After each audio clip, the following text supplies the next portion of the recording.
Under a vast, turbulent sky, a solitary full moon glows with an eerie luminescence, casting its light upon a moonless night. A winding coastal road stretches into the distance, its streetlights piercing the deep twilight, leading towards a distant, shimmering cityscape.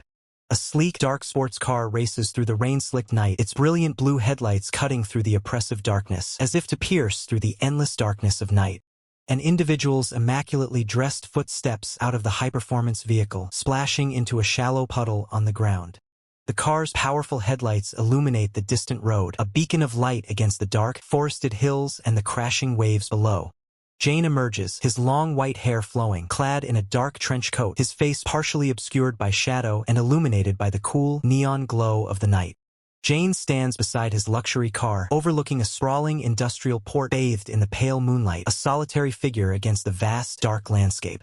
By a flickering barrel fire in a desolate warehouse, two thugs discuss a new illicit substance, psychedelic moon, which they received as payment instead of cash.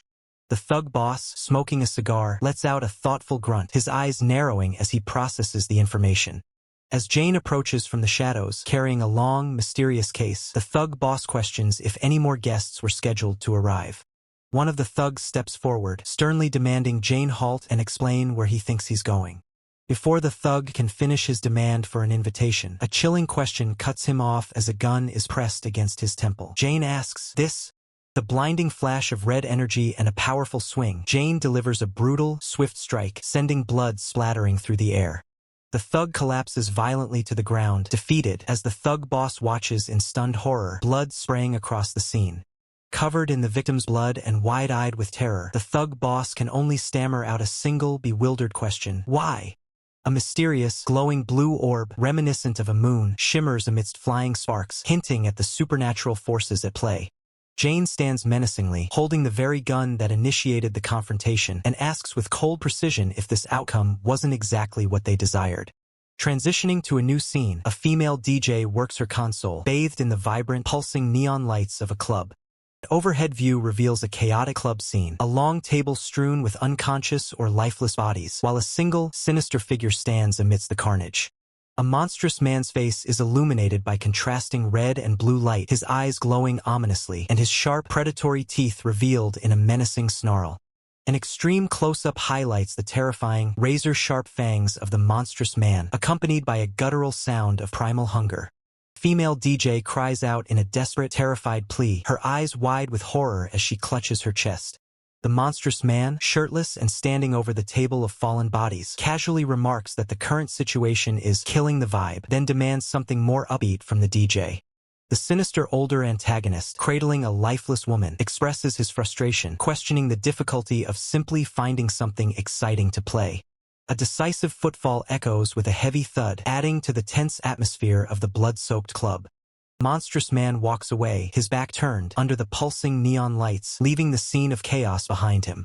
The monstrous man, now revealed as the thug boss, leans in menacingly, telling the distressed woman that if this situation is already too much for her to handle, then there's no reason for him to hold back his hunger, right? His eyes glow red, fangs bared in a predatory grin. Suddenly, a powerful kick shatters the door, sending splinters flying as a new force bursts onto the scene. The thug boss, caught mid-threat, turns with a snarl, his red eyes narrowing at the unexpected interruption. A brutal strike sends one of the thug boss's men crashing down, blood erupting as the narrator declares that even these vampires have something to fear. The club floor is a scene of utter devastation, bodies strewn across the neon-lit space as a mysterious figure stands victorious amidst the chaos. Kwan Ho surveys the terrified expressions of the remaining thugs, remarking on their shocked faces. He then mockingly asks if the fanged individuals are having a good time. A commanding figure emerges from the blinding blue light. Jane, with his long white hair and dark coat, holding a mysterious weapon case, casts a long shadow. Jane's piercing blue eyes fix on the scene, the unspoken title of Vampire Hunters hanging in the air, a clear declaration of his purpose. One of the enraged vampire thugs snarls, demanding to know the identity of their new assailant. As the thug unleashes a shadowy claw attack, he asserts that the newcomer clearly lacks an invitation to their gathering. Jane, now fully armed with a sleek firearm and a blade, sighs with a hint of disdain, lamenting that this situation is actually making him sad. He continues, acknowledging the desperation of the Jikyo clan to find traces of their parent, yet expressing disappointment that such a prestigious clan would stoop so low. Jane's foot steps firmly on the blood-stained floor as he questions if they are truly plotting with mere third-rate mobsters. With a cool gaze, Jane muses whether the clan's parent would be shedding buckets of tears if they could witness this downfall. The thug boss listens, a flicker of something unreadable in his expression, perhaps a mix of annoyance and dismissiveness. The thug boss finally recognizes Jane, a realization dawning as he utters, "So it's you." His eyes glow with fury. The thug boss identifies Jane as the long-haired priest exiled from the Vatican, his fangs bared in a monstrous grimace. Surrounded by his snarling vampire subordinates, the thug boss declares his intent to decorate this night with Jane's blood, preparing for a full assault. Jane, unfazed by the threat, coolly observes that their hospitality for guests is pretty damn trashy, don't they think? With blinding speed, Jane launches into action, a powerful kick sending one thug flying as blue energy trails his every move. Another thug attempts to counter, but Jane's movements are too swift, a blur of motion already past his reach. The terrifying sight of a monstrous, fanged maw fills the frame, dripping with venomous intent. The chaotic blue energy engulfs the remaining thugs, tearing them apart as the narrator solemnly declares that death is the holy ceremony of returning to Aiden. Jane stands amidst the aftermath, his expression serene despite the blood splattered on him, uttering the grim words, "Ashes to ashes." The thug boss, the sole survivor, stares at the formidable Jane, realizing he won't be extracting any useful information from him. Jane's voice drips with contempt as he declares that the mere fact the thug boss thought he could kill him means he is the most useless among all the half-breeds. The thug boss, transforming with monstrous claws and glowing red eyes, screams a defiant "shut up" as energy erupts around him. He rapidly spins his arm, generating a swirling vortex of purple energy, preparing a devastating strike. Jane stands his ground, deflecting a barrage of orange energy projectiles with effortless grace, sparks flying from his sword. The thug boss lunges, his arm grotesquely elongated and transformed into a deadly, clawed tendril, striking with furious intent. Jane expertly parries the monstrous limb with his sword, the impact creating a violent clash of purple energy. Jane looks on, a slight smirk playing on his lips, remarking on the thug boss's ability to transform. The thug boss, now fully mutated into a more terrifying form, leaps with savage fury, aiming his massive claws at Jane. Gun barrel flashes, unleashing a rapid, precise shot into the chaotic scene. The thug boss recoils as a powerful impact strikes his chest, causing blood to erupt from the wound. His monstrous, clawed hand clenches, a testament to his painful transformation. Jane's piercing blue eyes narrow, observing the chaos with cold intensity as blood spatters nearby. Jane delivers a brutal kick, sending the thug boss careening backward as dark energy bursts from the impact point. The thug boss's face, now smeared with blood, contorts in a grimace of pain and lingering defiance, his red eyes still burning. Jane stands unfazed as a massive explosion of purple energy erupts behind him, signaling the end of the thug boss's assault. The thug boss lies broken and defeated amidst the shattered debris, his form engulfed by the dissipating purple energy. Jane turns, a calm expression on his face, asking the unseen individual to try and control themselves. The blood-splattered floor stretches before Jane as he observes Quan Ho kneeling over a defeated thug, a collection bag at his side. Quan Ho, his scarred face etched with displeasure, complains to Jane that chopping up the enemies like this leaves barely any blood to collect. Jane questions Quan Ho about Diakyun's whereabouts, to which Quan Ho replies he is subbing for him today. Quan Ho, surveying the carnage, muses that the rumors were true. The Jikyo clan indeed had a connection with the Sangdong gang. Quan Ho comments on the impressive nature of the hideout, noting its suitability as a spawning sanctuary given its hidden location. Jane, with a hint of impatience, tells Quan Ho to stop squeaking and finish his task as the defeated thug boss twitches on the ground. Dark, crackling energy effects consume the scene as the sounds of struggle and pain echo through the air. Jane glances back as Quan Ho observes the thug boss, noting with surprise that he is awake again. Jane sharply points his sword forward, his expression menacing, ready to deliver a final, decisive blow. The thug boss is violently flung backward through the air, leaving a trail of purple energy in his wake as he crashes into the distant wall. Impact sends a violent spray of blood across the dark void, a stark, crimson testament to the force of the blow. The thug boss is utterly decimated, his body erupting in multiple points of searing, explosive energy, a final, agonizing end to his defiance. His form dissolves into tendrils of dark energy, vanishing into the purple-hued backdrop, leaving behind only the fading echoes of his destruction. Scene shifts to the aftermath. A desolate, ruined building bathed in an eerie purple glow. A lone thug lies motionless on the ground, a pool of blood spreading beneath him near a burning barrel. Suddenly, the thug boss's body, still wreathed in purple energy, violently smashes through the distant wall, confirming his catastrophic defeat. Jane stands poised in the background, a dark, shadowy figure in combat, while in the foreground, another hulking thug is impaled by a glowing spear of energy, his body dissolving into dark mist. Jane, with his long silver hair, points a pistol at the fallen thug boss while Kwan Ho casually adjusts his beanie, observing the scene. Kwan Ho remarks that the thug boss really checked out in a hurry, then turns to Jane, asking if he'll handle the cleanup and suggesting they just leave the severely injured thug, as he'll be dead soon anyway. Jane, with a stern expression, warns Kwan Ho that if he spouts that kind of nonsense one more time, he'll be the one dead soon. Kwan Ho, unfazed, chuckles and asks Jane if that isn't a bit of a violent joke, clearly not taking the threat seriously. Jane's expression hardens as he asks if Kwan Ho thinks he's joking, while Kwan Ho, with a thumbs up, assures him he will do his absolute best to clean up, telling Jane to just leave it to him. With a casual air, Kwan Ho declares it's time to clean up the mess, while Jane stands by the water, observing the distant lighthouse. Jane looks troubled, sighing that things are getting complicated, his blue eyes reflecting a deep concern. The system reveals a crucial detail. The thug had already lost his reason, and the feral process was underway, indicating the awakened form of Jikyo lineage vampires. Under the glow of a full moon, Jane stands alone, contemplating the implications of the feral transformation. The narration ominously states, which means, blinding flash of light erupts, signaling a sudden, powerful event, a dramatic shift in the narrative's focus. A high-speed chase unfolds on a neon-lit highway as a gang of bikers, their vehicles glowing with energy, race through the night. A police car, lights flashing, blares its siren, ordering the damn bikers to slow down if they don't want to die. One of the bikers, a woman, defiantly shouts, "Kaya haha, try and kill us then," as she speeds away, flipping a middle finger. A lone biker, sleek and determined, leans into a turn, his helmet obscuring his face as he navigates the rain-slicked road. The biker's helmet reveals a young man's face, his eyes focused and intense, hinting at a deeper story behind the adrenaline-fueled ride. A faded photograph, barely visible, represents a life without any particular worries, a stark contrast to the current chaos. Photograph comes into focus, revealing a happy family, a business-owning father, a housewife mother, a model student older brother, and even a golden retriever named Joan of Arc. Another blinding flash of light, mirroring the earlier one, signals a return to the present intensity, shattering the peaceful memory. The high-speed chase resumes, the bikers' glowing vehicles tearing through the night, a vibrant display of reckless abandon. The biker, still helmeted, reflects on his past, stating that compared to his family, he felt different. The family photograph shatters into pieces, symbolizing his desire to escape from his ordinary daily life, a longing for something more.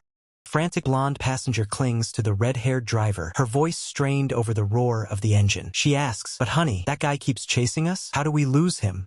Growing increasingly desperate, the passenger shouts, demanding to know if Jung Yong-jin is truly unable to shake their pursuer, lamenting her futile attempts to insult them. The exasperated driver snaps back, commanding her to just stay still.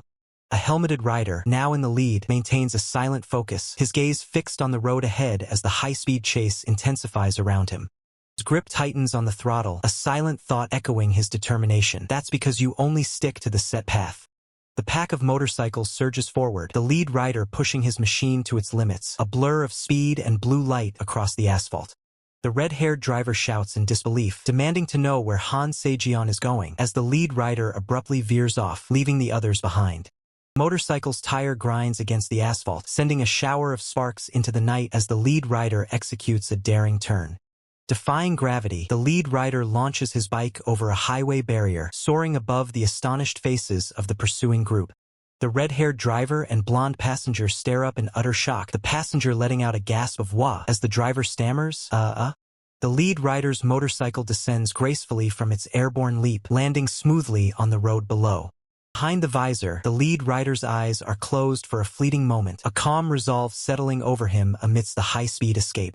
The lead rider's motorcycle hits the ground with a powerful impact, kicking up a spray as another rider's bike tumbles far below. Sparks erupt from the tires as the lead rider expertly sticks the landing, the machine roaring back to full speed. With a surge of power, the lead rider pulls a wheelie, accelerating away with breathtaking speed, leaving the chase behind. Under the vibrant neon glow, the helmeted rider glances down, a moment of introspection before pushing onward. As the lead rider removes his helmet, revealing a young man named Han Sejian, an unseen voice accuses him, "Hey, Han Sejian, you're running away by yourself." His own thoughts drift back then, to me. Han Sejian's hand remains firm on his helmet, a subtle click indicating his continued focus despite the lingering thoughts. The motorcycle wheel spins with incredible velocity, a blur of motion as Han Sejian pushes the machine to its limits. Han Sejian rides on, his determination palpable as his internal monologue reveals the stark truth. Riding was the only escape. Chapter title flashes across the screen. Wolia Huandam, Chapter 002, The Baptist, marked by a mysterious moon. The scene shifts to a foreboding building, its walls dark and topped with menacing spikes, standing silent under the night sky. Han Sejian, now dressed in casual attire, stands in a dimly lit parking lot, his hands hovering uncertainly, as if contemplating his next move. As Han Sejian approaches his door, he muses internally, wondering why Joan of Arc is so quiet today, questioning if she's asleep. His expression shifts to one of surprise as Han Sejian begins to announce his arrival. "I'm Ham." His hand on the doorknob, Han Sejian recoils, a look of profound disgust on his face as a sinister red aura permeates the air. "What is this smell?" he exclaims. Han Sejian's eyes, wide with sudden alarm, reflect the chilling realization of the foul stench that now surrounds him. His bare foot steps into a chilling puddle of dark red liquid, a horrifying sight that confirms his worst fears. Standing in the doorway, Han Sejian stares down at the blood-stained floor, a single, horrified word escaping his lips. "Blood?" In the darkened entryway, where the lights have failed, Han Sejian's thoughts are consumed by a putrid stench, a stench like rotting mackerel. Jane's face is etched with grim determination, his blue eyes narrowed as the foul odor of decay fills his senses, intensifying the dread. The eerie silence is broken by a stark realization. Clearly someone has been here, leaving behind a scene of scattered debris and crimson splatters across the desolate floor. With a slow, deliberate motion, Jane pushes open a darkened door, the metallic scrape echoing in the oppressive quiet. As Jane steps further inside, his voice cracks with desperate cries, Dad," then a choked whisper, "Brother," as he clutches a makeshift weapon, surveying the chilling scene. Jane's face contorts in anguish, his eyes wide with terror as he calls out, "Is anyone here?" while an ominous, beastly shadow stretches over him from above. Horrifying creature, its eyes burning crimson, lets out a guttural snarl, still clamping down on the staff as Jane's mind reels in disbelief. "Joan of Arc!" Blood smears across Jane's tear-filled eyes, his face a mask of agony as a pained gasp escapes him. "You okay?" Wounded and bleeding, Jane drops to one knee, but his grip on the staff remains firm, his expression hardening with a renewed, desperate resolve. The snarling white wolf, its red eyes fixed on Jane, prepares for another strike as a chilling question echoes in his mind. "Is that really Joan of Arc?" With a savage snarl, the beast launches itself at Jane once more, who braces for the impact, raising his staff to parry the ferocious assault. The wolf's jaws snap shut with terrifying speed, its blood-flecked fangs glinting menacingly as it lunges for its prey. Jane's face contorts in pure horror, his eyes wide with a dawning, terrible realization as he whispers, "And oh way." A stark contrast to the monster, the image of a gentle, golden retriever flashes in Jane's mind, a horrifying thought forming. "Don't tell me Joan of Arc is..." Jane's gaze falls upon two lifeless bodies, sprawled in pools of blood, the grim reality of the situation slamming into him with devastating force. Overwhelmed by the horrific sight and the putrid stench, Jane gags, a choked "you" escaping his lips as his body rebels against the trauma. Unable to contain his revulsion, Jane doubles over, violently retching Biliarjic next to the mangled remains of the beast. Tears stream down Jane's blood-stained face as the full weight of his loss crushes him. "Joan of Arc, even Mom and Dad." A single, desperate question screams in Jane's mind. "Just what the hell happened to our house?" Jane kneels beside the lifeless form of the wolf, his posture defeated as he surveys the wreckage of his home, now a scene of utter devastation. Jane's eyes, still wet with tears, narrow with a grim resolve as he realizes, second floor, and the terrifying truth hits him. It's still inside the house. A flicker of hope ignites in Jane's eyes as he rises, remembering, right, there was a shotgun Dad used in the study. Exhausted and bloodied, Jane collapses onto the floor of the study, the shotgun lying beside him, a silent testament to his desperate search. Jane stands over his injured brother, who sits slumped on the floor, the stark realization hitting him. Brother got hit too. With a heavy heart, Jane gently places a blood-stained hand on his brother's shoulder, his head bowed in a moment of profound grief and despair. The weight of loss crushes Jane, his bloodied hand still resting on his fallen brother, the world around him a blur of profound grief and despair. A choked whisper escapes Jane's lips, "I'm sorry, as he cradles his brother's lifeless form amidst the growing pool of blood. His mind screams in anguish, "If only you had come a little earlier," as tears mix with the blood on Jane's face, reflecting his raw despair. With trembling, blood-stained hands, Jane loads a shotgun, each shell a promise of vengeance. His resolve hardens, a single word echoing in his mind, "I." Standing amidst the downpour, Jane's eyes blaze with murderous intent, the shotgun a grim extension of his fury. "I will kill them all," he vows, a chilling declaration. As Jane clutches the weapon, a flicker of disbelief crosses his bloodied face. He mentally questions, there's warmth left, hinting at a lingering life or a recent event. His gaze falls upon the shotgun, a new question forming in his mind. But why didn't the culprit take the gun? Jane ponders, a crucial detail emerging from the chaos. Jane's grip tightens on the shotgun, his teeth gritted in a snarl. You think I can't kill you?" he roars, his rage escalating into a terrifying promise. Jane ascends the blood-slicked stairs, shotgun held ready. A system prompt appears, stating, "However," as he presses deeper into the ominous building. His expression grim, Jane continues his ascent. A thought crosses his mind, rationally, for my thoughts to reach that far is honestly close to impossible, revealing a struggle with his own perception. With a guttural cry, Jane levels the shotgun, its barrel now crackling and dripping with an eerie blue energy, ready to unleash devastating power. A horrifying, blood-soaked skeletal hand with razor claws grips a surface. A realization dawns. In the first place, that thing was foreshadowing a monstrous reveal. Jane's eyes are wide with unadulterated terror, reflecting a crimson glow as he stares at the horror before him, his face streaked with blood. From the depths of the shadows, a towering, emaciated monster with glowing red eyes descends the staircase, its terrifying presence looming over Jane. Alone in a stark spotlight, Jane stands with a handgun, an unsettling calm about him. No feelings, no emotions bubble up. A system notification reveals, highlighting his detached state. The system provides an example. For instance, when you see your favorite celebrity in real life for the first time, as Jane observes a fan's excited interaction. A fan's hand trembles with excitement as they meet their idol, a moment of pure joy captured in the mundane setting of a street encounter. Another example is given, or when you hear a lame joke, as Jane stands impassively while others around him burst into laughter. Under the vibrant hues of a setting sun, a lone figure cruises along a breathtaking coastal road on a motorcycle, the landscape stretching endlessly. The motorcycle rider glances back, their face obscured by the helmet's visor, which reflects the fiery glow of the sunset, adding an air of mystery. The monstrous, emaciated creature with glowing red eyes continues its descent, its terrifying form casting long shadows as Jane braces himself. Jane's face is a mask of pure anguish and horror, tears and blood mixing as he confronts the terrifying reality before him, his eyes wide with despair. The scene transitions to a title card, revealing the chapter title, 003 The Baptist, indicating a new segment of the story. Jane screams, his face a contorted mask of fury as he aims the shotgun, its barrel radiating potent blue energy, ready to fire. A blinding explosion erupts, a concentrated burst of light and raw force tearing through the darkness, signaling a powerful impact. The monstrous creature recoils, its grotesque face contorted in pain as smoke rises from the impact point, the shotgun blast having found its mark. Jane unleashes a powerful melee strike, swinging the shotgun with incredible force, blue energy trailing his rapid movement as he attacks. The impact sends the target hurtling backward, a blur of motion and debris, as Jane's brutal attack connects with devastating force.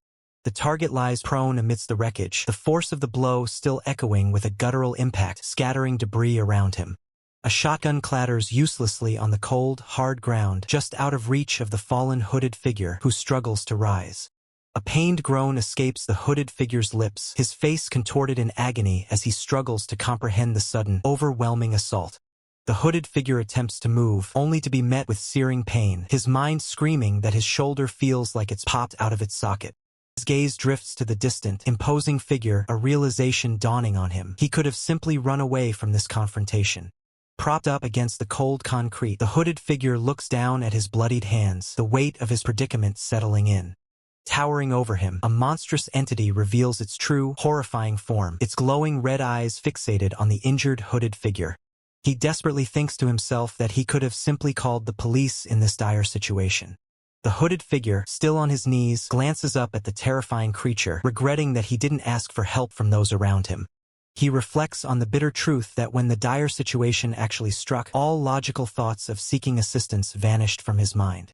Sitting defeated on the grimy floor, the hooded figure admits to himself that he doesn't know why he reacted that way, but he simply couldn't. Tears stream down the hooded figure's face, mingling with the rain, as a profound sense of helplessness washes over him.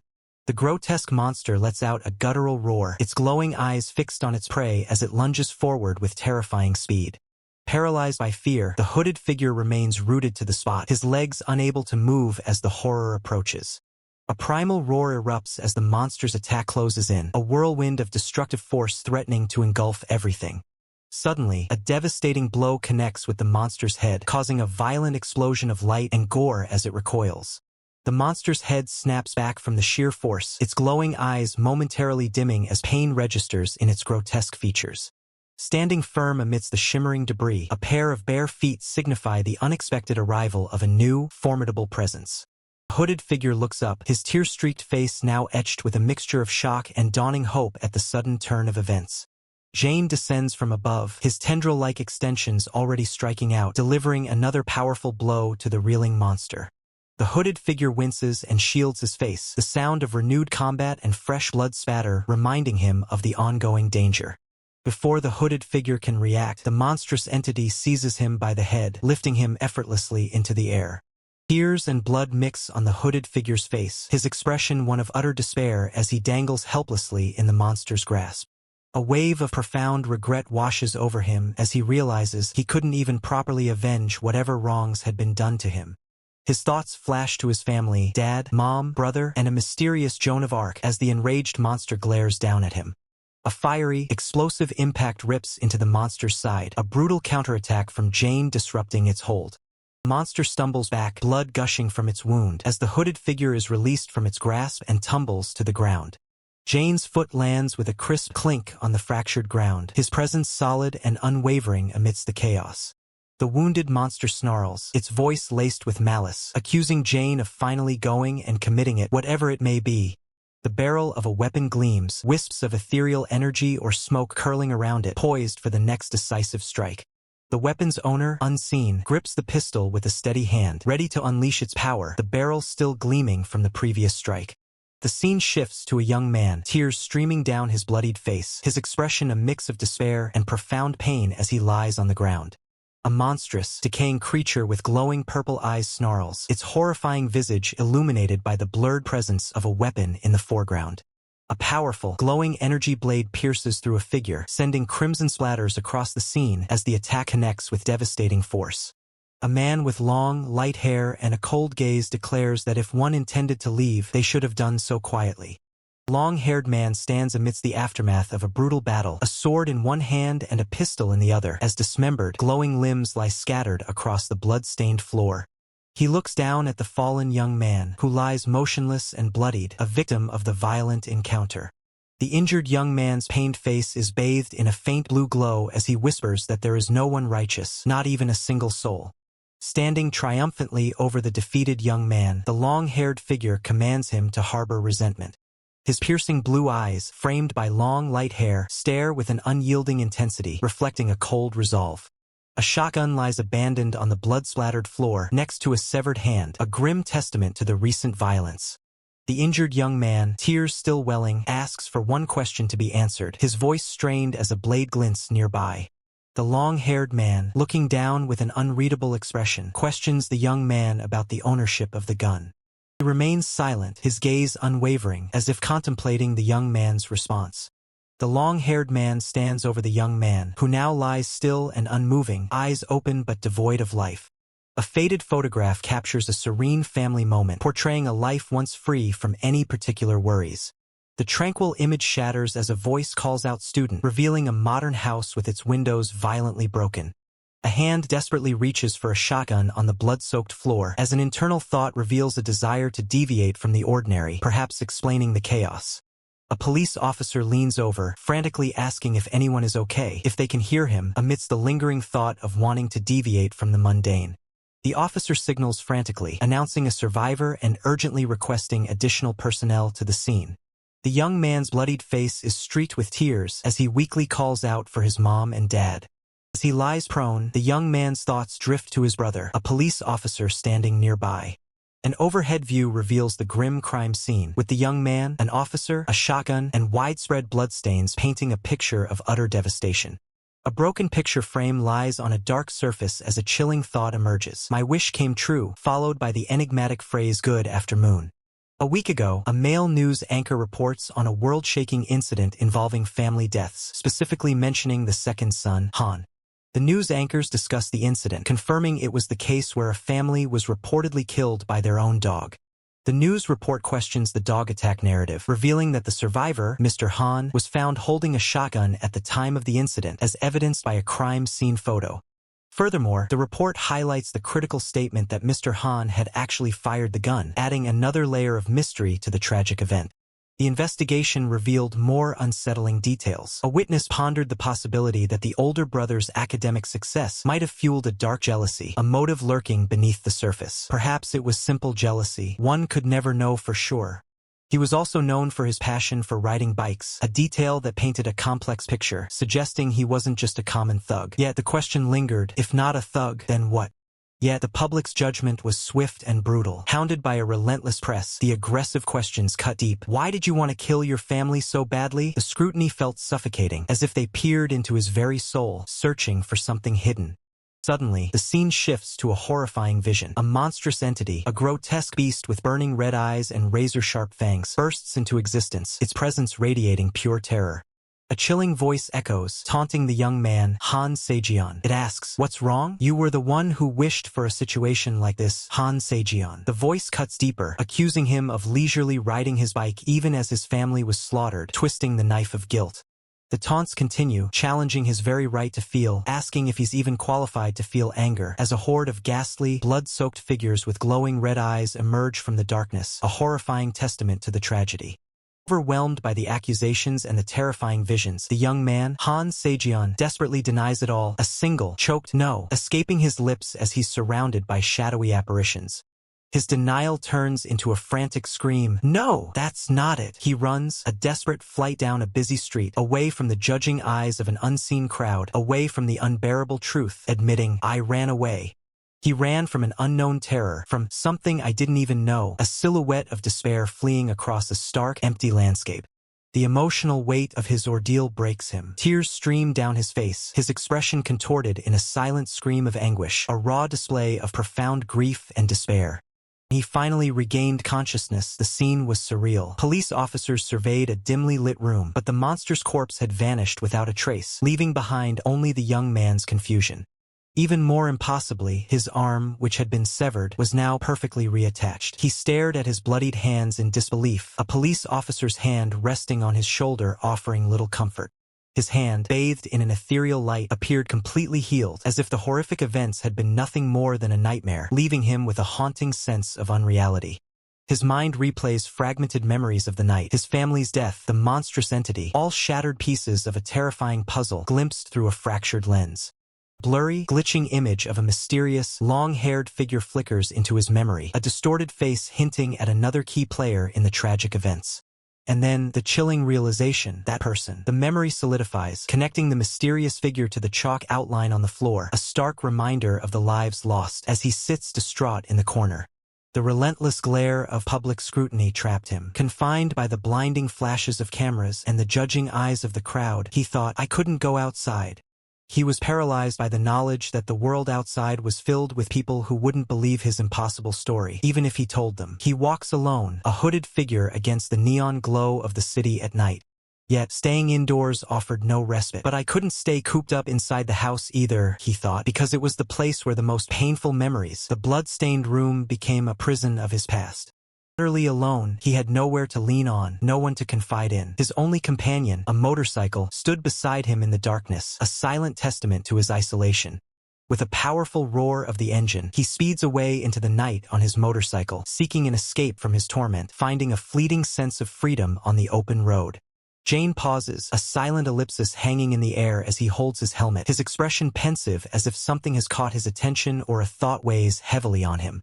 His gaze shifts, a subtle flicker of unease crossing Jane's features as the blue-tinged night stretches out before him. Suddenly, Jane's eyes snap wide, a bead of sweat tracing his temple as a startled "huh" escapes his lips, his attention drawn upward. From a vantage point above, the sinister older antagonist observes, his thoughts echoing that person, definitely back then, as the city lights glitter behind him. The sinister older antagonist stands tall and imposing, his long coat flowing as he surveys the scene, an aura of calm menace radiating from him. A sudden, unseen force sends Jane reeling, a blur of motion across the frame, while the sinister older antagonist remains unmoving, his gaze fixed on the struggling youth. Jane, now settled on his motorcycle, confronts the towering sinister older antagonist, demanding confirmation with a sharp "right?" The finger pointed directly at the formidable figure, Jane declares with conviction, "Definitely, you came to my house." Jane's face contorts in a furious shout. "It's you, right?" he screams, recalling the day that monster attacked. The sinister older antagonist calmly interjects, "Quiet down." The sinister older antagonist gazes down at Jane, remarking with disdain, "You really are a guy who lives to be a nuisance to those around him," adding, "Don't shout in the middle of the night." Jane's eyes, wide with a blend of fear and bewilderment, stare up at the imposing figure as he whispers, "What are you?" Jane presses the sinister older antagonist, asking about the monster he encountered, to which the older man dismissively suggests, "What do you think? Use your imagination." Jane then speculates, "Don't tell me, an exorcist." The sinister older antagonist confirms, "You're close," as Jane's face contorts in a nervous grimace, the realization dawning on him, "Then that monster I saw." Jane's voice cuts through the tension, "Are you saying it's a vampire?" as the sinister older antagonist maintains a subtle, knowing expression. "Correct," the sinister older antagonist states, leaving Jane stunned, his eyes wide in disbelief as he manages a choked "What?" Sinister older antagonist takes a moment, stating, "Since it's come to this, well, I'll ask you directly," his gaze fixed on Jane against the backdrop of the city lights. With a piercing gaze, the sinister older antagonist poses the crucial question, "Did you ingest the vampire's blood?" Jane's gaze drops as he recalls the incident when that monster got shot, some blood did splatter, but a chilling thought then crosses his mind, "Don't tell me, am I becoming a vampire too?" The sinister older antagonist's words echo ominously, "If you ingested the blood, that could happen," as Jane's eyes distort with a terrifying, glitching red hue, reflecting his growing horror. Jane clenches his fist, muttering, then, as expected, "This arm is," before the sinister older antagonist cuts him off, revealing, "No, I reattached that." Jane turns, bewildered. "What kind of nonsense is?" The sinister older antagonist, looking away, challenges his understanding. "Does what you saw with your own eyes make sense within your common sense?" Jane's gaze drops, a grim realization settling on his face as he asks, "Those vampires, are there still many of them?" The sinister older antagonist dismisses Jane's worries with a calm, "Whether they remain or not is none of your concern," before continuing, "What you need to do now." The sinister older antagonist's cold directive echoes, "Is return to a normal life," as Jane's eyes, filled with despair and a simmering rage, stare downward. Jane explodes, rising to his feet to challenge the sinister older antagonist. "Do you think that's possible?" he roars. "I lost everything." Jane screams, his face contorted in anguish despite the bandage on his cheek. "Normal? How am I supposed to return to a normal life?" In a desperate surge of emotion, Jane lunges forward, gripping the sinister older antagonist's coat lapel, his eyes wide and bloodshot with raw desperation. In a desperate surge of emotion, Jane lunges forward, gripping the sinister older antagonist's coat lapel, his eyes wide and bloodshot with raw desperation. The sinister older antagonist's glowing blue eyes pierce through the shadows as he coldly demands to know who Jane thinks he is. The sinister older antagonist's face remains impassive, his gaze chillingly dismissive as he tells Jane to stop whining, stating that misfortune is not his alone. Jane's face is a mask of pain and confusion, his eyes wide with unshed tears as he struggles to form a coherent thought, only managing a choked "then." His frustration boils over as Jane's hand clenches and pulls away, his voice rising in a desperate, anguished cry, demanding to know what he is supposed to do. Jane confronts the sinister older antagonist, his voice raw with agony as he recounts the monster that devoured his entire family, emphasizing that he witnessed it with his own eyes and cannot possibly forget. As Jane's desperate pleas echo, the sinister older antagonist turns his head slightly, his expression unreadable, seemingly unaffected by the raw emotion pouring from Jane. Tears stream down Jane's face, mixing with the falling rain as he grits his teeth, making a furious, unwavering vow to wipe out his enemies, even if it means his own death.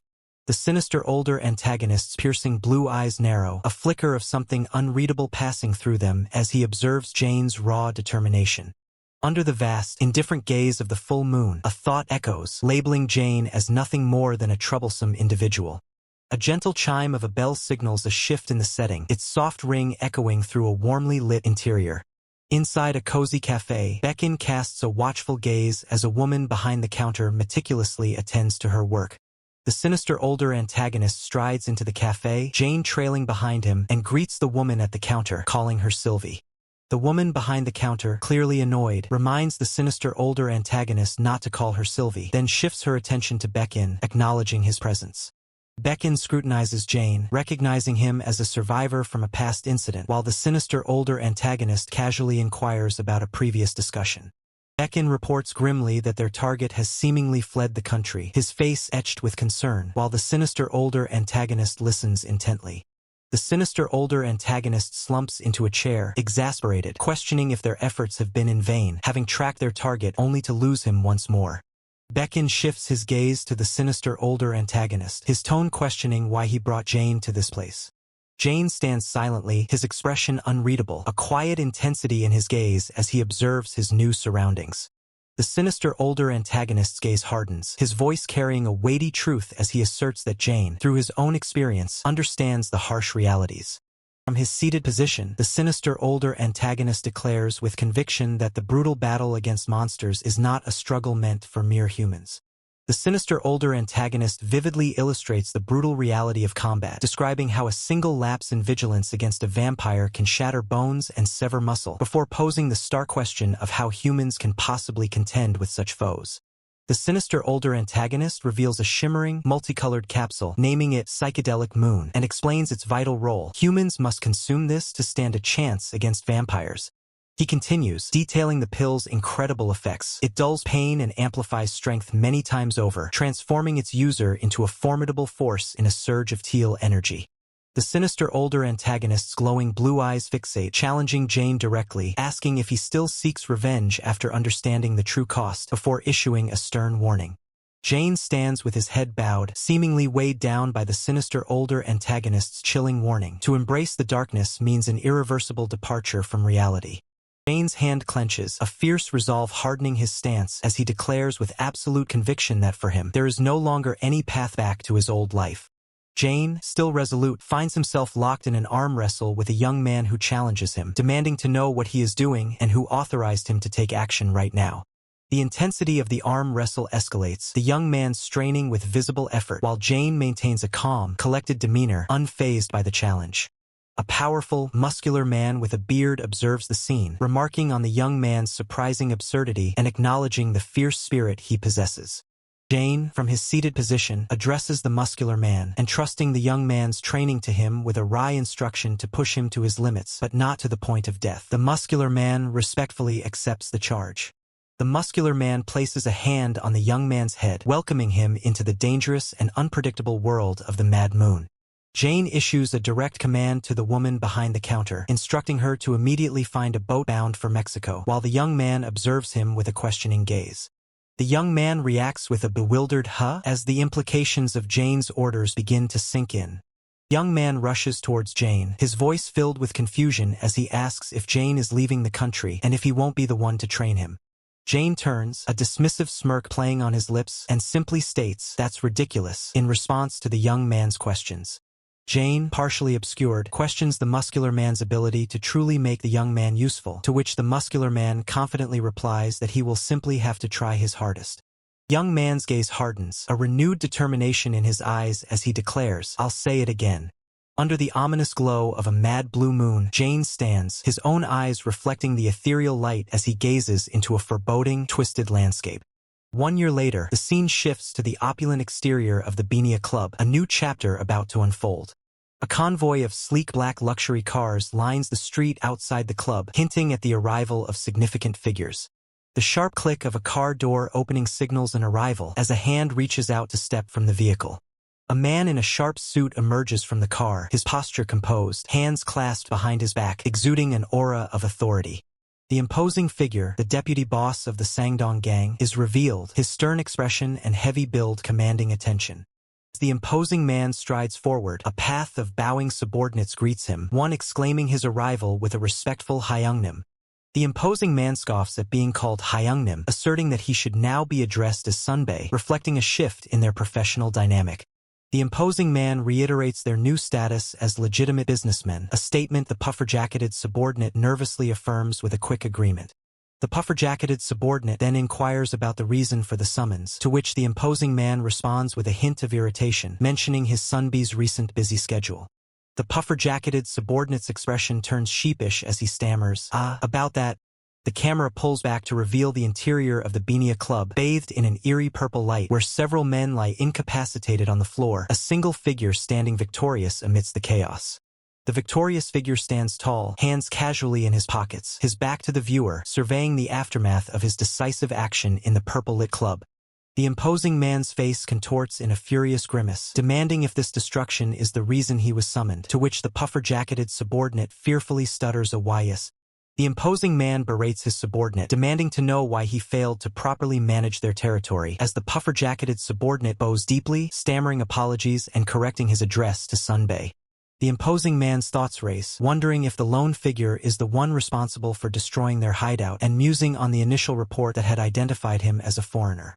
His eyes narrow in scrutiny, the imposing man noting with surprise that the perpetrator appears remarkably young. The young man, nonchalantly blowing a bubblegum bubble, turns to face the new arrivals, a question mark hovering over his head as an unseen figure aggressively demands if he's finished fucking around. The thug boss glares down, declaring he's never seen a thug like Jane before, challenging him to simply state his demands in this free, democratic nation. Thug boss, overseeing his territory, presses Jane, asking what his next move will be, reminding him they need to open for business soon.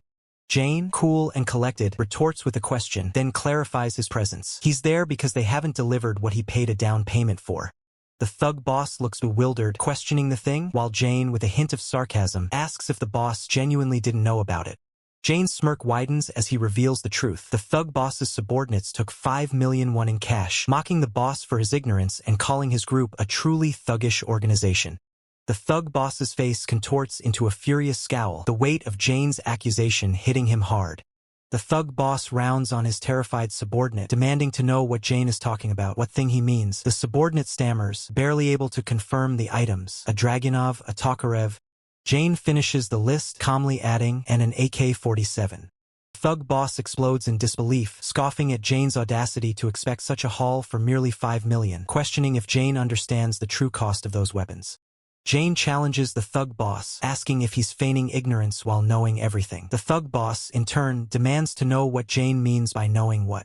Jane reveals the Sangdong gang's true operation, stating they're responsible for distributing all the Russian and Chinese weapons. Jane continues, exposing their practice of selling these weapons for multiple times their original price, leaving the thug boss speechless. The dismissive scoff, the thug boss declares there's no point talking to a little shit like Jane, instructing his men to simply report him to the police and move on. The thug boss rubs his nose, clearly annoyed, as Jane's voice cuts through, questioning if his plan to simply report him will truly be fine. Jane's sinister smile widens as he reveals his trump card. He could easily expose their Shitong gang, not just for selling knives and guns, but for now dealing drugs. Thug boss shouts, his face a mask of fury and panic, demanding to know what his boys are doing, realizing the gravity of Jane's threat. His face twisted in a snarl of pure rage, the thug boss barks a deadly command, slice him up. The thug boss's enraged roar echoes through the club, demanding to know what his men are waiting for. With a chilling snarl, the thug boss orders his men to turn Jane into sashimi immediately. 2 of the thug boss's men advance on Jane, one brandishing a knife, the other a heavy bat ready to strike. Jane brings his hands together, his knuckles cracking as veins bulge, a subtle, confident smirk playing on his lips. Jane unleashes a swift, powerful strike, a blur of purple energy sending one of the thugs reeling through the air. Moving with incredible speed, Jane becomes a phantom, a trail of purple energy in his wake as he effortlessly evades the incoming attacks from the remaining thugs. With blinding precision, Jane delivers a devastating horizontal strike, the impact rippling across the thug's face. Another thug is sent sprawling backward, his body flung by Jane's overwhelming force, his grip still tight on his blade. Jane's eyes narrow, his expression a mask of intense concentration as he surveys the remaining threats. With a swift, arcing kick, Jane connects solidly with another thug, sending him spiraling away. Jane launches an explosive upward strike, imbued with potent purple energy, lifting the thug completely off his feet. The thug boss watches in abject horror, a bead of sweat tracing his temple as Jane effortlessly dismantles his forces. Thug boss reels back, a bead of sweat tracing his temple as Jane effortlessly dismantles his forces. A chilling realization washes over him. He took down both of them on his own. Unfazed by the chaos he created, Jane turns his back on the fallen and walks away with an air of complete detachment, his silhouette cutting a stark figure against the vibrant purple interior. Each step Jane takes echoes with silent authority, his heavy boots treading across the ornate, glowing floor as he exits the scene of his swift victory. Jane stops, facing the terrified thug boss. The thug boss, regaining some composure, hesitantly asks, "What do you want?" Jane's eyes, sharp and unwavering, narrow as he delivers his cold demands. "Bring me a Dragunov, a Tokarev, and an AK-47. He adds with finality, "I've paid already." The thug boss throws his hands up in a desperate plea. "All right, but we can't fulfill the deal right now. You know that too, right?" He tries to explain, "It's not like we're always carrying the guns we sell." As the thug boss attempts to dictate terms, "You should at least tell me where and when you want to make the deal." Jane cuts him off, stating, "Tomorrow 8 p.m. Jane turns, walking away as he delivers his final instruction. At Uedo Hyungshin Securities parking lot, he leaves the thug boss to process the imposed terms. The thug boss seethes with rage, cursing, "That bloody bastard!" A subordinate, a thug minion, cautiously asks, "Are you alright, Sunbae?" Enraged, the thug boss lashes out, striking the thug minion with a powerful blow. It's Hyungnim, not Sunbae. The minion, reeling from the hit, quickly corrects himself. "Ugh, yes, Hyungnim." The thug boss's face hardens with a grim resolve. He mutters, "I guess it can't be helped." The forced deal with Jane now weighing heavily on his mind. The scene shifts, revealing a weathered warehouse under the warm glow of a setting sun, hinting at a new, perhaps illicit, operation underway. Inside, rows of blood bags are meticulously stored. A voice comments on their quality. Lately they've been really bad." Two men stand amidst crates and equipment. The standing man expresses his frustration. "All a bunch of crap." The sitting man elaborates. "Most of the blood they brought have their VT plus levels below 20. The standing man, a bearded figure with a scar, explains the source of the problem. "Well, most of the guys who run around these days are from the Sangdong gang." Still suspicious, the standing man questions, "Even if they're just mutts, how could their levels be that low? You didn't mess with the machine, did you?" The sitting man retorts, If you don't believe me, you can just go somewhere else. This machine is no ordinary one." The standing man, realizing his tone, tries to smooth things over. "I didn't actually mean that. Why do you have to be that serious?" Old Man Ju, a dealer in vampire blood, dismisses the chatter. "Stop babbling, just take the money." He pushes a bag towards the standing man, concluding their transaction. Old Man Ju leans back, changing the subject. "By the way, Jong Jun, that bastard, I heard his entire family got killed by vampires. You haven't been able to contact him since then, right?" The standing man dismisses the topic with a cynical wave. "Why even talk about him? He's probably excitedly going around with a knife. He should just get turned into a vampire, heh." The standing man announces his departure. "I'll get going now." Old Man Ju watches him leave, musing internally, "This guy's never honest." Standing man exits the warehouse, carrying his bag, stepping out into the warm, late afternoon light. Suddenly, the standing man pauses, a curious ahem escaping his lips as he notices something off camera. He spots Jane, sitting on a motorcycle next to a car. The standing man questions him, "You're only coming back now?" The standing man places a hand on Jane's shoulder, a hint of suspicion in his voice. "Don't tell me you went somewhere and had a fight again." Jane, avoiding eye contact, replies, Not at all." The standing man presses, "Why can't you look me in the eyes then?" Jane shifts the conversation. "Speaking of that, can't I get started on catching vampires with you?" He seems eager to join the fray. The standing man's expression hardens as he bluntly dismisses Jane's request. "You still lack a lot with your skill level, idiot. Just focus on your training and don't think about anything else." The standing man continues, "I can understand your body is starting to itch now that you've gotten better, but don't go around creating problems with some shady guys." Jane assures him, "You don't have to worry, that's not going to happen." The standing man nods, a serious expression on his face. "Fine then." He pauses, then adds, "If," a chilling question forming on his lips. His gaze intense, the standing man poses a stark hypothetical. "There's a need to kill a person? What should I do?" He answers his own question with chilling finality. "Kill."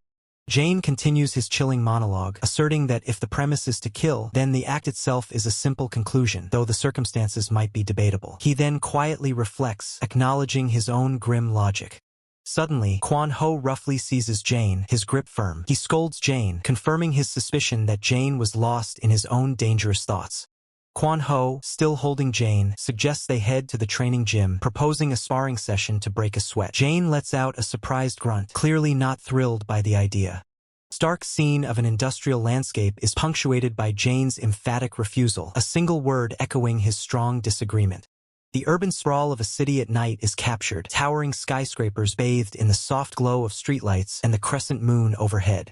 Within a dimly lit underground garage, four ominous figures in dark suits stand before a sleek black van, exuding a silent, menacing presence. Inside a vehicle, two men converse. The man on the left questions the need for such an extensive operation just to apprehend one individual, while the man on the right calmly urges patience. The man on the right, Thug B, lectures his companion, emphasizing the importance of loyalty to their superiors despite their shared vampiric nature. Thug A, visibly agitated, scoffs at the notion of loyalty. He angrily recalls an incident a year prior where their group was beaten by the Jukyo party, only to have the blame unfairly shifted onto them. Thug B, looking frustrated, mutters about the constant complaining, even over a seemingly minor task like catching a single punk. Suddenly, the scene explodes in a shower of shattered glass and a violent red impact, signaling an abrupt and powerful intrusion. A blinding blue energy erupts, engulfing the area in a powerful burst, indicating a massive force at play.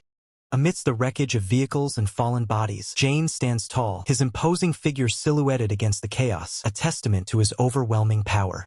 Thug strides forward, his voice filled with frustration as he acknowledges Jane's swift elimination of their outside forces, lamenting the loss of even newly turned vampires who were still valuable assets. Thug A and Thug B stand menacingly, their eyes glowing red with vampiric power. Thug A challenges Jane, mockingly asking if he's finished his fun, referring to him as a little lump of blood. With glowing red eyes, Thug A demands to know Jane's next move, stating firmly that they cannot provide what he seeks. Subtle smirk plays on Jane's lips, a silent response to the thug's defiance. Jane dismissively states he never expected them to comply anyway, catching Thug A off guard, who reacts with a surprised, "What?" Jane, perched confidently on his motorcycle with his sword gleaming beside him, mocks the thugs, questioning what more could be expected from mere bullies. A sinister grin spreads across Jane's face, revealing sharp, vampiric canines. He declares his intention to extract their fangs for profit, seeing it as a lucrative business opportunity. Scene shifts to a bright day as Kwan-ho reveals crucial information. The vampire responsible for Jane's family's demise is likely connected to the Sangdong gang. Jane, surprised, echoes the gang's name. In the midst of a fierce training session, Jane delivers a powerful punch. He questions Kwan-ho, incredulous that a vampire would be colluding with a gang. Jane lands another precise and forceful punch on Kwan-ho, the impact rippling through the air. Kwan-ho retaliates with a swift and powerful counterpunch, aiming directly at Jane. Jane's intense gaze remains fixed, sweat beading on his brow as he focuses on the relentless exchange, his determination unwavering. Jane executes a powerful kick, connecting with Kwan-ho with explosive force, showcasing his agility and strength. After the intense sparring, Kwan-ho wipes his mouth, acknowledging Jane's skill with a panting "not bad," impressed by his performance. Kwan-ho, still catching his breath, poses a question to Jane, asking if he knows the origin of Sylvester's moniker as the True Demon Hunter. Jane looks at Kwan-ho, slightly bewildered by the sudden change of topic, questioning why he's bringing it up now. Kwan-ho explains that Sylvester earned his title by slaying the formidable True Demon Jukyo, emphasizing the significance of that achievement. Jane's eyes widen slightly, his expression reflecting a mix of shock and confusion as he questions the identity of the True Demon Jukyo. He then challenges Kwan-ho, suggesting a crucial part of the explanation was omitted.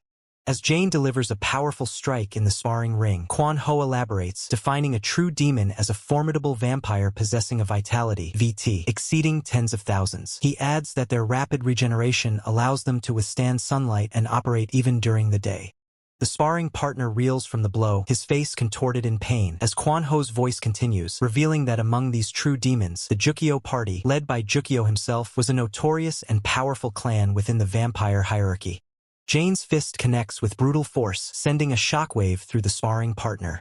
Jane pushes through the exertion, his expression tight with focus as he continues his relentless assault. With a powerful leg sweep, Jane sends his sparring partner crashing against the reinforced cage, the impact echoing through the arena. The sparring partner cries out in raw agony, his body slamming hard against the metal mesh of the cage. As Jane lies on the mat, catching his breath, Kwon Ho explains that after Sylvester eliminated Jukyo, the notorious vampire party swiftly crumbled. Jane then connects the dots, realizing that the remaining members of the Jukyo party have now allied themselves with the Sangdong gang. Kwon Ho confirms Jane's deduction, extending a hand to help him up, stating their goal is to uncover any lingering traces of Jukyo. Jane, still on the ground, questions the meaning of traces. Standing opposite his sparring partner, Jane listens intently as Kwon Ho clarifies that the remnants of the Jukyo party are actively seeking to inherit Jukyo's formidable powers and restore their former terrifying reputation. A sharp realization dawns on Jane's face, his expression hardening as he grasps the full implications of Kwon Ho's words. Jane narrowly evades a powerful blow from his sparring partner, letting out a grunt of effort as he twists away. The sparring partner glares intensely at Jane, warning him not to get overconfident in their match. A monstrous, vampiric figure with glowing red eyes and razor-sharp claws descends with predatory speed, targeting a figure on a motorcycle below. Jane expertly maneuvers his motorcycle, a blur of speed and blue energy as he carves a tight turn, maintaining his relentless momentum. From an aerial perspective, Jane circles the vampiric attacker on his motorcycle, creating a dynamic whirlwind of motion around the stationary foe. A composed, suited figure leans against a sleek car, observing the unfolding chaos, and casually offers assistance. The vampiric attacker snarls, vehemently declaring his intent to handle the situation alone, ordering the suited figure to remain out of the fight. The suited figure's eye flashes with a subtle red glow as he responds with a wry, challenging tone, questioning the vampire's audacity to issue commands. The vampire's face contorts with rage, his fangs bared, as he emphatically repeats his command for the suited figure to stay out of the way. Jane, now wielding a gleaming sword, expertly maneuvers his motorcycle past the enraged vampire, preparing for a swift strike. Blood erupts from the vampire's arm as he recoils from a precise, rapid strike, Jane's motorcycle a blur in the distance. Jane executes a daring stunt on his motorcycle, sending the vampiric foe flying through the air from the force of his attack. Sparks fly as Jane's motorcycle tears across the ground, leaving the airborne vampire far behind as he presses his advantage. The suited figure's glowing red eyes narrow in contemplation, a realization dawning as he mutters about recognizing a familiar combat pattern. Enraged and falling, the vampiric attacker bellows in fury, refusing to be dismissed as a fool. Jane remains poised on his motorcycle, sword at the ready, his gaze fixed on the falling foe, prepared to deliver a decisive blow. The falling foe, revealed as the monstrous thug boss, twists in midair, his face contorted in a primal scream, claws extended in a desperate feral lunge. Jane's piercing blue eyes narrow, reflecting the rapid descent and the raw ferocity of his opponent, his resolve unshaken. With a powerful surge, Jane drives his motorcycle forward, his blades slashing down with lethal precision, carving a path through the air towards the thug boss. Jane expertly brings his motorcycle to a halt, his gaze cold and unwavering as he looks down upon the thug boss, now sprawled motionless on the ground. Landing with agile grace, Jane prepares for any counterattack, his blade still poised as the thug boss struggles to rise, seemingly unvanquished. Thug boss snarls, his red eyes burning with defiant fury, claiming he had predicted Jane's every move. Jane retaliates with a swift, horizontal slash, his sword leaving a trail of blue energy and drawing blood from the thug boss's side. A shockwave of blood erupts as Jane takes a direct hit, his face contorting in pain as crimson splatters across his features. Both combatants recoil from the exchange, Jane pushed back, but the thug boss also stumbles, the impact of their clash echoing through the arena. Jane curses, his eyes fixed on his blade, realizing his weapon has broken with alarming ease against the thug boss's unexpected resilience. The thug boss, bleeding but still standing, taunts Jane for his apparent weakness, his voice dripping with contempt. Suddenly, Jane closes the distance, seizing the thug boss by the throat, who gasps in surprise and pain. With a brutal knee to the thug boss's face, Jane forces him to his knees, blood gushing from the devastating impact. The thug boss collapses, his eyes wide with horror and pain, barely able to utter a plea for his young Nim. A new figure, the sinister older antagonist, emerges, his expression grim as he rhetorically asks if he wasn't told to stay put. Jane responds with a chilling smirk, a low good escaping his lips, acknowledging the sinister older antagonist's presence. The sinister older antagonist places a hand on the thug boss's shoulder, lamenting the 5 million won he invested in his organization. Without hesitation, Jane plunges his broken sword deeper into the thug boss's neck, ending his life in a brutal, bloody spectacle. Jane stands over the dying thug boss, his glowing gauntlet clenched, stating that this much is needed just to break even. The thug boss's eyes widen in a final, agonizing realization as his life force drains away, marked by a stark exclamation.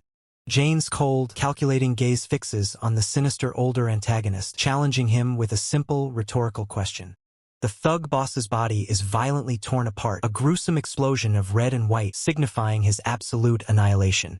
Sinister older antagonist watches the brutal display, his face a mask of grim determination, a hint of his own power simmering beneath. Jane stands victorious over the bloody remnants of the thug boss, his gauntlet glowing with residual energy, ready for the next confrontation. A close-up reveals Jane's grim, blood-stained smirk, a chilling testament to his ruthless efficiency.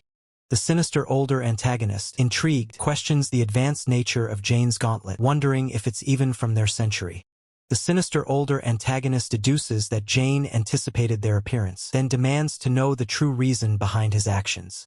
Jane's bloodied sword drips onto the ground as he responds with a chilling question, implying his true objective is far more sinister. The menacing gesture and his gauntlet glowing, Jane declares his singular objective, the sinister older antagonist's head. Jane's eyes harden as he looks up from his bloodied blade, issuing a direct challenge for the sinister older antagonist to engage him immediately. The sinister older antagonist recoils, a sneer twisting his features as he dismisses Jane's unique fighting style. He taunts Jane, questioning his blood type before claiming to have already analyzed his combat patterns. With menacing red eyes, the sinister older antagonist continues his taunt, asserting that Jane's sword is broken and he has already deciphered the secrets of his gloves. The sinister older antagonist launches a swift counterattack, a burst of blue energy emanating from his hand as he lunges forward, aiming to overwhelm Jane. A cruel grin spreads across the sinister older antagonist's face as he mocks Jane, asking if he's already growing desperate in their clash. Jane, in his dark combat suit, crouches low, his pistol locked onto a target, his expression grim and focused as he prepares to unleash a devastating counter. A sudden, brutal move, Jane fires. Blood erupts from the sinister older antagonist's head as he stumbles backward, a glowing blue symbol shimmering behind him. The sinister older antagonist's eyes widen in disbelief and fury, blood dripping as he gasps, questioning when Jane managed to get the upper hand. Jane remains in his combat stance, his pistol still smoking, as blood splatters in the foreground, marking the decisive blow he just delivered. Jane stares down his defeated foe, his hand bloodied, coldly reminding the sinister older antagonist of his earlier promise to aim for his head. Jane presses his pistol against the sinister older antagonist's head, ensuring the finality of his victory. As Jane kneels over the fallen sinister older antagonist, the antagonist's body begins to dissolve into crackling blue flames, indicating a system skill activation or absorption. Jane winces, a pained ugh escaping his lips as he feels the strain of the process, visible scratches marring his shoulder. With a look of grim determination, Jane acknowledges the necessity of his actions, stating that he has no other choice. Jane's face contorts in agony, teeth gritted as chaotic, glitch-like energy surges around him, signifying an intense internal struggle or power activation. Blur of vibrant blue and dark streaks fills the frame, reflecting the raw, uncontrolled energy unleashed during Jane's power activation. Jane collapses to his knees, utterly exhausted and gasping in pain after the intense activation of his abilities. A wide shot reveals Jane, a small figure, kneeling in a desolate parking lot, the aftermath of his battle evident in the splatters on the ground and the abandoned motorcycle nearby. Jane, now on his motorcycle, speeds away from the scene, his headlights piercing the darkness as he leaves the recent chaos behind. Jane pulls up, looking towards Baek-in, who leans casually against a car, greeting Jane with a question about his delayed appearance. Baek-in crosses his arms, observing Jane with a knowing smirk, asking if he feels better after venting his frustrations. Jane questions how Baek-in managed to track him down, to which Baek-in offers a sarcastic reply about the existence of GPS technology. Baek-in's expression turns more serious as he comments on Jane's recent change in behavior, noting he no longer acts the way he used to. Jane looks confused, directly asking Baek-in to clarify what he means by his earlier statement. Baek-in gestures towards Jane's motorcycle, explaining that he rides it much more roughly now, unlike how he used to treat it. Baekin continues, recalling how Jane once cherished his motorcycle like a treasure, while Jane remains silent, contemplating the words. Jane, clearly annoyed by Baekin's observations, curtly tells him to mind his own business. With a burst of speed, Jane revs his motorcycle and races away, leaving Baekin standing alone in the urban night. Baekin watches Jane depart, a thoughtful expression on his face as he exhales a puff of smoke, pondering Jane's recent changes. As the scene settles on the quiet street, Baekin's lingering thought hangs in the air, a simple so, reflecting his continued contemplation of Jane's path.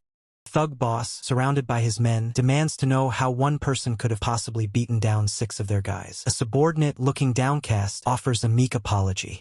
With chilling sarcasm, the thug boss declares the mission well done, his face twisting with barely concealed rage as he adjusts his tie.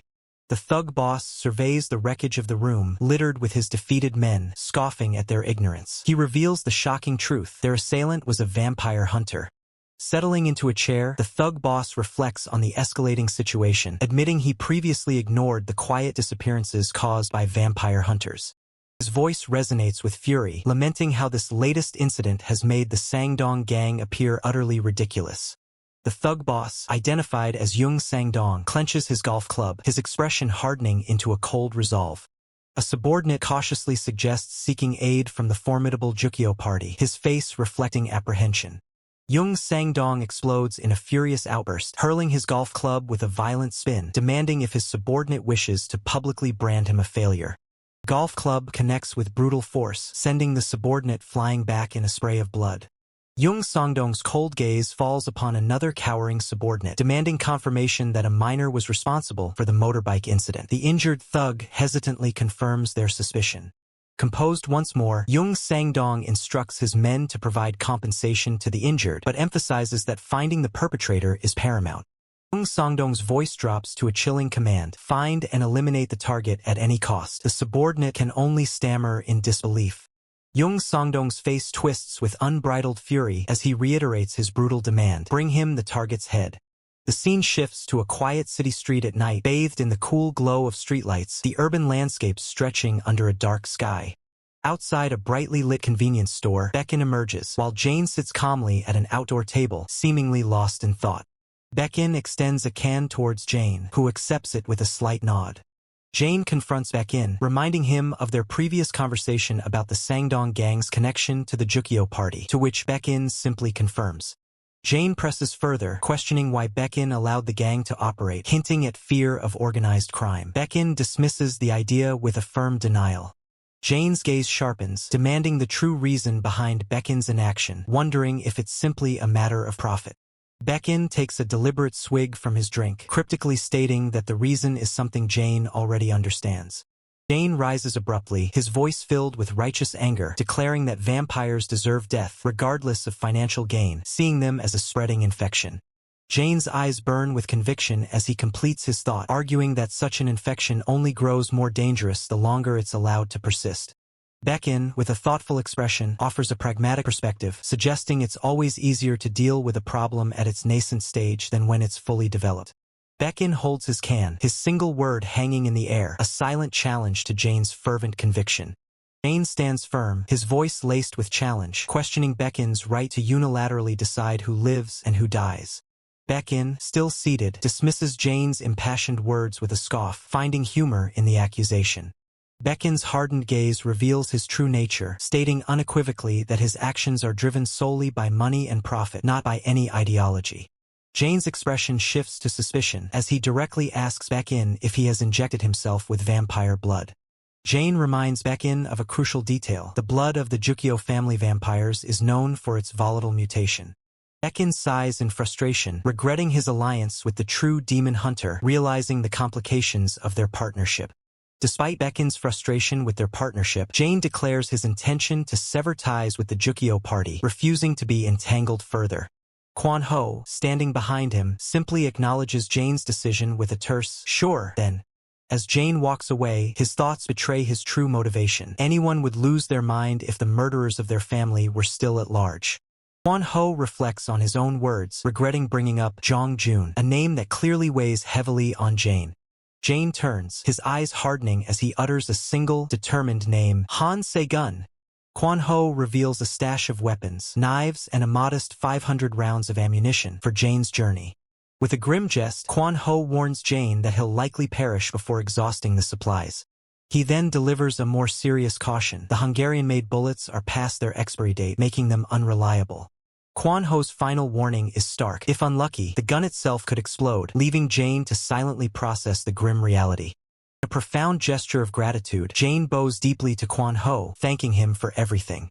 Kwan Ho's face remains stoic, reflecting the weight of their unspoken understanding. A flashback shows Kwan Ho gently ruffling a younger boy's hair, admonishing him, "Don't turn into a vampire." Back in the present, Kwan Ho reiterates his stern warning to Jane, vowing to hunt him down mercilessly if he ever succumbs to darkness. Kwan Ho's profile reveals a stern, unwavering resolve, his words carrying immense gravity. Jane listens silently as Kwan Ho delivers his final, impactful words. He will show no mercy, despite having raised him. A blinding flash of light erupts, signaling a dramatic shift in the narrative. Jane speeds off on his motorcycle, leaving the cityscape behind in a blur of motion. His face, illuminated by the night, displays a fierce determination as he embarks on his solitary mission. Under a beautiful, full moon, Jane rides into the night, the urban landscape receding behind him. Meanwhile, a new scene unfolds as a group of individuals gathers around a crackling barrel fire, bathed in a warm, ominous glow. One of the thugs by the fire responds with a dismissive "so," challenging Cheon-Yong-Hoo's presence. Cheon-Yong-Hoo attempts to cut to the chase, demanding to speak with their leader, but is abruptly interrupted. The thug boss, with a sneering grin, declares he has no business with an old guy like Cheon-Yong-Hoo. Cheon-Yong-Hoo's expression darkens, clearly insulted by the disrespectful retort. Adjusting his glasses, Cheon-Yong-Hoo sighs, remarking on the rudeness of youngsters today, his tone turning menacing. Behind him, two of his associates transform, their faces contorting into monstrous, fanged visages with glowing red eyes. The barrel fire intensifies, its flames roaring, reflecting the rising tension in the alley. The scene is set under a dramatic twilight sky, with the black car and the group by the fire as a dangerous confrontation looms. The brutal interrogation begins as the red-haired man cries out in agony, his body racked with pain under the dramatic twilight. The sinister older antagonist mercilessly twists his victim, eliciting a choked cry of pain as blood spatters the ground. A female bystander shields her eyes, unable to bear witness to the brutal scene unfolding before her, illuminated by the ominous red glow. The thug boss mockingly warns his subordinate not to damage the biker too much, reminding him that the victim still needs to hold the handlebars, and confirms his identity as a biker. The tortured red-haired man screams in agony and desperation, finally breaking and promising to comply with their demands. The sinister older antagonist's face is a mask of cold calculation, his eyes gleaming with malicious intent as he observes the scene. In the desolate alley, the thug boss commands one of his subordinates to bring something over, while the sinister older antagonist looks on with a questioning expression. The thug boss barks impatiently, demanding the money bag from the car's trunk, his voice laced with aggression and contempt. As the red-haired man lies defeated, a voice informs him that this is merely the advance payment for their cruel demands. The thug boss instructs his subordinates to use the money as bait for a new bike, or simply for their own pleasure, expressing his indifference to their methods as long as the main objective is met. The thug boss's face hardens as he issues a final, chilling command: ensure the green-haired brat is brought to him, no matter what. With a firm grip on the victim's head, the thug boss delivers his ultimatum, demanding confirmation of understanding. The sinister older antagonist, his eyes glowing menacingly, declares this brutal display to be a stark example as he continues to assault the screaming victim. The thug boss interjects, cautioning the sinister older antagonist to avoid a fatal blow to the neck, implying a need for the victim to remain alive. A chilling smile spreads across the thug boss's face as he points out the victim's usefulness, emphasizing that he cannot die before their plans truly begin. The red-haired man lies battered and defeated, his eyes closed in exhaustion, his face bearing the gruesome marks of a brutal interrogation. Under the deepening twilight, the antagonists stand casually in the alley, their dark figures silhouetted against the urban backdrop, while faint sounds of suffering still echo.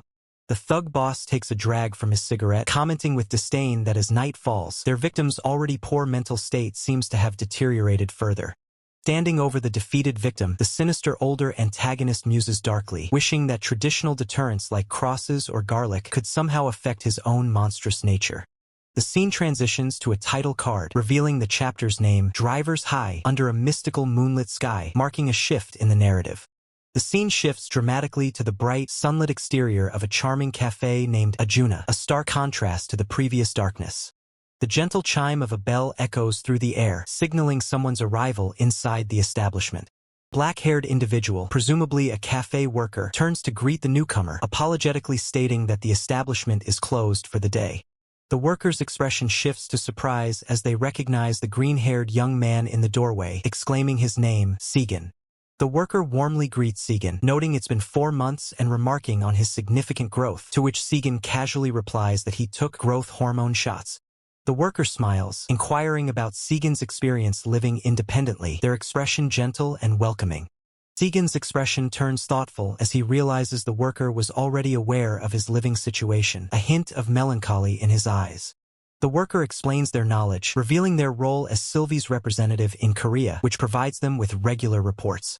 The worker's gaze sharpens, sensing a deeper reason for Segan's visit, and directly asks what is truly going on. The young man, Han Segan, reveals his true purpose, stating he's heard of a tool capable of detecting vampires. He elaborates, identifying the item as a bloodstone pendulum, a specific artifact for his quest. Without hesitation, Han Segan declares his intent to purchase it immediately, surprising the female worker who questions his urgency. The worker, though not stopping him, advises caution, suggesting he manage his funds more carefully. She further clarifies that while useful, the pendulum isn't a weapon in the traditional sense, implying it won't directly aid him in combat.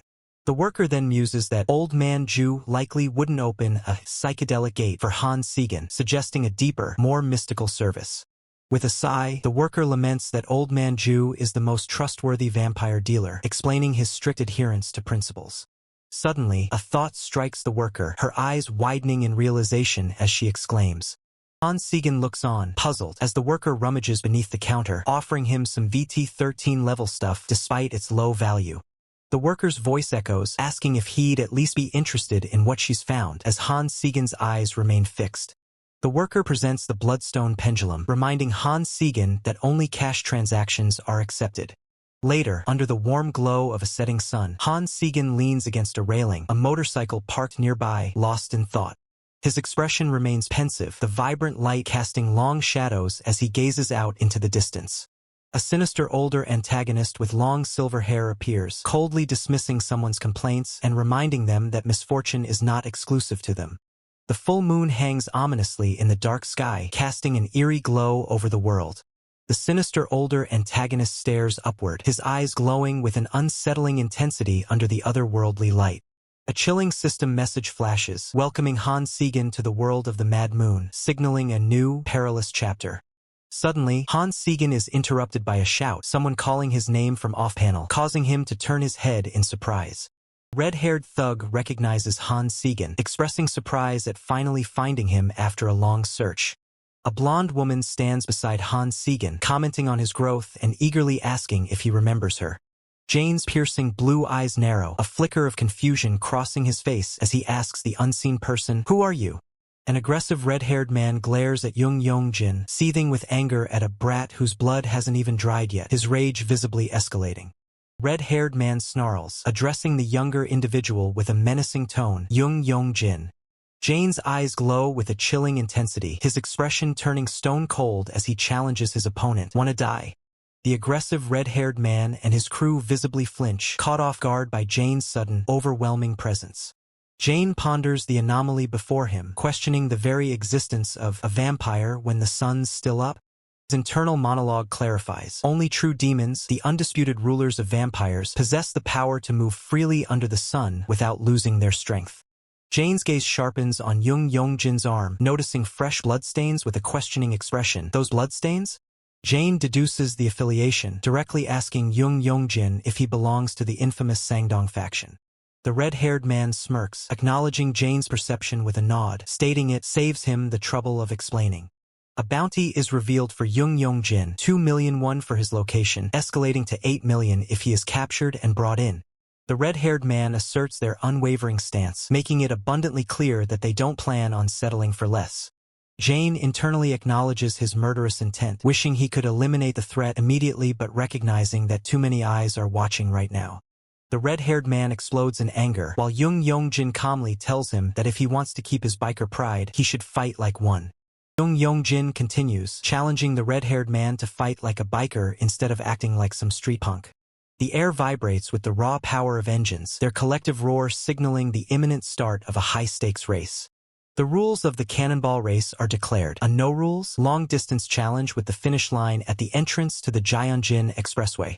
Jane laments softly, musing that if circumstances had been gentler, they might have shared a can of beer together before falling into a reflective silence.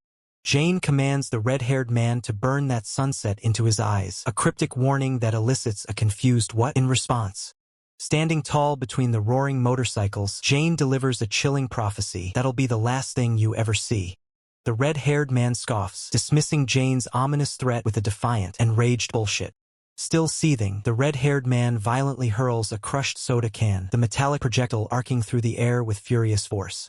The can smashes into the asphalt, exploding into fragments of metal and debris, a testament to the raw power behind the red-haired man's rage. Two rivals, the red-haired man and Jane, ignite their engines, blurring into streaks of speed as they tear down the highway, leaving a trail of dust in their wake.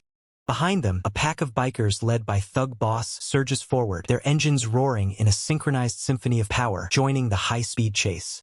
The entire convoy accelerates, a blur of speed and steel against the setting sun, as the chase intensifies on the open road. Jane expertly maneuvers his motorcycle, leaning into a sharp turn as the red-haired man presses hard, their rivalry fueling the breakneck pace. The red-haired man's face contorts in a mixture of shock and fury, an exclamation hanging over him as he struggles to keep up with Jane's sudden burst of speed.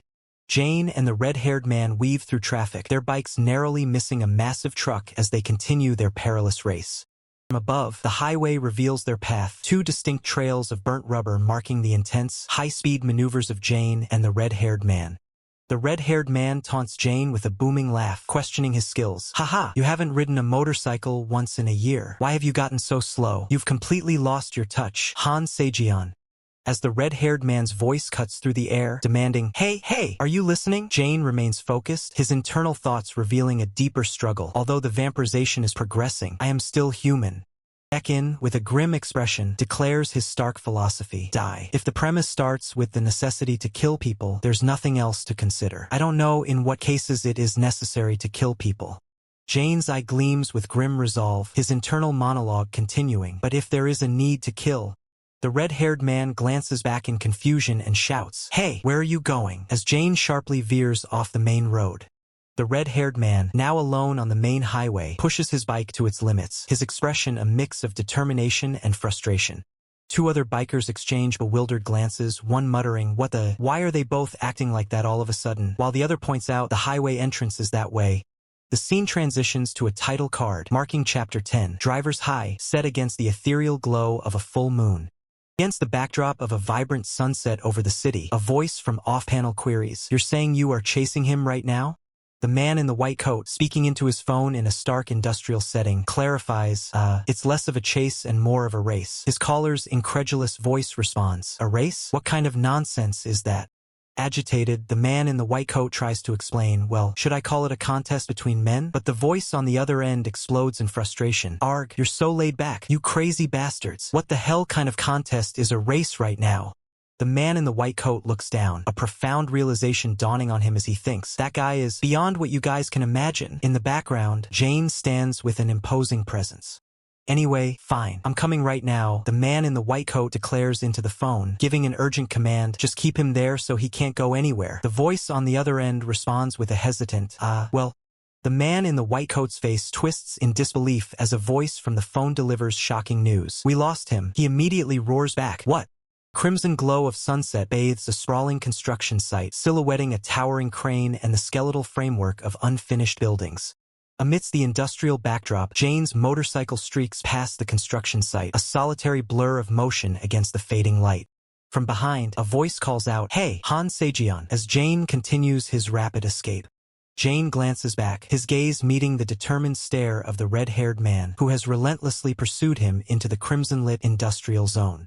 The red-haired man's face contorts in fury as he shouts at Jane, Are you running away in the middle of a race?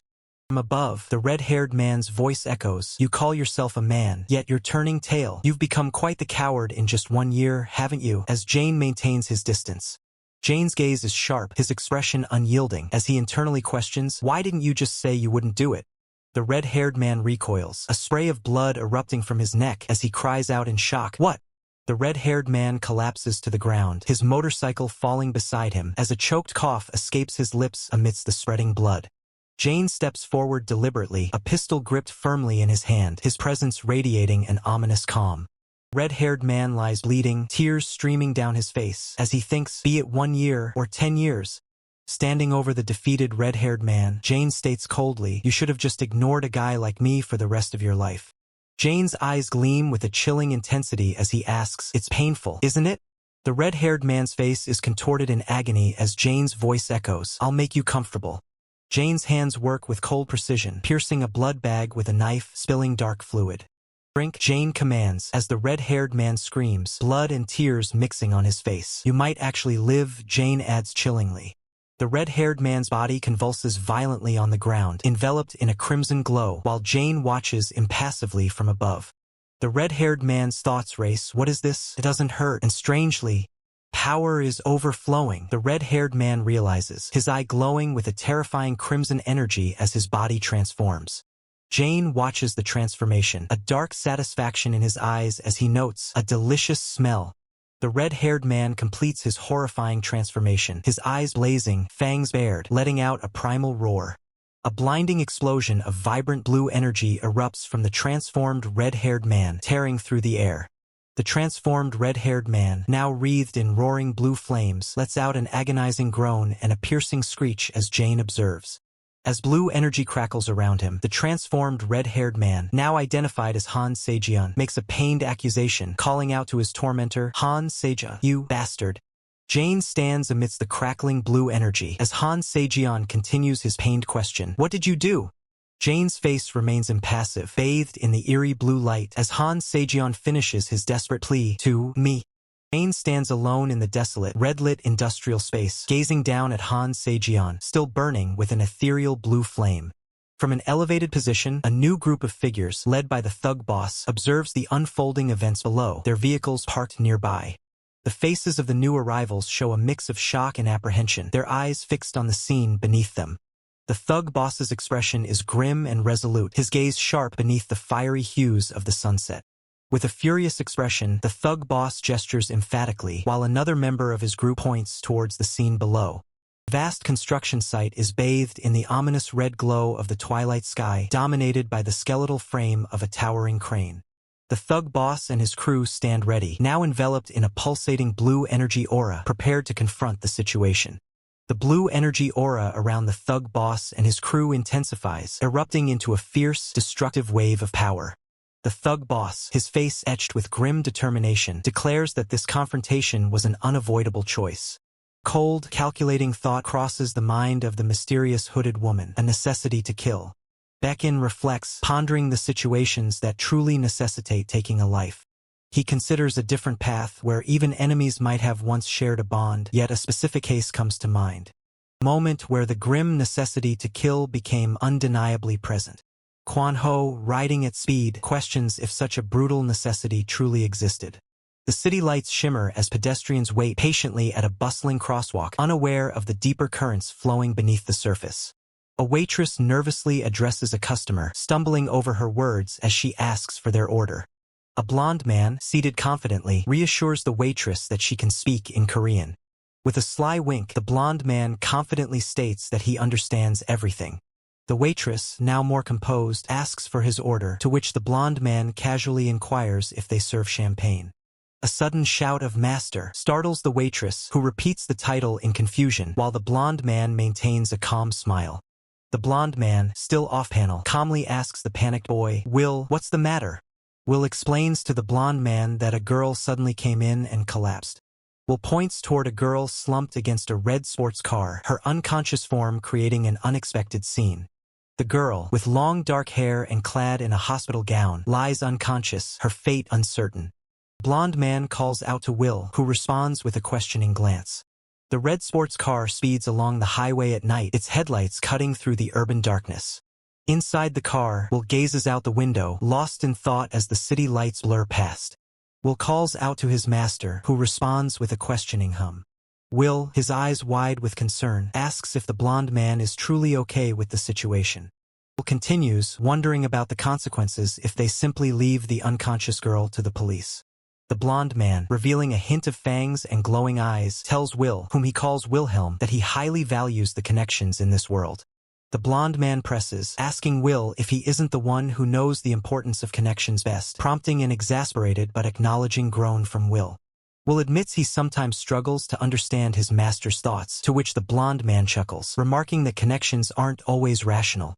The blonde man proudly declares himself a romanticist, as a system notification reveals his true nature, a true demon phantom.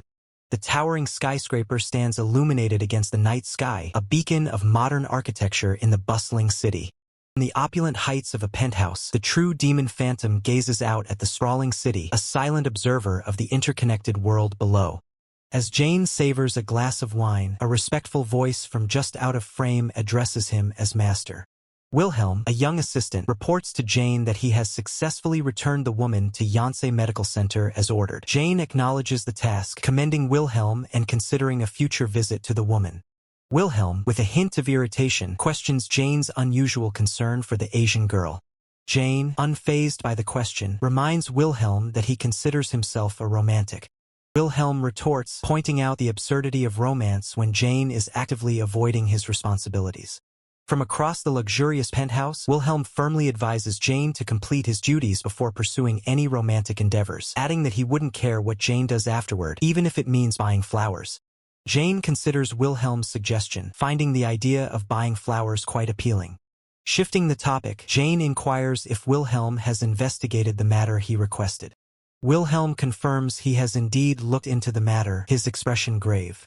Wilhelm reveals the woman's name is Yoon Mi-hai, explaining that her case was recently in the news due to a sexual assault by her classmates. Jane's smirk deepens as he confirms his suspicion. Yoon Mi-hai is no ordinary woman. The scene transitions, revealing a title card for The Crimson Witch, Chapter 011, Under a Haunting Moon. Grim details emerge. 6 high school girls orchestrated a brutal sexual assault, leaving the victim bloodied and broken. Wilhelm continues his report, stating that on the 4th, 6 individuals, including a Miss M from H Girls High School, were booked but were controversially released without detention.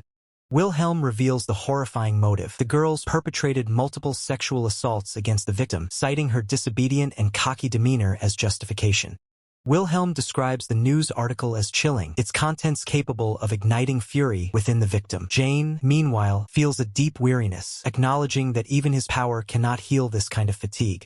Wilhelm informs Jane that Sylvester's video has arrived and asks if he wishes to view it, all while internally questioning Jane's work ethic. Jane, in turn, wonders if Sylvester is still meddling. Jane, visibly frustrated, laments Sylvester's relentless pursuit, noting that he had hoped to enjoy his first visit to Korea in a long time. Wilhelm reminds Jane of the severe consequences he faced, including excommunication from the Vatican and the freezing of all his accounts. Jane acknowledges the truth of this statement. Wilhelm prompts Jane again, asking if he will watch the video. Jane, after a moment, decides he must keep an eye on Sylvester and agrees to watch. With a chilling smile and glowing blue eyes, Jane reminds Wilhelm that he was the one who insisted on work.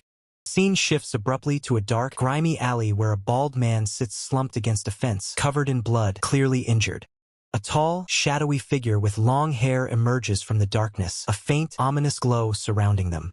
The figure is revealed to be Jane, his long silver hair flowing and his piercing blue eyes glowing intensely, exuding a formidable aura. Security camera footage captures Jane standing over a fallen, bloodied victim, the brutal aftermath of his power evident. Back in the penthouse, Jane calmly utters a chilling pronouncement. Ashes to ashes, dust to dust. The injured man, terrified and bleeding, desperately pleads for his life. Jane stands menacingly over the cowering figure, his presence radiating an undeniable power, framed by the cold steel of the fence. Back in the penthouse, Wilhelm sternly comments on the man's desperate plea shown in the footage, his gaze unwavering. Jane delivers a final, chilling statement from across the room, condemning those who thrive by filling their veins with the blood of others. Jane's chilling condemnation hangs in the air as a blond man, his expression unreadable, challenges, "Do you dare?" Continues, the words dripping with disdain. "Claim to be a living being, then cry." With a dramatic gesture, the blonde man demands, "Cry and prove your innocence," as another figure mirrors his pose in the background. A grim scene unfolds as a pale, fanged man with bloodshot eyes finds a sharp blade pressed against his throat, blood already staining his collar. Jane's piercing blue eye glows with cold resolve, his long white hair framing a determined profile. The blonde man lowers his hands, revealing a smirk as he challenges, "See that? You can't." His eyes glow with an unnatural violet hue, fangs glinting as he declares, "That is your limit." Jane unleashes a devastating strike, his glowing blue blade cutting through the air with immense force. Red wine erupts from a tilted glass, splashing violently as if reacting to an unseen force. Jane's hand grips his sword, the blade humming with blue energy as crimson liquid continues to spray in the background. The blonde man, seen from behind, flings the wine glass away, a scarlet trail arcing through the air against the backdrop of the city lights. Jane's blue eyes narrow, reflecting an unwavering determination as he prepares for the next move. A security camera feed captures a brutal scene. A figure lies motionless amidst a pool of blood, while another stands over them, sword in hand.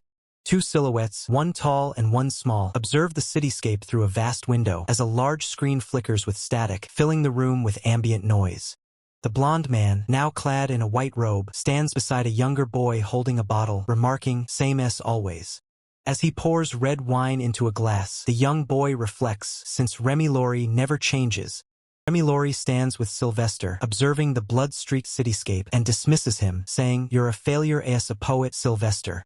The grim reality of a public restroom is revealed, its open stalls and grimy sinks echoing with unseen activity. A haggard, green-haired man clenches his jaw, his eyes heavy with exhaustion as a system notification appears. 2 days. Leaning weakly over a toilet, the green-haired man reveals his dire state. "I haven't eaten a thing."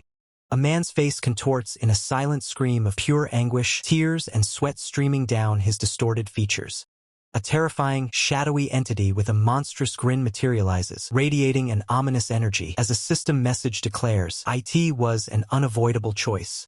From a high angle, the green-haired man is seen hunched over the toilet, violently retching, crying out, "Bleg!" Akin's scarred face is contorted in a furious snarl, his blue eye blazing as he challenges, "You think you get to judge whether someone deserves to die or not?"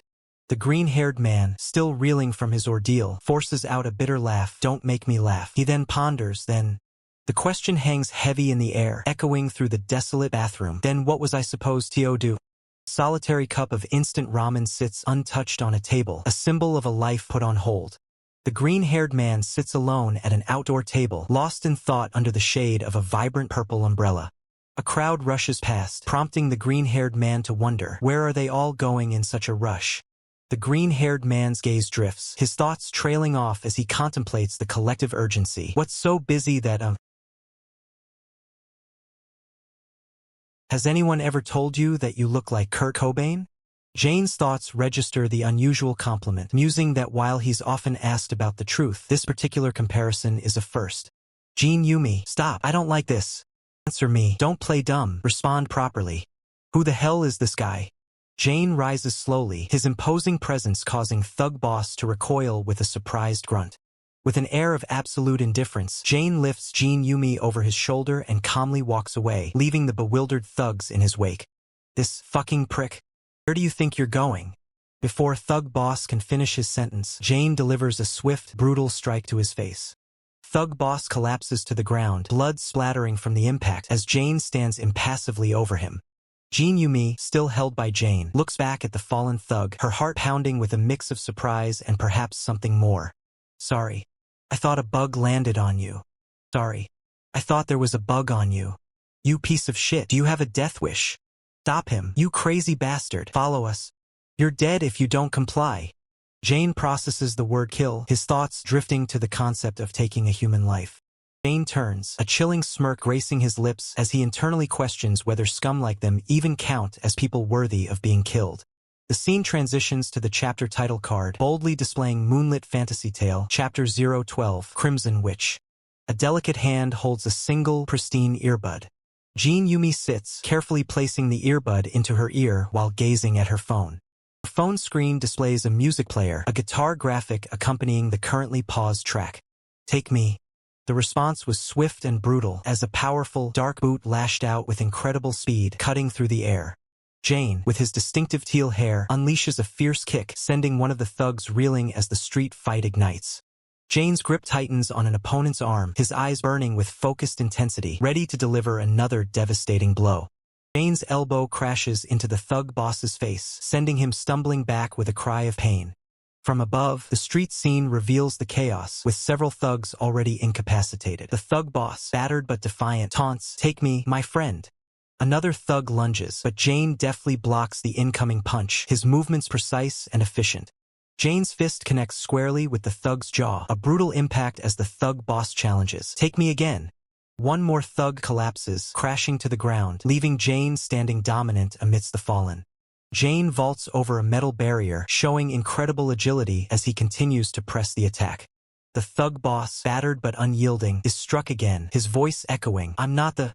Jane delivers a powerful kick, sending the thug boss flying. The defiant words continue, "Only one." Thug boss's face contorts in agony from the relentless assault, a guttural cry of "ah" escaping his lips. Falling backward, the thug boss glares up at Jane, repeating his warning, "I'm not the only one." The thug boss lies sprawled on the grimy street, blood staining the ground, his pained gasps of "ah" filling the air. Suddenly, Jane takes a sharp blow to the side of his head, a red streak indicating the unexpected counterattack. A close-up reveals a fist connecting with Jane's face, drawing blood and showing the ferocity of the counterattack. Jane stumbles back from the surprise hit while the thug boss, back on his feet, declares, "I'm not..." The thug boss, a sinister grin spreading across his bloodied face, reveals a hidden knife, finishing his statement, "The only..." Jane turns, revealing a long, deep cut across his back, a sharp intake of breath, escaping him as he realizes the extent of his injury. Jane faces the now armed thug boss, who stands ready, his previous words hanging in the air, "I'm..." The thug boss's nose bleeds freely, yet his expression remains one of stubborn defiance, emphasizing, "Not the..." Jane's eyes narrow, a cold, dangerous glint visible through his teal hair as the thug boss defiantly declares, "Only one." Jane clenches his jaw, a low H of pain or resolve passing his lips as he prepares for the next exchange. The thug boss lunges forward, knife glinting, unleashing a battle cry of "ah" as Jane braces for the attack. Jane moves with lightning speed, deflecting the thug boss's knife strike with a powerful, sweeping motion. The knife is expertly parried, striking the thug boss's wrist and sending the weapon spinning away from his grasp. With the knife disarmed, Jane delivers a brutal, open-handed strike directly to the thug boss's face. The thug boss's face is grotesquely distorted by the impact, blood flying as he's sent reeling. Jane seizes the thug boss by the collar, holding him aloft as the discarded knife tumbles through the air. A close-up on the thug boss's eye, a single tear or bead of blood reflecting the harsh, blue glow of the streetlights, his defeat absolute. Final, devastating blow lands, sending another thug reeling back as he unleashes a surge of raw power. His eyes burn with an unwavering resolve, a silent command echoing, "Keep going." He looms over the battered thug boss, who gasps for breath amidst the bloodied pavement, as a chilling thought permeates the air, "If you're going to kill a person." His leg blurs into a vicious downward strike, sending fresh splatters across the desolate street, a voice demanding more. With a brutal, precise strike, he connects a kick directly to a thug's head, the impact erupting in a violent burst of energy and blood as a command rings out, "Do it." He relentlessly assaults the kneeling thug, each blow punctuated by a visceral sound, as Kwan Ho watches from the foreground, a challenge echoing, "Try it." He stands victorious over the defeated thugs, while she observes the brutal aftermath, an insistent voice urging on the violence. "Do it, I said do it." He clenches his fists, a furious rage radiating from him, as the battered thug boss on the ground defiantly shouts, "Kill me, you motherfucker. You think you can kill someone with just this?" Her expression is etched with a profound sadness, as if hearing a haunting melody that whispers, "I'll kiss your open sores." His brutal work seemingly done, he turns his back on the carnage, a trail of blood staining his shoulder as he walks away. A bead of sweat traces a path down his grim face, his profile revealing the heavy toll of the recent battle, blood still visible on his shoulder. His gaze remains distant, his jaw set, the lingering tension of the fight still visible in his sweat-dampened features. Her face mirrors a similar distress, a single tear or bead of sweat tracing a path down her cheek as she processes the brutal scene. Hunched over, his arm hanging limply, he appears utterly drained, his posture reflecting profound exhaustion or lingering pain. His hand reaches out into the empty air, a silent plea or a desperate grasp for something just beyond his reach. With a final, heavy thud, he collapses onto the blood-stained pavement, his body giving out as she watches, helpless, from afar. Slender legs and hands reveal the grim reality of her situation. She is bound by cuffs, unable to intervene. From an overhead perspective, the full extent of the brutal street fight is revealed. He lies defeated, she remains cuffed, and multiple thugs are scattered amidst the crimson splatters. The harsh blue glow of the streetlights gives way to the soft light of morning, revealing a quaint cafe named Arjuna, ready to open its doors. Inside the cafe, a diligent woman with short dark hair sweeps the sun-drenched floor, preparing for the day's customers. She sighs, her thoughts drifting aloud as she wonders, man, do I need to hire a part-timer or something? She glances out the window, a subtle sound drawing her attention as she continues her work. Outside, a sleek black sports car sits parked, its polished surface reflecting the morning light. With a smooth, elegant motion, the car's distinctive scissor doors swing open, revealing its luxurious interior. The sound of a bell announces a new arrival, and she smiles, looking expectantly towards the entrance. The cafe worker greets the new arrival, exclaiming, Sylvie. Jane, with his long white hair, leans against the luxurious car, responding with a hint of exasperation, I told you not to call me that. As Jane enters the cafe, the worker questions him through the window, why did you return, and much earlier than scheduled? Jane offers a cryptic smile, his response almost poetic, it's because I like Dostoevsky. The underlying sentiment echoes the author's profound words, man cleanses the sins of the world by shedding tears. As the echoes of Dostoevsky's wisdom fade, a new chapter unfolds, dramatically titled Crimson Witch, setting a somber stage for the events to come. Within a dimly lit room, a man with disheveled green hair presses his hand against a wall, his profile revealing a grimace as a gruesome, gaping wound mars his back. He pushes himself up on the blood-soaked bed, his raw strength evident despite his injury, the room bathed in an eerie violet glow as he struggles to rise. His eyes, sharp with confusion and a hint of desperation, dart around as he questions the sudden lapse in his memory, wondering when he lost consciousness. The room's walls are adorned with gritty, stylized posters, hinting at a chaotic past or a rebellious spirit that once filled the space. His gaze falls upon another unconscious figure on the floor, surrounded by scattered items and fresh bloodstains, as he struggles to grasp his bizarre surroundings. Taking in the full extent of the disarray, the man observes the chaotic state of the room, deeming it an absolute pigsty as two women lie unconscious. He stares incredulously at his makeshift bandage, a roll of toilet paper clumsily applied to his wound, questioning if this could truly be considered first aid. A pink-haired girl slowly stirs from her slumber on the bed, her voice soft as she asks the man if he's awake, to which he responds with a hesitant affirmation. As the man attempts to dismiss the situation and rise, the girl gasps in alarm, pointing out the obvious fact that he had been stabbed with a knife. The girl's concern grows as she asks if he'll be alright simply walking out with such a severe injury, her voice laced with genuine worry. He pauses, contemplating her words, as the girl kneels on the bed, watching him with a mixture of apprehension and concern.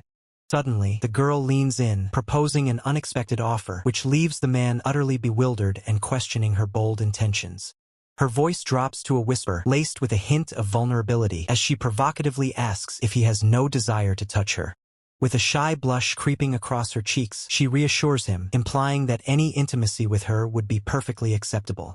His eyes widen in stunned disbelief, reflecting the sheer audacity and unexpectedness of her proposition. Springing to his feet, the man confronts her, his voice sharp with anger and suspicion, accusing her of being crazy or under the influence of drugs. The girl looks up, her expression a mix of surprise and hurt as his harsh words hang heavy in the air, echoing the tension in the room. She bows her head, her voice barely a whisper as she offers a quiet apology for her earlier words, a clear sign of regret. The man's intense gaze softens slightly, a moment of introspection crossing his features as he considers her apology and the strange circumstances. He explains his irritable mood, citing days without food, and then offers a belated apology for his earlier violence against her boyfriends, scratching his head in mild embarrassment. As the man looks back, the girl hesitates, trying to find her words, while he simply offers a questioning glance, waiting for her to speak. With a renewed sense of determination, the girl earnestly asks him to come with her, her expression pleading and hopeful. Later, a simple meal of instant noodles and onigiri sits on a table, bathed in the warm glow of an afternoon sun, a sign of newfound normalcy. The man and the girl sit across from each other in a brightly lit convenience store, a quiet understanding passing between them as they share a meal. Girl happily devours her food, chopsticks poised over her noodles, a small, contented smile playing on her lips. The man observes her eating with a slight smirk, noting her hearty appetite and the fact that he's footing the bill for their meal. Breaking the silence, the girl clarifies that the men he smashed earlier were not her boyfriends, prompting a curious hum from him. She then reveals her true reason for following him, confessing that she merely thought he might get lost, a subtle blush on her face as she admits it. He responds with a dry retort, asserting his maturity and dismissing her concern with a slight frown, his gaze firm. His gaze remains firm, a quiet resolve etched on his features as he contemplates the situation, his maturity evident in his composed demeanor. Outside, the city lights blur as people pass by, but within a brightly lit convenience store, two figures sit at a table, their presence a quiet anchor in the bustling night. One of them, a young woman with soft pink hair, looks away with a subtle hint of melancholy, her expression lost in thought. The young man, observing her from afar, wonders if she, too, shares a similar burden or predicament as himself. Back at his table, the young man quietly eats his instant noodles, his thoughts still lingering on the mysterious young woman. He hesitates, a soft escaping his lips, unsure how to approach her. Pink-haired woman, Jean Yumi, then introduces herself with a bright, almost overly enthusiastic smile, her eyes sparkling. The young man continues to eat his noodles, seemingly unfazed by her sudden introduction, maintaining his quiet demeanor. Above them, the mundane fluorescent lights of the convenience store hum, casting a sterile glow over the unexpected encounter. The young man's blunt retort echoes, stating simply that he hadn't asked for her name, dismissing her effort. The scene shifts to a large, imposing hospital, its modern architecture gleaming under the clear sky, surrounded by parked cars. Inside, a furious man's voice booms, demanding to know how a hospital could be so poorly managed that a child could simply run away. Doctors attempt to restrain the enraged father as a staff member warns him that his outburst could negatively impact his daughter, but he retorts that he cannot be calm when his daughter nearly died on the street. Father continues his furious interrogation, asking if they would have taken responsibility had his daughter died, his voice escalating in desperation. As the father rages about paying expensive hospitalization fees, Kwan Ho, a man with light hair holding a bouquet of red flowers, observes the chaos with a sardonic smirk, remarking that he seems to have arrived at a bad time. The angry father turns his fury on Kwan Ho, demanding to know who he is, but Kwan Ho simply raises a hand, asking for a moment. With a casual snap of his fingers, Kwan Ho unleashes an unseen force, a ripple of purple energy momentarily distorting the air as the angry father looks on in shock. Dark, ethereal roses appear, their petals tinged with an unnatural purple hue, symbolizing a sudden, sinister shift in reality. The angry father's face contorts in terror as the world around him warps into a swirling vortex of psychedelic colors, the dark roses now appearing distorted and menacing. The hospital staff, caught in the same bizarre reality, look up with bewildered and fearful expressions as the colors continue to swirl around them. Kwan Ho stands over the now kneeling father, while the surrounding hospital staff, their eyes glowing red, appear to be under his complete control, trapped in the distorted, kaleidoscopic hallway.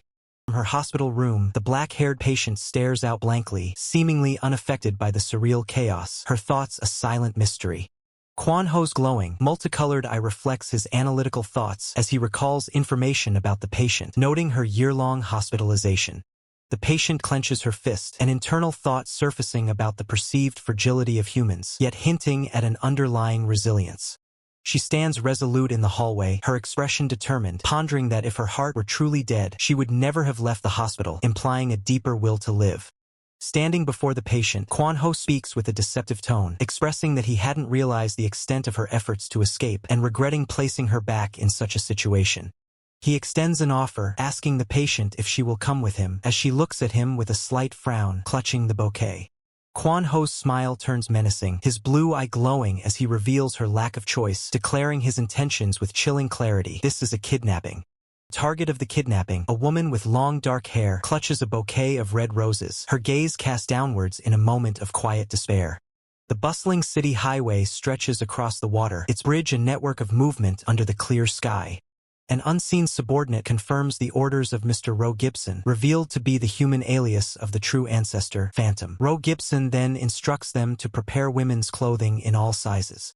Subordinate questions the order, asking if the women's clothing is for Mr. Wilhelm to wear. The superior finds this amusing, noting, "Boy, your sense of humor has improved significantly."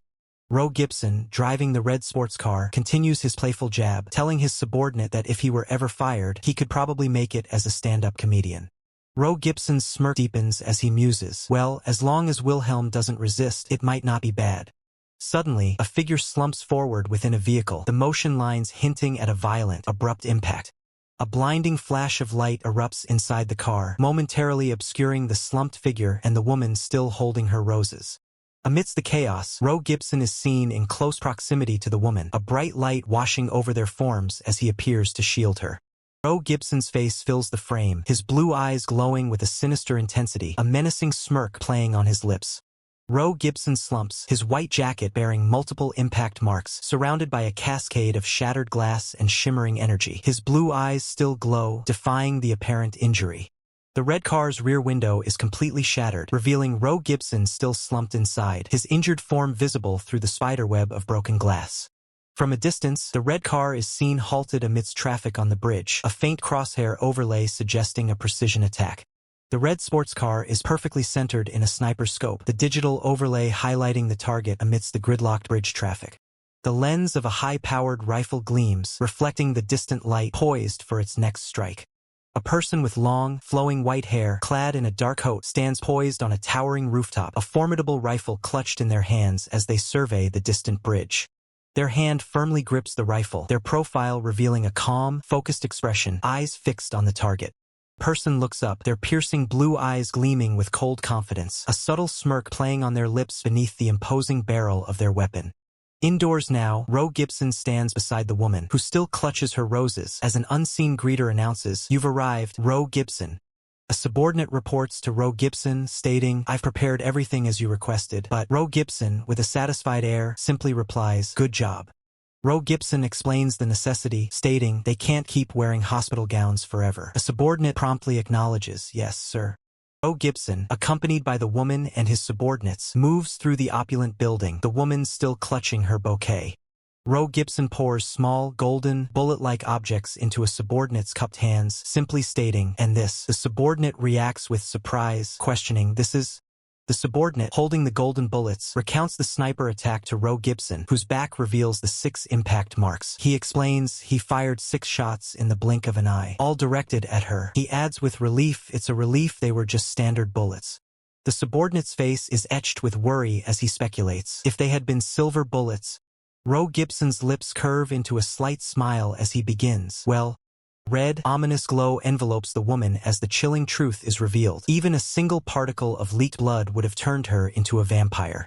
As the chilling truth of vampiric transformation settles, a starkly different scene unfolds. A man with golden hair and piercing purple eyes greets another, his smile enigmatic as he remarks, "You've become quite the gentleman, Sylvester." The narrative shifts to a new arc, Chapter 14, titled The Scarlet Witch, set against the backdrop of a desolate moon. A rugged dirt bike stands alone on a dimly lit street, its metallic frame showing signs of wear and tear. The green-haired young man sits slumped beside his bike, his gaze fixed on the ground as he laments that his vehicle has reached its limit. He sighs, acknowledging the strain he's put the bike through, admitting it's greedy to expect it to function perfectly after all this time. With his hands covering his face in frustration, the young man expresses his desire to repair or replace the bike immediately. His hands reveal an empty wallet, a stark visual representation of his financial predicament. The green-haired man sits back on the bench, confirming his lack of funds, his expression a mixture of resignation and despair. He curses the old geezer, who refuses to trade with him, emphasizing that he cannot stop fighting vampires and desperately needs to sell vampire blood soon. The young man continues to ponder his dilemma, wondering how he can find someone willing to trade with a minor. Suddenly, a young girl with vibrant pink pigtails and wide, excited eyes appears, exclaiming, "Ah, it's Kurt Cobain." Pink-haired girl leans over the surprised green-haired man, who lies on the bench, uttering a bewildered "huh?" Now sitting beside him on the bench, the girl complains that her legs have gone numb. She cheerfully asks where they are going now, prompting the green-haired man to internally note that she's speaking as if they've already been somewhere together. The green-haired man tells her it's late and she should go to sleep, then asks where she lives. She retorts, "Don't ask such things," and then asks about his friends. The pink-haired girl looks down, explaining that her friends all went to see their boyfriends and some went home. The green-haired man suggests she go home too, wondering if her parents would worry about her being out so late, then internally questions if she ran away. His intense gaze is met with the girl's somber revelation. She doesn't have any parents. Looking down with a sorrowful expression, the pink-haired girl plainly states, "I'm an orphan." The green-haired man stands by his bike, his back to the viewer, lost in thought after the girl's confession. He rides his motorcycle down a highway at night with the pink-haired girl riding pillion behind him, speeding past other vehicles. The pink-haired girl leans into the ride, her eyes closed, a serene expression on her face as they travel. Black and white photograph shows a group of 5 girls, hinting at the pink-haired girl's past as a delinquent. The same photograph is displayed on a flip phone, its screen glowing in the darkness. The phone lies on the floor, revealing a distressing scene of an authoritative and tyrannical father yelling at a cowering woman. The tyrannical father looms over the terrified woman, his cruel words echoing, "Why don't you just die?" Tears stream down the woman's face, revealing sharp, vampiric fangs as she questions the purpose of living such a loathsome life. Her eyes wide with despair and tears, the woman declares that she would rather die than continue her existence. A vehicle lies overturned and engulfed in a raging inferno, flames consuming the wreckage as a beam of light pierces through the smoke.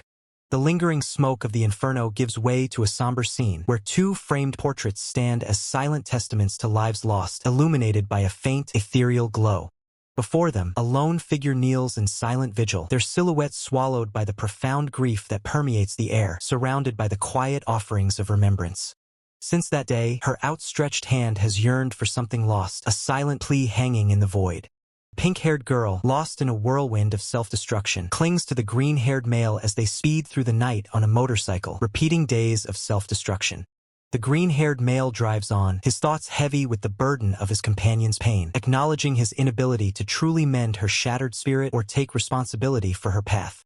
The green-haired male reflects, admitting that even though her words often lack context, he's begun to piece together her story after hearing it repeatedly.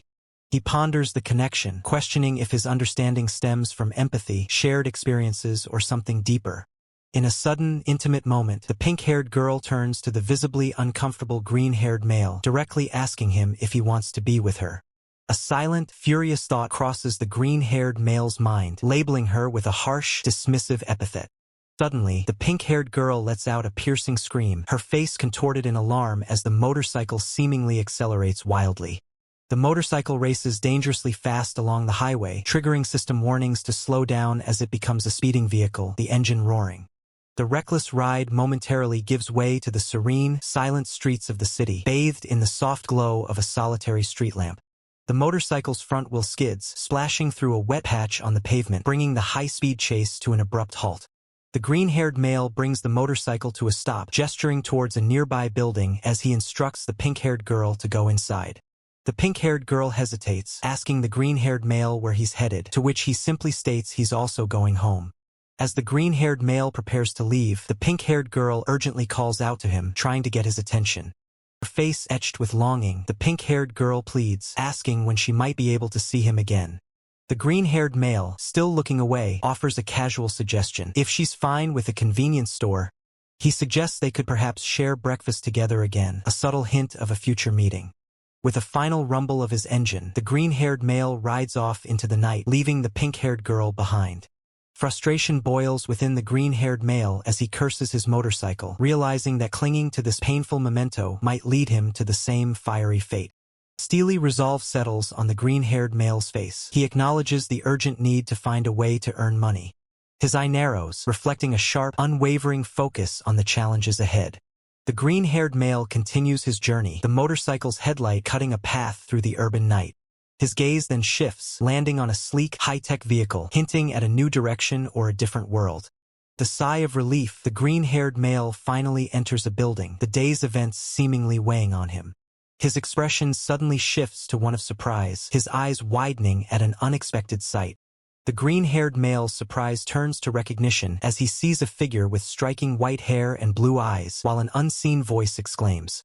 The bright lights of the Agina Cafe cut through the evening, setting a seemingly calm scene before the impending confrontation. Inside, the green-haired man, still processing his recognition of Jane, directly asks him when he arrived in Korea, to which Jane calmly responds that it was not long ago. The green-haired man questions Jane, asking if he also takes commissions, while Jane internally grumbles about the sheer amount of paperwork involved. Somber expression settles on the green-haired male's face as he intently reviews the documents on the clipboard before him. Jane lets out a frustrated curse as he continues to pore over the stack of papers.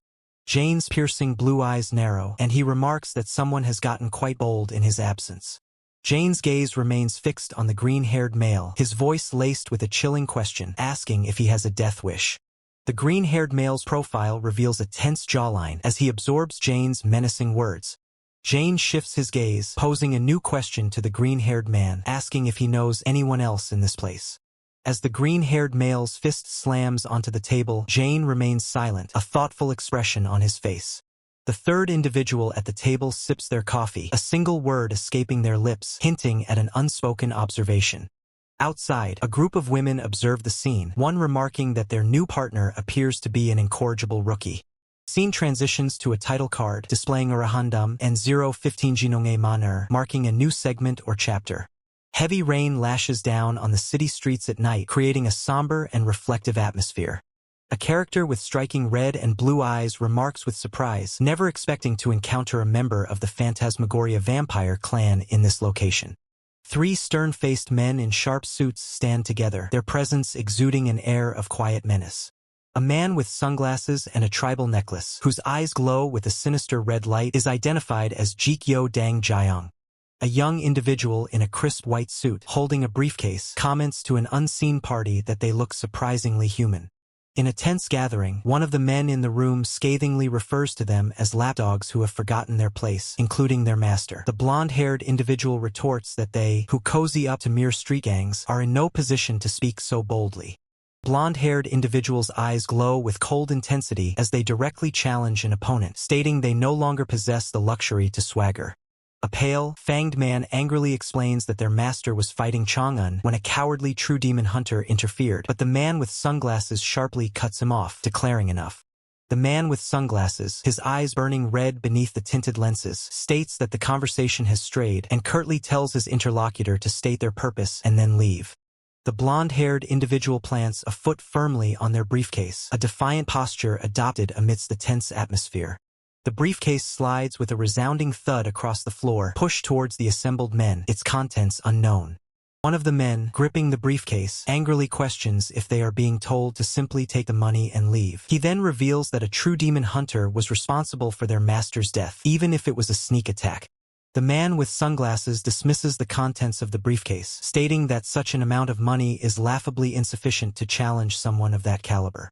The blonde-haired individual turns to face the group, clarifying that they should not misunderstand. The payment is not for assisting with their revenge. The fanged man with sunglasses challenges the blonde-haired individual, asking if their esquire isn't even in Korea, then demands to know their true purpose for coming. The blonde-haired individual adjusts their jacket, stating that the person they are truly after is far weaker than the powerful foe just mentioned. Red, ethereal energy trails across the table where the man with sunglasses and his associates are seated, hinting at a sinister development. The man with sunglasses, his eyes glowing with a sinister red light, intently studies a document in his hand, the air thick with unspoken threats. He identifies the target as Sylvester's disciple, confident that such an opponent should be well within his current capabilities. From an overhead view, the mysterious hooded woman inquires about the target's location, to which the man with sunglasses reveals it to be Gwangju, Seoul, hinting at further details to be earned. The man with sunglasses states that his client will have to earn their pay, prompting the mysterious hooded woman to remark on the client's truly awful nature. Meanwhile, in a different room, the sinister older antagonist sits composedly at a table, surrounded by his suited associates, an unsettling calm before the storm. One of the sinister older antagonist's associates, the thug boss, reacts with an enraged expression, cursing the unnamed target. Another associate questions if the thug boss knows the individual, to which the thug boss confirms his recognition, his voice laced with venom. The thug boss reveals the target to be the punk who caused trouble at the club previously, eliciting a shocked exclamation from his associate. The man with sunglasses, now standing by a window, confidently remarks that this mission sounds like it'll be quick. With a chilling smirk, the man with sunglasses confirms his statement with a simple yeah, his red eyes glinting behind his shades. The scene shifts to a towering skyscraper, its sleek facade glistening under the heavy downpour of a futuristic city night. Inside, two figures, Jane and a young woman, stand silhouetted against a vast window, observing the rainy cityscape below. The young woman observes that Jane is clearly wealthy, a fact he readily admits is hard to deny. She then questions his interest in her profile etched against the luminous city lights.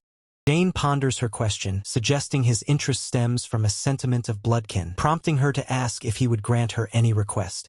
Jane, with a confident gaze, assures her that if it's within his capabilities, he will grant her wish. The young woman listens intently, her expression serious as the sound of rain echoes around them. Jane's eyes glow with an ethereal blue light as he declares his desire to go where they are, his resolve unwavering.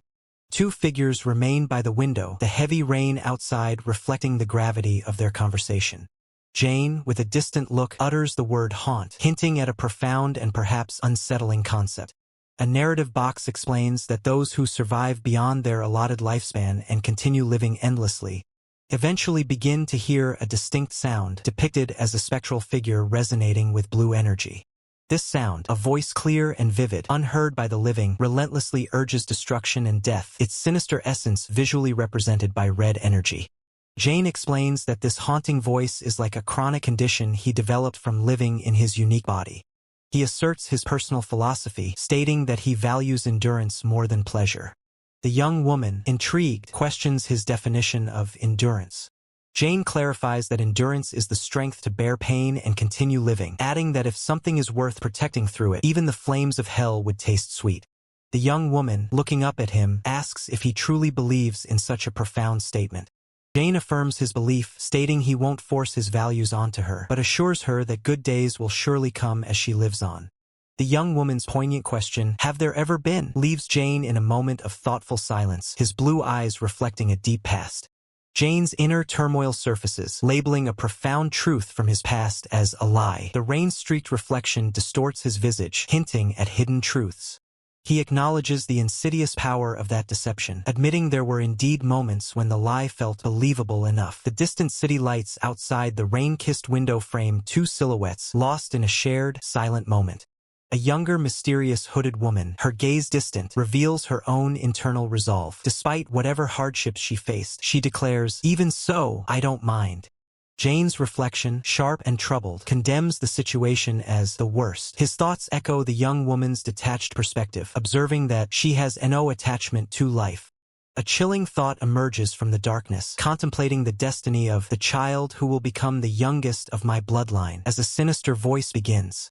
A hand, forceful and deliberate, reaches out to seize Jane by the throat, the sudden attack a stark contrast to the preceding internal monologue. The sinister voice continues its contemplation, concluding that giving her the gift of revenge wouldn't be so bad. The hand, now with a faint glow, seems to withdraw or release its grip. The mysterious hooded woman's downcast eyes betray a deep, unspoken sorrow, a silent witness to the dark machinations surrounding her. Her slender figure stands poised, cloaked in a dark dress, an air of quiet gravity surrounding her. Beckon holds the mysterious hooded woman close, a moment of intimate comfort amidst the falling rain outside the window.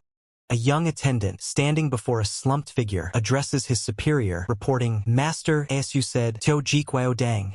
The young attendant's eyes widen in stark terror, a gasp catching in his throat as a horrifying realization dawns upon him. His horrified shout of "Master" echoes as the sinister older antagonist, with a chilling, knowing smile, embraces the mysterious hooded woman. The young attendant's face is consumed by shadow and fear, one eye glowing ominously, as the full weight of the sinister older antagonist's actions settles upon him. The sinister older antagonist, his features illuminated by a malevolent glow, extends a hand, his voice a sinister invitation. "Hurry up before you change your mind." A brief interlude showcases the chapter's title card, a moment of respite before the narrative continues. A promotional banner announces a significant merger, promising new series and enhanced reader experiences. Chapter title card reappears, identifying this segment as Chapter 016, Crimson Witch. Heavy sheets of rain lash down from a dark, unforgiving sky, setting a somber and intense mood. A motorcycle tears through the downpour, its speed a blur against the rain-swept road, cutting through the darkness with a powerful roar. Rider, a man with sharp features and dark hair, rides with grim determination, his gaze fixed downward as rain streaks across his face. Inside a dimly lit room, the man stands before the sinister older antagonist, who is seated, contemplating documents. The man's internal thoughts condemn his counterpart, describing him as a hideous man. The man continues his scathing assessment, observing that while the sinister older antagonist may have lived for a long time, his power has led to decadence, his body grown soft from indulging in wealth and power. His hands are shown washing something meticulously. The man's internal monologue builds, his contempt clear, as he considers the sinister older antagonist's arrogance with that kind of attitude. He delivers a sharp internal retort, reminding the sinister older antagonist, "It's not like you're a god," challenging his perceived invincibility. The man then directly questions the sinister older antagonist's true purpose, asking, "Then what will you do, being a clergyman?" The sinister older antagonist, still seated, looks up, his long white hair framing his obscured face as he processes the man's bold challenge. With an ominous swoosh, the sinister older antagonist points a finger directly forward, his eyes glowing with a chilling, powerful intent. Sinister older antagonist mimes a gun with his hand, a sharp bang, accompanying the gesture, a silent, deadly threat. The standing man reacts with a quiet, contemplative silence, his expression unreadable as he absorbs the sinister older antagonist's chilling display of power. Jane turns away from the sinister older antagonist, his steps measured as he processes the gravity of the situation. His thoughts coalesce into a single name, spoken softly, yet with a sharp edge, Han Sejian. With a sharp tack sound, Jane snaps his fingers, his gaze intense as if activating a hidden command. In his palm, a single pill glows with an ominous red and blue light, hinting at its potent, mysterious properties. The sinister older antagonist turns, a chilling smirk on his lips as he reveals he is the object of hatred for the woman taken in by the vampire king. Jane's eyes narrow, bathed in a sudden burst of light as he delivers a stark warning, "Choose wisely." Powerful fist slams into an unseen target, sending a violent spray of water across the frame as an impact shakes the air. Jane speeds through the rain on his motorcycle, a fierce determination etched on his face as blue light cuts through the downpour. A crimson glow emanates from Jane's chest, pulsing with energy as he pushes forward through the relentless rain. Leaning sharply into a turn, Jane expertly navigates the slick road, the faint red glow on his chest persisting in the stormy night. Suddenly, a monstrous red bat swoops down from above, prompting Jane to question, "A bat?"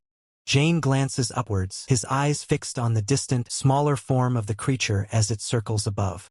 From behind, a terrifying dog-like beast with glowing red eyes charges, its heavy footsteps echoing with a "tay-tee-tek" as Jane turns to face the new threat. Jane grips his motorcycle, his expression hardening as he prepares for impact, the roar of the beast echoing around him. The monstrous dog-like creature lets out a guttural roar, its glowing red eyes and razor-sharp fangs filling the frame with pure menace. With a sudden swerve, Jane deftly maneuvers his motorcycle, narrowly evading the charging beast as the rain splashes around them. Jane's focus remains absolute as he expertly controls his bike, leaning low to maintain speed and evade pursuit through the downpour.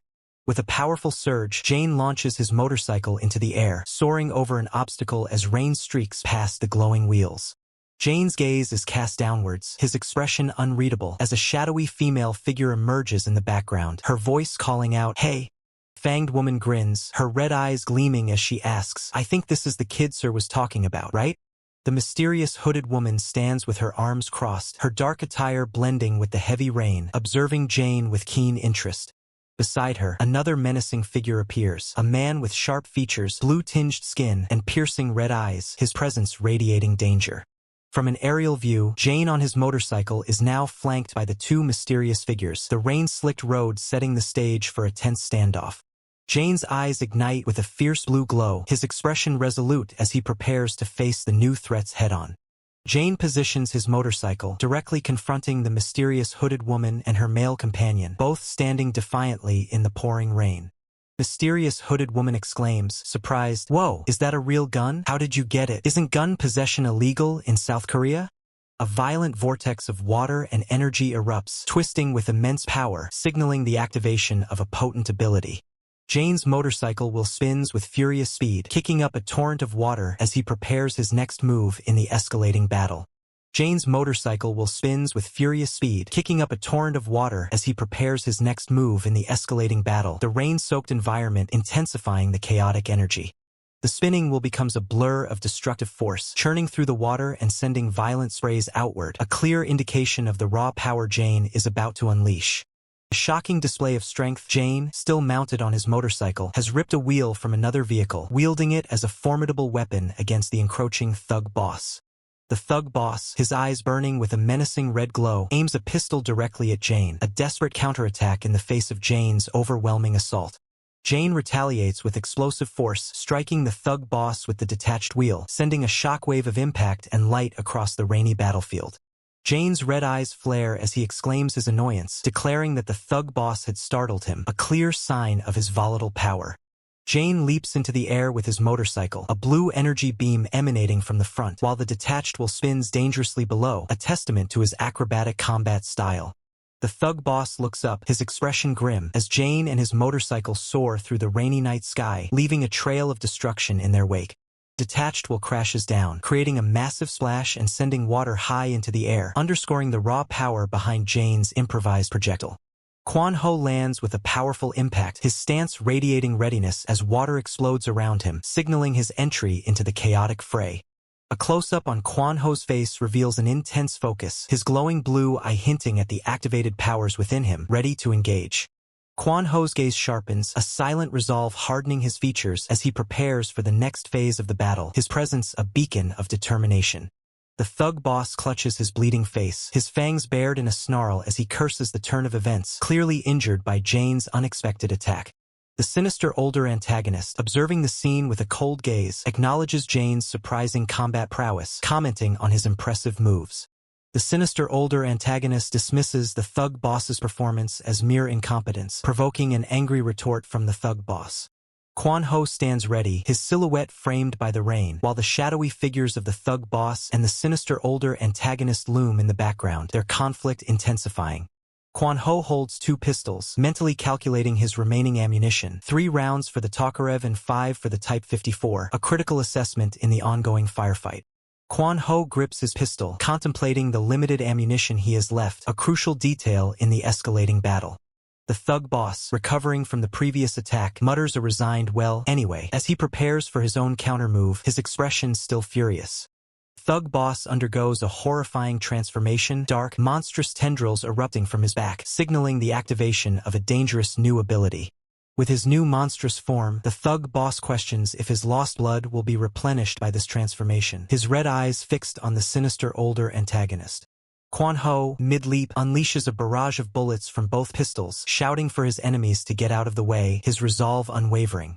Kwan Ho fires his pistols upwards, his glowing blue eye fixed on 2 winged figures soaring through the electrically charged sky, one of them clearly Jane, as the battle reaches a new intensity. Kwan Ho unleashes a furious volley, twin pistols spitting fire and lead into the electrically charged sky, his unwavering gaze fixed on the soaring targets. Above, Jane and another winged figure deftly weave through the bullet storm, their forms blurred by speed as they evade the relentless barrage, tendrils whipping dynamically.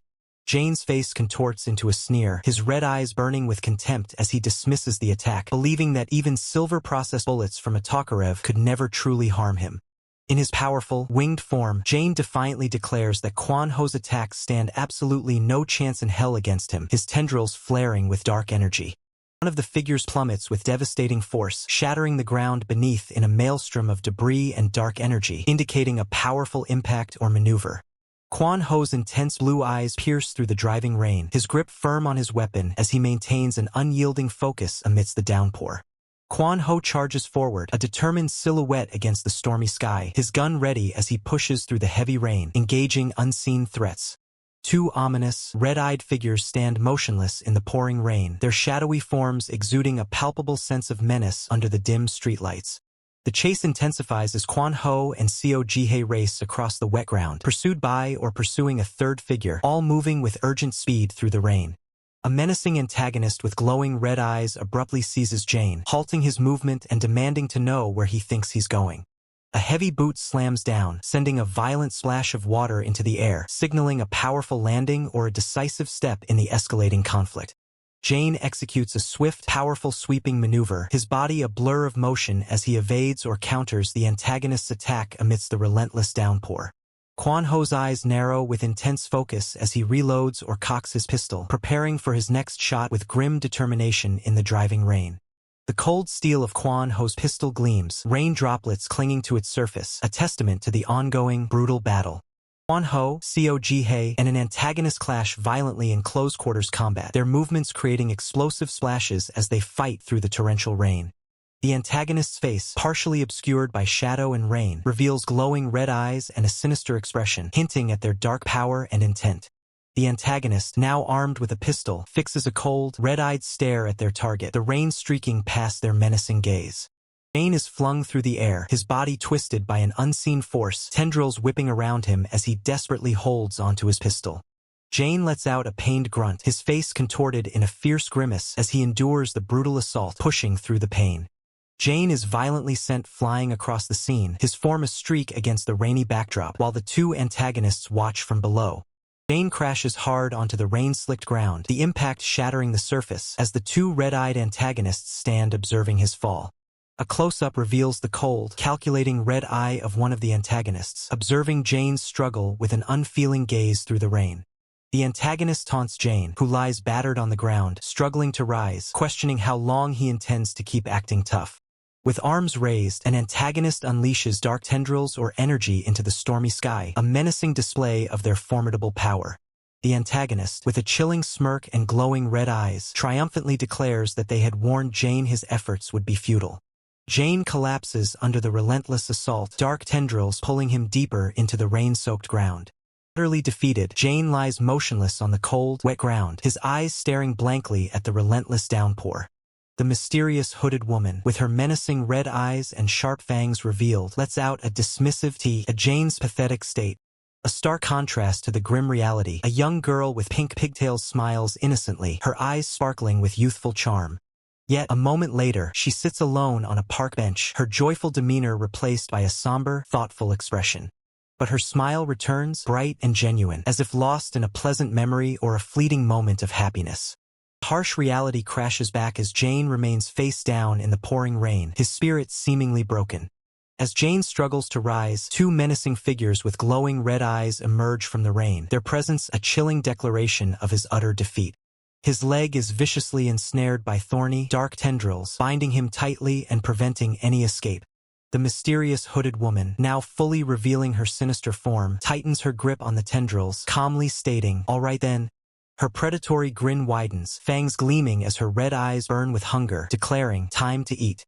Before she can act, a sudden, brutal impact shatters her face, blood erupting as a dark void appears where her head once was. The mysterious hooded woman's body collapses, headless and lifeless, as the sinister older antagonist stands over her, his hand still extended from the devastating blow. From the shadows, a suppressed handgun emerges, and Kwan Ho's voice rumbles, "This little shit." Beckin's face contorts in a furious snarl, his blue eyes blazing as he roars, "You crazy bastard, is that how I taught you?" The sinister older antagonist stands defiant, surrounded by a whirlwind of dark tendrils, as an urgent voice shouts, "Over there."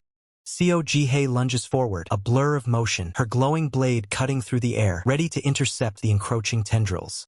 Kwan Ho's suppressed handgun barks, ejecting a spent casing as he unleashes a precise shot. A searing red impact explodes against an unseen target, confirming Kwan Ho's precise strike. The sinister older antagonist reels from a direct hit, a brilliant explosion of energy erupting from his chest as the bullet finds its mark. Staggered by the powerful blow, the sinister older antagonist is forced back as Kwan Ho maintains his stance, handgun poised for a follow-up attack. The sinister older antagonist collapses to one knee, visibly weakened, bracing himself against the barrier as the rain continues to fall. His face contorted in a mask of pain and primal rage, the sinister older antagonist lets out a guttural kjh, blood streaking his fanged mouth. Amidst the dark, rain-soaked trees, the sinister older antagonist's silhouette stands, a menacing presence hinting at his imminent counterattack. As the rain continues to pour, Beckin, a seasoned warrior, stands ready, his glowing blue eyes scanning the darkness, anticipating the unfolding conflict. The aftermath of a brutal confrontation is laid bare. A headless body lies in the pooling rain, while the thug boss slumps nearby, two katanas abandoned on the blood-splattered asphalt. Beckin, gripping his rifle, issues a harsh command, "Hurry and drain his blood dry, then secure the objective." Through the dense, rain-shrouded trees, the thug boss races across the bridge, a desperate escape attempt amidst the downpour. Rain lashes down on the thug boss, his dark hair slicked against his head as he looks down, his face hidden, perhaps in despair or exhaustion. Sinister syringe pierces the thug boss's neck as he lies incapacitated on the wet ground, the liquid within rapidly entering his system. As Jane stands over the fallen thug boss, a realization dawns on him. Is it because he's of a true vampire bloodline? He muses, the feel of his blood is completely different from those mediocre vampires. The thug boss remains slumped in the rain, his dark hair obscuring his face as the effects of the injection begin to take hold. Jane's thought echoes in the silence, so that's why he was so strong. The thug boss's hand desperately clutches a metal railing, water splashing violently around his grip as the rain intensifies. The heavy rain continues to deluge the urban landscape, streetlights casting a dim glow through the downpour as the night deepens. An extreme close-up reveals the thug boss's face, bound and silenced with tape, his eyes closed in pain or unconsciousness amidst the relentless rain. Jane stands amidst the carnage, his back to the viewer, a katana held ready, as the thug boss remains incapacitated against a wall and another fallen foe lies lifeless on the rain-slicked pavement. The grim reality of the battle unfolds, with two bodies sprawled on the dark, wet ground, one brutally dismembered, as Jane surveys the devastating aftermath. Jane's hand tightens around the hilt of his katana, a confident declaration escaping his lips. I've got weapons too. Jane stands tall, now dual-wielding katanas, as the environment around him erupts in a dazzling display of neon purples and blues, the rain transformed into shimmering streaks of light. Jane's fierce, glowing blue eye pierces through the vibrant chaos, reflecting the intense energy now surrounding him. Jane stands ready, katana in one hand and pistol in the other, his gaze intense as he declares, I'm not the same as back. Then, Jane's voice finishes, emphasizing his transformation with a powerful resolve. Jane's face, illuminated by the otherworldly glow, shows a grim determination, his eyes burning with renewed power amidst the vibrant downpour. Jane looks down at a street transformed into a swirling vortex of iridescent water and energy, a testament to his unleashed power. Under the solitary beam of a street light, Jane stands victorious over the defeated thug boss and his fallen comrades, the rain washing over the scene of his triumph. Jane, his katana held ready, fixes his intense gaze towards an unseen threat, his posture radiating unwavering resolve. Jane's glowing blue eye, now pulsating with intricate patterns, reflects his sharpened focus and the depth of his power. Jane's profile is etched against the darkness, a subtle smirk playing on his lips, hinting at the challenges yet to come. Jane's smirk deepens as he considers the path ahead, his thoughts echoing, even so. The scene shifts abruptly to a fallen figure, sprawled lifelessly on the cold ground, a stark contrast to the earlier confidence. Chilling blue light illuminates a chaotic room, revealing a grim tableau, a fallen figure on the floor, the mysterious hooded woman standing over them, and Jane observing the aftermath. A blood-soaked blade rests abandoned on the floor, its sharp edge reflecting the fresh crimson splatters that stain the ground around a pair of heavy boots. A handgun is carefully loaded, its cold steel glinting in the dim light, as the thug boss utters a chilling biblical verse, and from Adam's rib he formed Eve. Jane, his blue eyes burning with a desperate resolve and tears streaming down his face, aims his weapon directly forward, declaring with grim finality, ashes to ashes, dust to dust. The chilling echo of Jane's words hangs in the air as the camera focuses on the lifeless, blood-splattered face of the victim, their world now turned irrevocably upside down. A blinding flash of crimson and orange erupts, engulfing the scene in a violent, concussive burst of energy. The sinister older antagonist, bleeding profusely and his eyes blazing crimson, lets out a guttural curse, Effie, as rain lashes down around him. Amidst the relentless downpour, Beckon stands with his back to the viewer, his long sword glinting with an ominous blue light, facing an unseen threat. The sinister older antagonist screams in agony as he's impaled and torn apart by sharp, crisscrossing lines of brilliant blue energy, blood exploding around him in the rain. Beckon stands stoically amidst the bloody aftermath, his glowing blue eye fixed on the scene, a silent ellipsis conveying his grim assessment.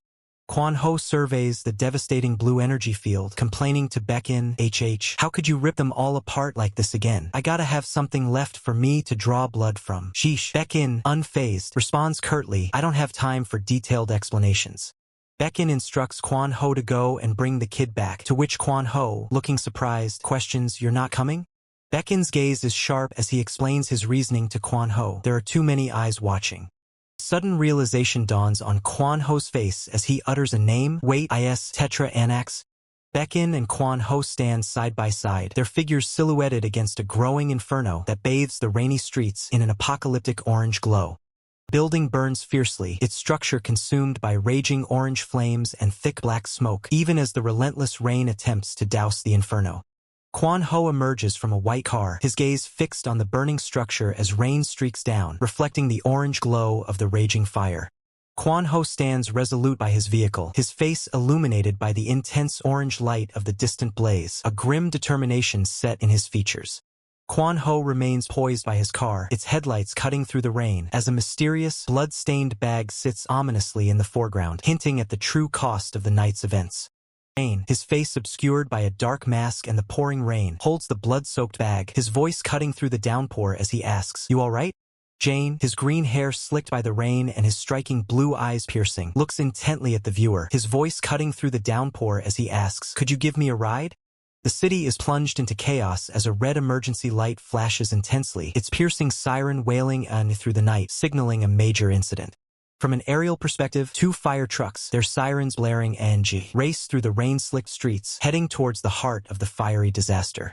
Firefighters in full gear sprint through the rain, their determined figures illuminated by the ominous red glow of the emergency lights as they rush to the scene.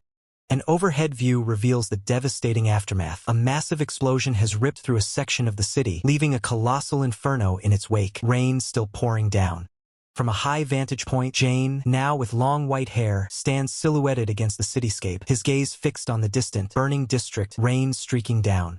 Jane's face is shown in a close-up, his long white hair framing his piercing blue eyes, which glow with an ethereal light amidst the falling rain, a thoughtful expression on his face.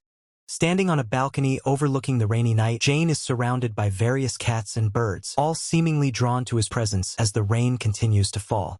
2 cats react intensely, one with glowing blue eyes, as Jane's voice commands them, "Puke it out." A cat with glowing blue eyes stares down at 3 bullet casings lying on the wet ground, the metallic clink of their fall still echoing. Jane remains on the rain-swept balcony, birds perched on the railing and cats gathered around him, observing the scene below with a calm demeanor. The elegant facade of a building named Arjuna is bathed in warm light from its ornate lamps, hinting at a place of luxury and importance. A sleek, dark sports car is impeccably parked on the street outside, its futuristic design gleaming under the city lights. A close-up on the intricate wheel of a sports car, with another luxury vehicle subtly blurred in the background, showcasing an affluent setting. A line of high-end sports cars sits parked on a bustling city street at night, with the illuminated sign for 1984 Book Village visible in the background. Inside the refined establishment of Arjuna, Jane, with his long white hair, sits across from a blonde man in a white suit who states, "You've lost your mind." Barging into Arjuna so recklessly like that, Jane calmly replies, "There's something we need to discuss that badly." Jane's intense expression is highlighted as the blonde man's dialogue continues, his voice questioning, "I wonder what changed your mind, Tio, come all the way here in person, when you've done nothing but avoid me all this time." The blonde man in the white suit offers a slight smirk, delivering a pointed remark. "Before that, I'm sorry for saying this only now, but I don't think I could ever become a vampire who sheds tears. So why don't you go bother the other true demon instead?" From an overhead view, Jane, clearly impatient, cuts to the chase, demanding, "Enough with the nonsense. Why are you here?" The blonde man, however, attempts to lighten the mood, suggesting, "Don't be like that, how about we talk just for a bit?" The blonde man in the white suit gestures casually while holding his cup, posing a philosophical question. "Regarding time, there's essentially an infinite amount of it, you know?" Jane's thoughts are conveyed as the blonde man listens intently, the narration stating, "Infinity brought up by a rat that extends his life by stealing time from other people has no value, and I don't have the time to listen."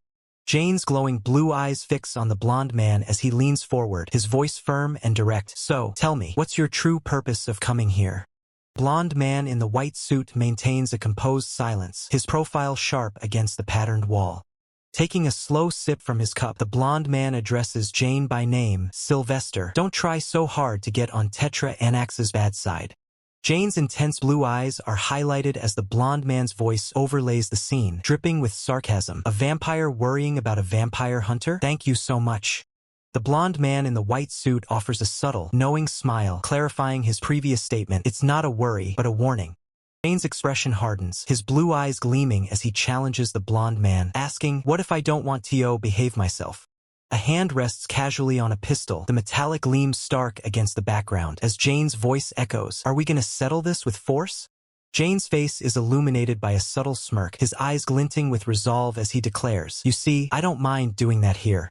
The blonde man in the white suit calmly sips his coffee, seemingly unfazed, while in the foreground, Jane's hand hovers menacingly near the pistol, ready for action. The mysterious man, his eye glowing with an unsettling blue and pink hue, asserts that his position has vastly changed from the savage days, directly addressing someone named Sylvester. He calmly sips his coffee, adding that dealing with Sylvester in a savage manner would now go against his own refined aesthetics.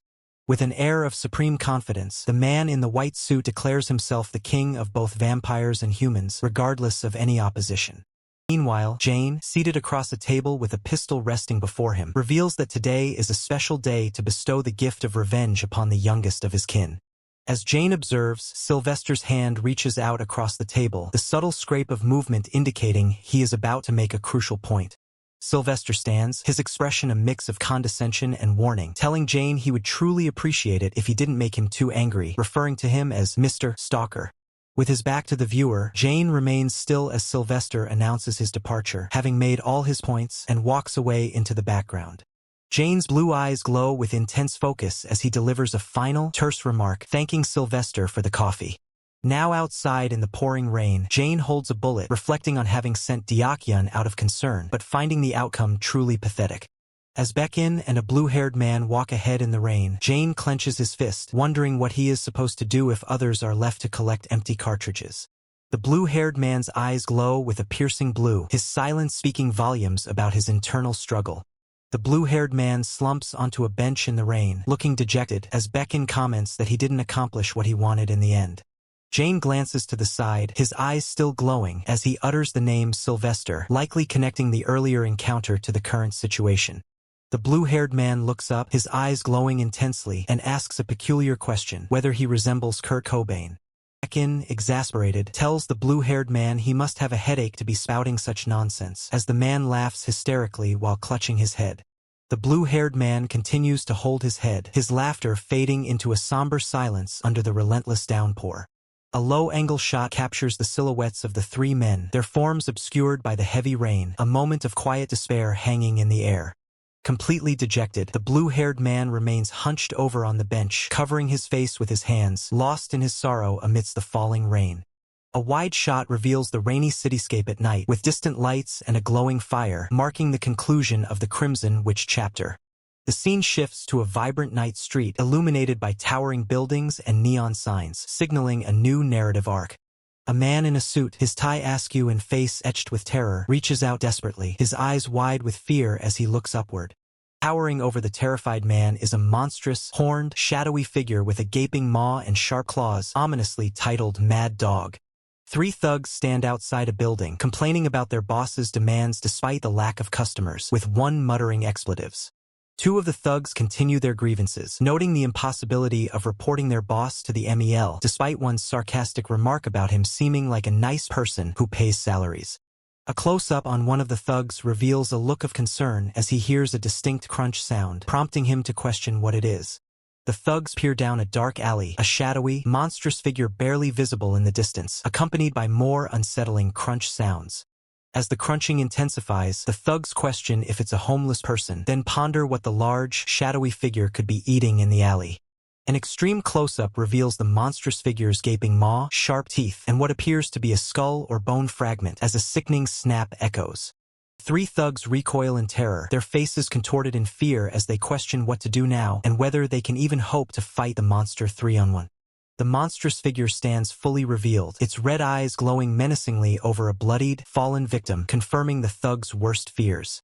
The monstrous figure's face, a skeletal visage with piercing red eyes and a grotesque, lolling tongue looms closer, a harbinger of pure dread.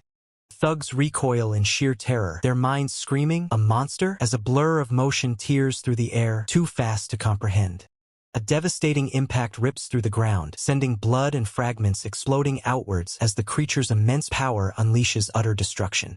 A gruesome sight unfolds. A blood-soaked form, impaled and mangled, confirms the monster's deadly efficiency. The thug boss and his accomplice stare, paralyzed by the carnage, their faces etched with pure horror as blood splatters paint the scene.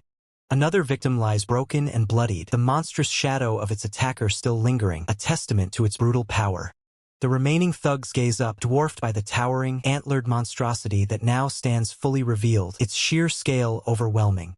The creature's skull-like head, now adorned with menacing horns, exhales smoke as one thug nervously wonders, "I think it got bigger?"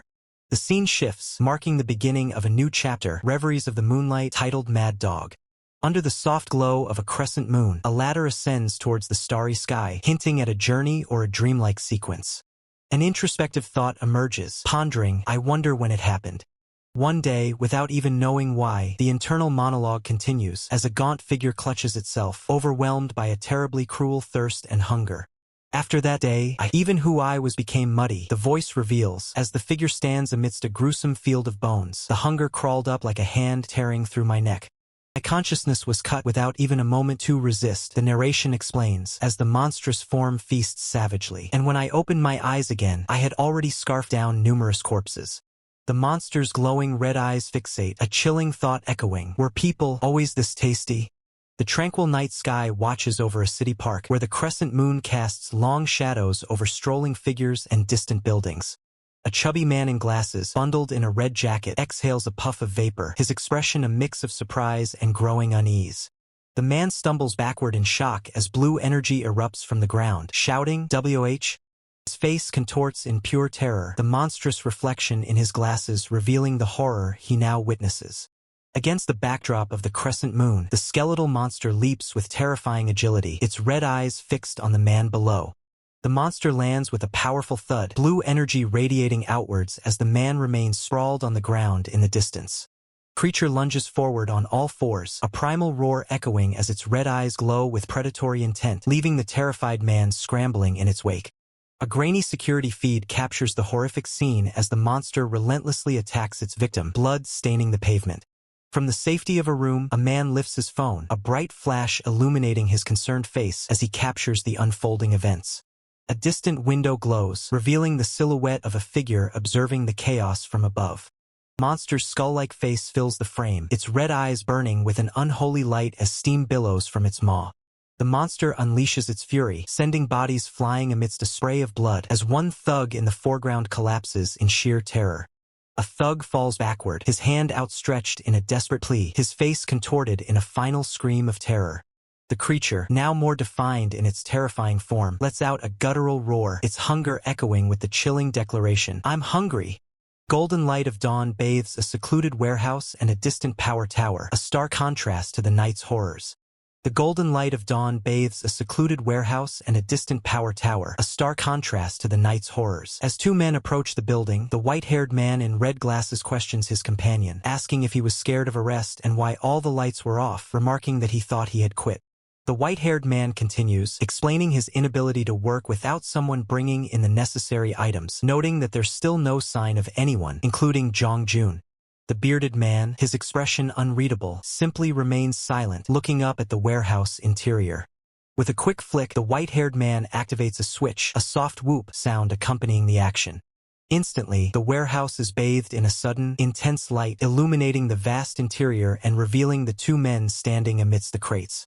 A stack of old electronic equipment, including a monitor, hums to life with a mechanical whirring, indicating the power has been fully restored. An old television flickers on, displaying a news broadcast with the ominous announcement. Next on the news.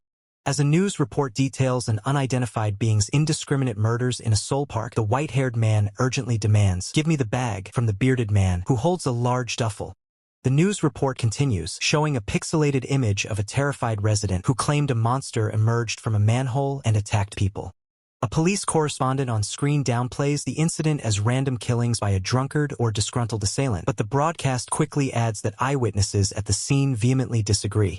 Another pixelated resident emphatically states that was not a person. Multiple blurry images flash across the screen, depicting a monstrous creature, as the news reiterates, "No, that couldn't have been a person."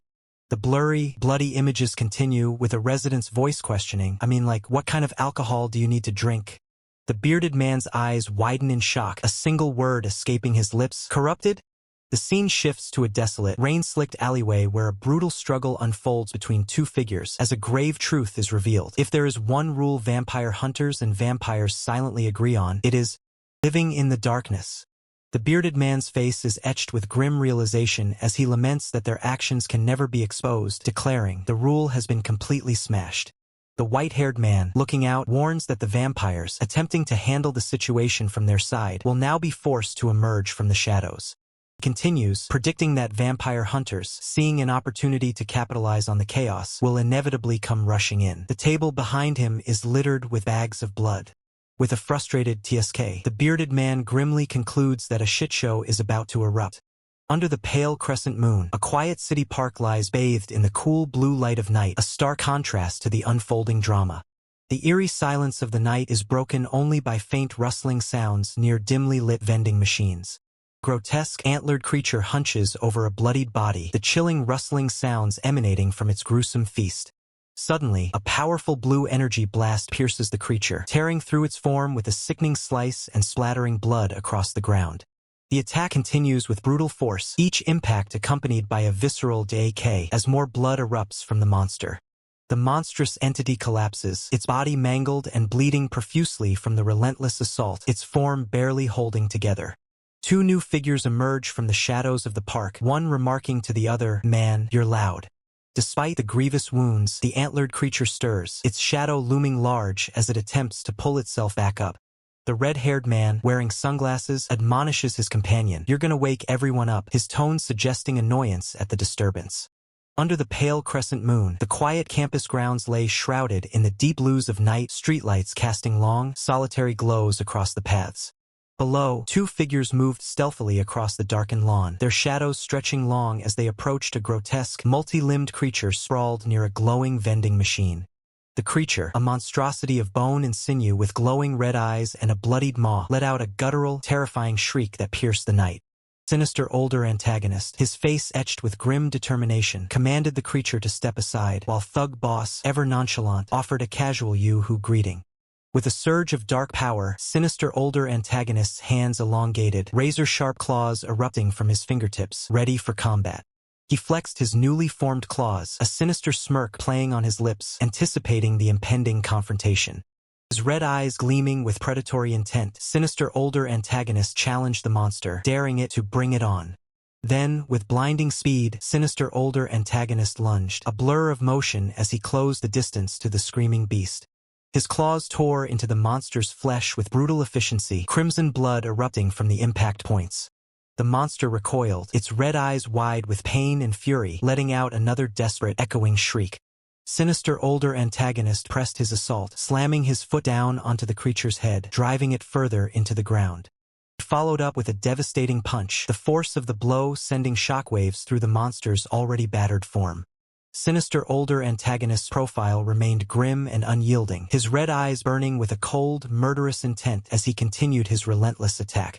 The monster lay defeated, pinned by sinister older antagonist's hand, its glowing red eyes dimming as life drained from its form. With a final, enraged scream of "Arg!" the creature was met with sinister older antagonist's finishing blow, a powerful downward strike that pulsed with dark energy. Monster's form began to dissolve, its red eyes fading into a spectral blue light as it disintegrated into nothingness.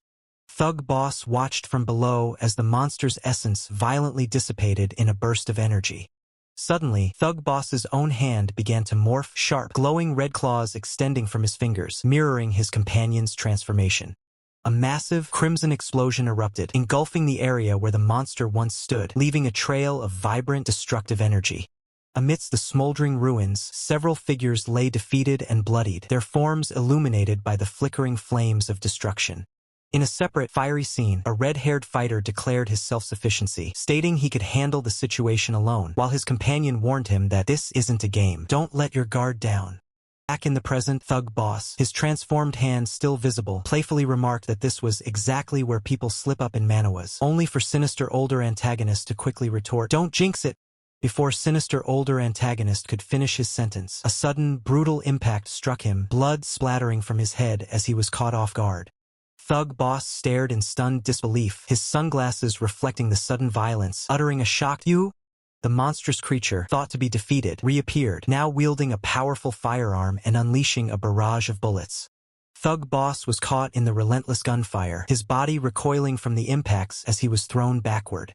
Despite the brutal assault, Thug Boss rose, his shirt torn to reveal a scarred physique, his face contorted in a furious snarl as he cursed the crazy bastard.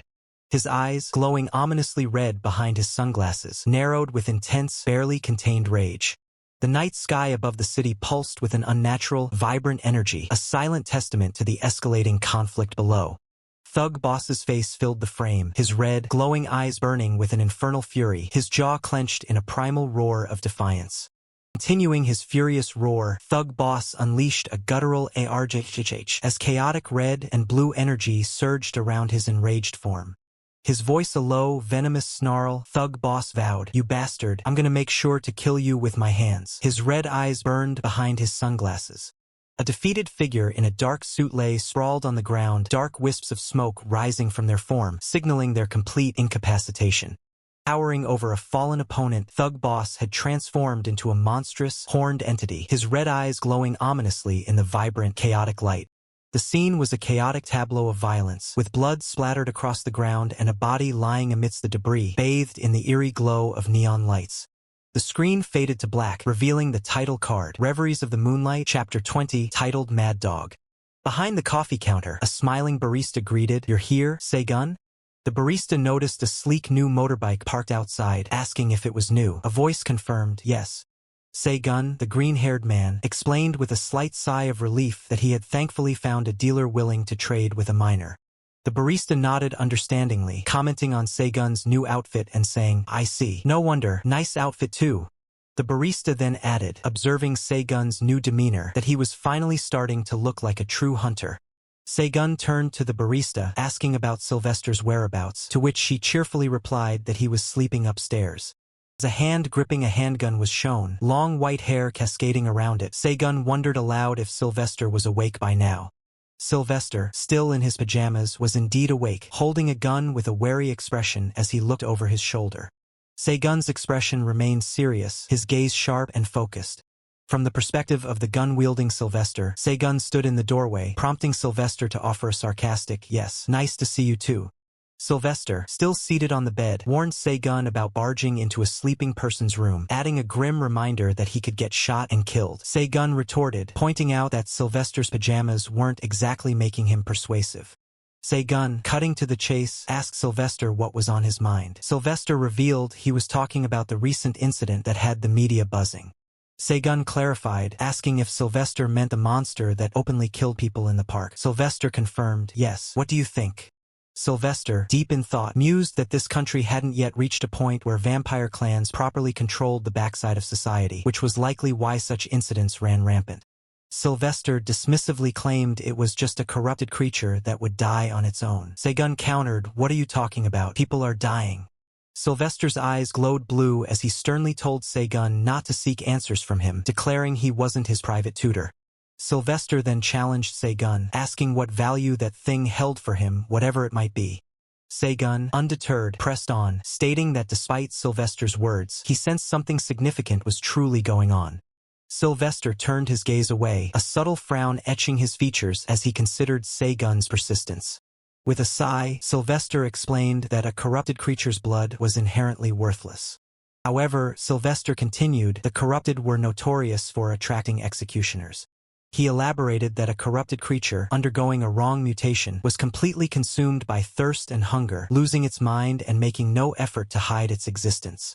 Sylvester's blue eyes glowed with a cold intensity as he continued, "That's why those bastards," he concluded, as he expertly loaded a fresh magazine into his handgun, "that those bastards would crawl out to protect their own clan."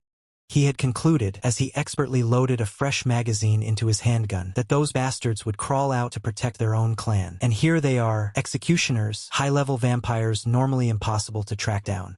Jane, with his long silver hair, asks if they are truly using the corrupted as bait, then answers himself with a decisive yes.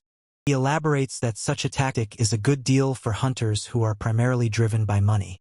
A hand taps on a smartphone, displaying the Vamplik Finder app, which proudly announces its purpose, to provide and connect users with the latest information. An unknown man with green hair approaches Jane, questioning what he is doing, only to be met with a curt, "Be quiet." The narrator highlights that certain news has been making headlines, inviting curiosity before promising to fill in the audience on the details. The unknown green-haired man listens intently as the narrator reveals that the corrupted entity currently roaming Seoul has been confirmed to be the former hunter, Jong Jun.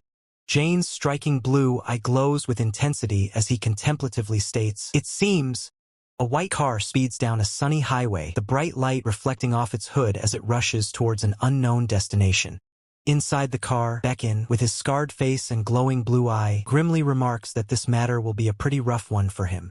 In a desolate industrial yard, a white truck and shipping containers frame a clandestine meeting between a group of men in dark suits and a lone figure in a heavy coat. A black duffel bag, overflowing with stacks of cash, is presented as a voice commands, "Check it." The cloaked figure kneels, inspecting the money with a thoughtful as the men in suits observe him intently. The cloaked man, revealed as Kenneth Yong, the weapons dealer, confirms the payment, stating it looks about right.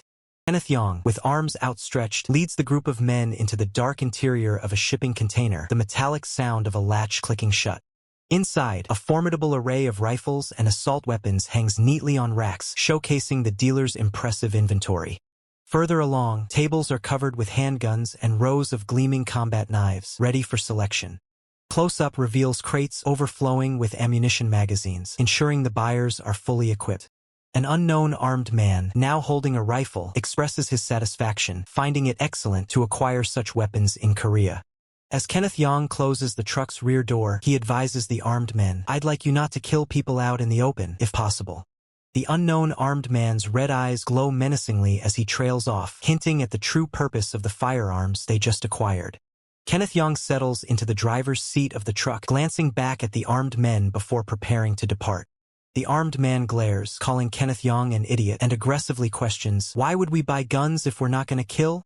Kenneth Yong, his expression hardened, issues a stern warning, "It'd be best for you not to do needless things." Kenneth Yong delivers a chilling ultimatum, asserting that if they incur the hatred of a competent weapons dealer, everything they are holding will end up as scraps.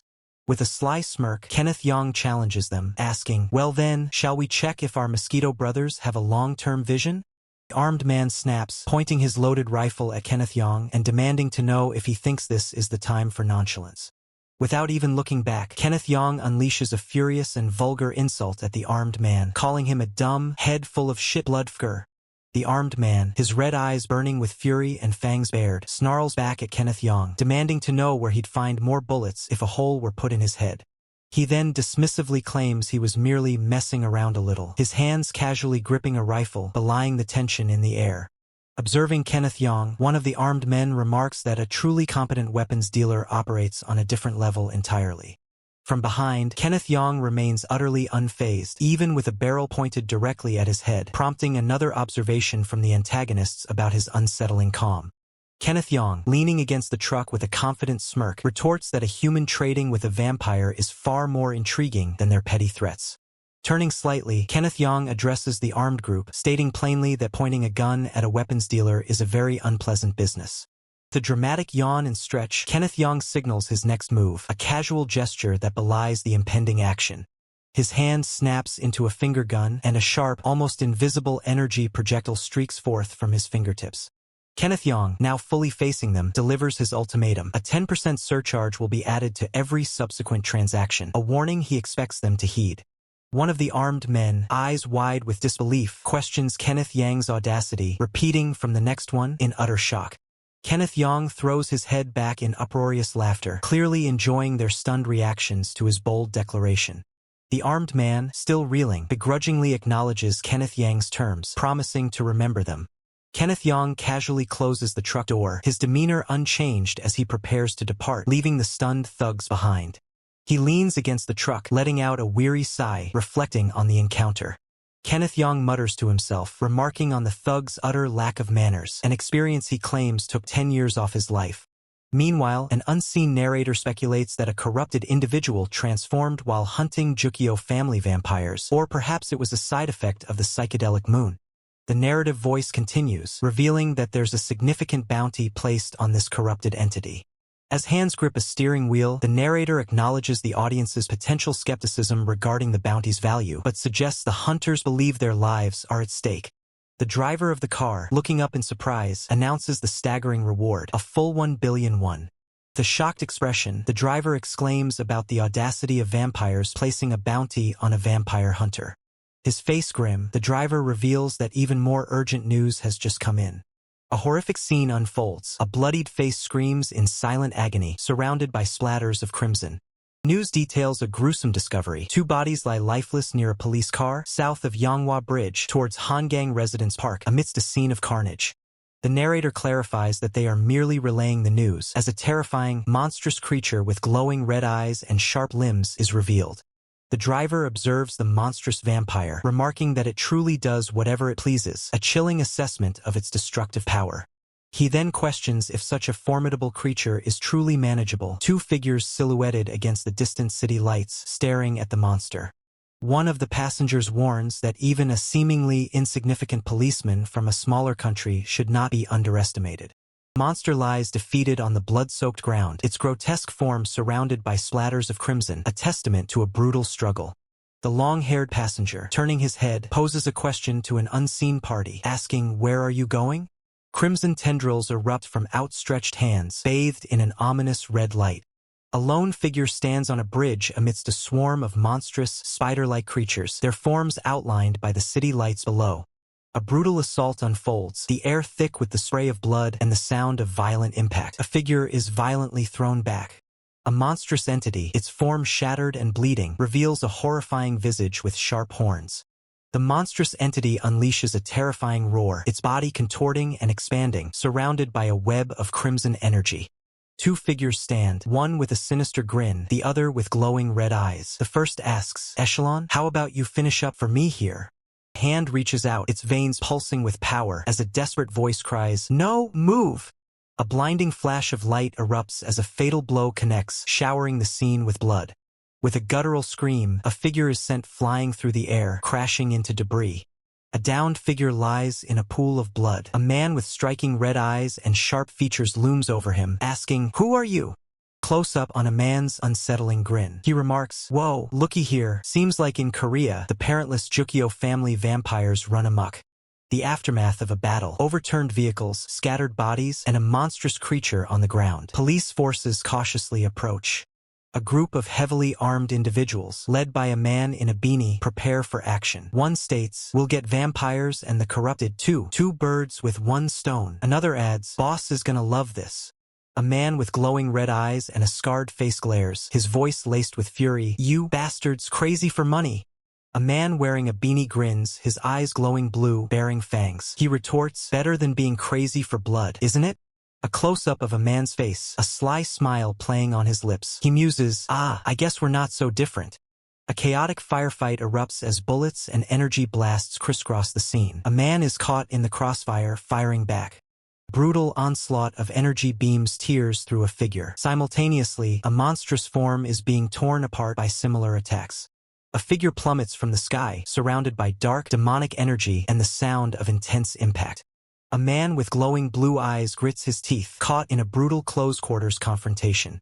A menacing figure with glowing red eyes and sharp teeth stares down, a chilling smile on his face. He declares, "Gotta hell." This is the title card for Reveries of the Moonlight. In a blur of motion, a figure dodges a low attack, narrowly avoiding a blade. A swift, powerful strike connects, sending shockwaves through the air as 2 combatants clash. A man with a menacing grin and glowing eyes states, "I admire your enthusiasm, but..." Continues, "Aren't you underestimating humans a little too much?" A devastating impact sends a figure flying, their body contorted from the force of the blow. A group of armed individuals, including Quan Ho, raise their weapons, ready for combat. A rapid barrage of gunfire and explosions fills the scene as the fight intensifies. A monstrous head is violently ripped apart, blood splattering everywhere as a final, agonizing cry escapes. The night sky erupts in a hail of gunfire and explosions. Below, a monstrous form is being torn apart, blood splattering across the pavement.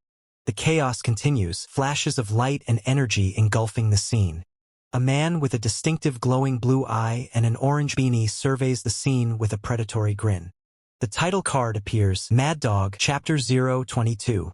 A group of thugs huddles around, one of them gleefully holding a bag of blood. "Haha, how long has it been since we saw a high-class vampire?" Quan Ho stands ready, a rifle slung over his shoulder. "It's the blood of a Jikyo lineage, so take care not to get corrupted." Quan Ho shifts, a thoughtful expression on his face. From a distance, a figure shouts, Hey, leave that guy alone." Another voice closer asks, "Huh?" A man with a shaved head and a piercing gaze looks back. "Aren't we catching that guy?" he asks, while another nearby comments, "There's a bounty on him too." The mangled corpse of a monstrous creature lies on the ground. "That bastard's currently prime bait," one of them explains. "Just letting him run loose like this will make the vampires gather on their own." The group observes the scene. "So it's a waste to settle for just 100 million, one remarks. "Ah." One of the men hands a glowing vial to another. "Where's the transmitter? Bring it here." The monstrous creature from before lets out a guttural roar, its body contorting with unnatural energy. A brutal struggle ensues. The creature lashes out with its tendrils while being fired upon. Fight intensifies, the creature's monstrous form clashing with the armed pursuers. Quan Ho's blue eye glows intensely as he grins maniacally. "Where should I stick it in? Well?" The dialogue continues, hinting at a sinister plan.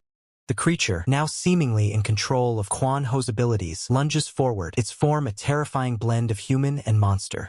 The creature, with its antler-like protrusions, stumbles. Whoops! The creature recovers, its movements unsettlingly agile. Good, he's still lively. The group of thugs watches from a distance as the creature moves further down the road. Quan Ho's face contorts in a furious shout. "Guys, let's go!" Formidable force of armed individuals, their eyes glowing ominously, advances. A stark message appears. A night hunt has begun. Cars speed down a highway, the scene illuminated by an intense, fiery glow. Inside one of the cars, the driver looks concerned. "Huh?"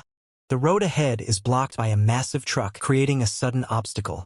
Silhouettes of figures stand atop the truck, their presence ominous. The perspective shifts to a high angle, showing figures rappelling down the side of a building. Panic erupts in the car. "OSH! Turn the car around!" The vehicle explodes in a blinding flash of light and debris. Flames engulf the car as it tumbles violently. The car flips upside down amidst the inferno, sparks flying. Silhouetted figures armed with pistols take aim. The highway is a war zone of overturned cars and explosions. Quan Ho grits his teeth, his eyes glowing with intense blue light. A barrage of bullets erupts from a vehicle, peppering the scene.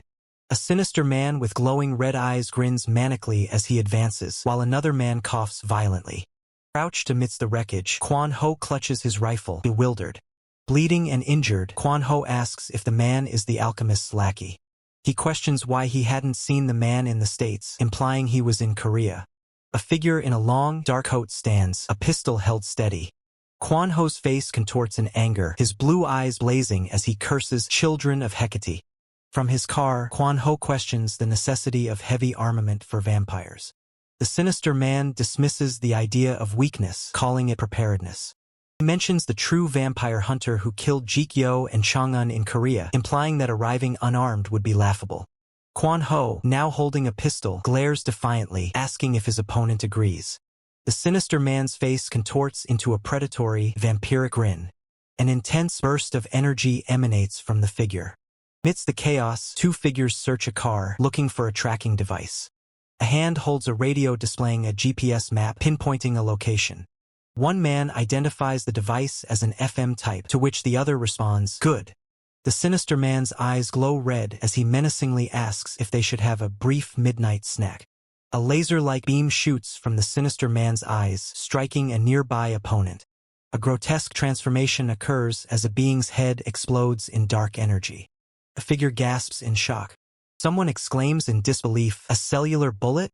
The sinister man, eyes glowing red, readies himself amidst the ongoing battle. His face contorts, veins bulging, revealing sharp fangs. Under the moonlight, a figure with white hair and a long coat stands ready with a sword, a true vampire hunter. Jane unleashes a blindingly fast series of strikes, the air crackling with energy.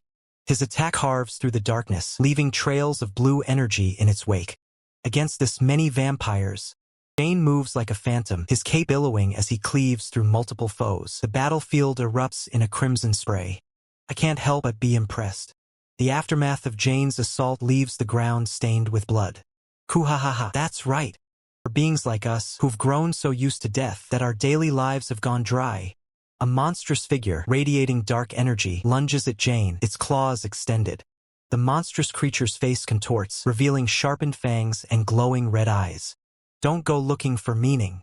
Jane stands amidst the carnage, his sword dripping with the blood of his enemies. In the fact that I'm putting you out of your misery, vampire. Title card, Moonlit Fantasia. A grotesque, shadowy creature collapses on the road, its form dissolving. Hold on, stop right there. A group of men, silhouetted against the night sky, observe the scene. You sure he was actually human once? What a genuinely nauseating sight. Alright guys, let's wrap this up quick. And clock out before sunrise. Shadowy figures with glowing red eyes emerge from the darkness, ready for battle. One of the figures attacks, its monstrous form tearing into a human. The creature unleashes a devastating attack, its glowing eyes fixed on its prey. The monstrous entity's fangs sink into its victim, a gruesome display of power. The creature's grotesque form contorts as it unleashes its fury. What's with that guy? A monstrous figure, adorned with sharp, bone-like protrusions, descends upon a downed opponent. The chaos of battle is evident, with fallen bodies littering the ground. The monstrous creature's face, a grotesque skull-like visage, is covered in sweat and blood, hinting at the ferocity of the ongoing fight. A man with glowing red eyes and sharp claws lunges forward, his menacing aura palpable. The creature's glowing red eyes pierce through the darkness, a symbol of its predatory intent. The thug boss flashes a wide, predatory grin, his fists clenched and ready for a fight. Quan Ho's gloved hand expertly grips a handgun, the barrel aimed forward, ready to fire. Violent impact, accompanied by a blinding flash of light and a spray of blood, signifies a brutal blow landed. In the shadowy depths, a figure with piercing blue eyes observes the unfolding chaos. The monstrous figure, now covered in blood and impaled by sharp protrusions, lets out a guttural roar. Jane's intense gaze, amplified by his glowing blue eyes, is fixed on his target as he aims his weapon. It's been a while. Thug boss scans the surroundings, a flicker of recognition and fear crossing his face as he spots someone familiar in the distance. Looks like Uncle Deokian isn't here yet. Why, you? The creature's terrifying, skeletal maw opens wide, its glowing red eyes fixated on its prey. Jane's expression is cold and determined as he grips his pistol, his blue eyes glowing with an ominous light. The monstrous entity lets out a furious roar, its body contorting as it prepares to strike. A brutal, bloody assault unfolds as a figure in armor is overwhelmed by a torrent of violence. Jane's eye glows with an intense blue light, a silent promise of retribution. On the deserted road, two figures stand facing each other, while a fallen foe lies amidst the carnage. In the dim light, silhouettes move against a rough, textured surface, suggesting a hidden struggle. The thug boss, roaring in defiance, lunges forward, his cape billowing dramatically. Jane raises his pistol, his steely gaze and glowing eyes fixed on his target. Where do you think you're going? The thug boss unleashes a powerful attack, a blinding flash of light erupting from his fist as he strikes. A pained scream echoes as the thug boss is hit. A brutal impact sends a figure reeling, the force of the blow evident in the surrounding debris. Crouching in despair, a man clutches his head, overwhelmed by the monstrous presence looming over him.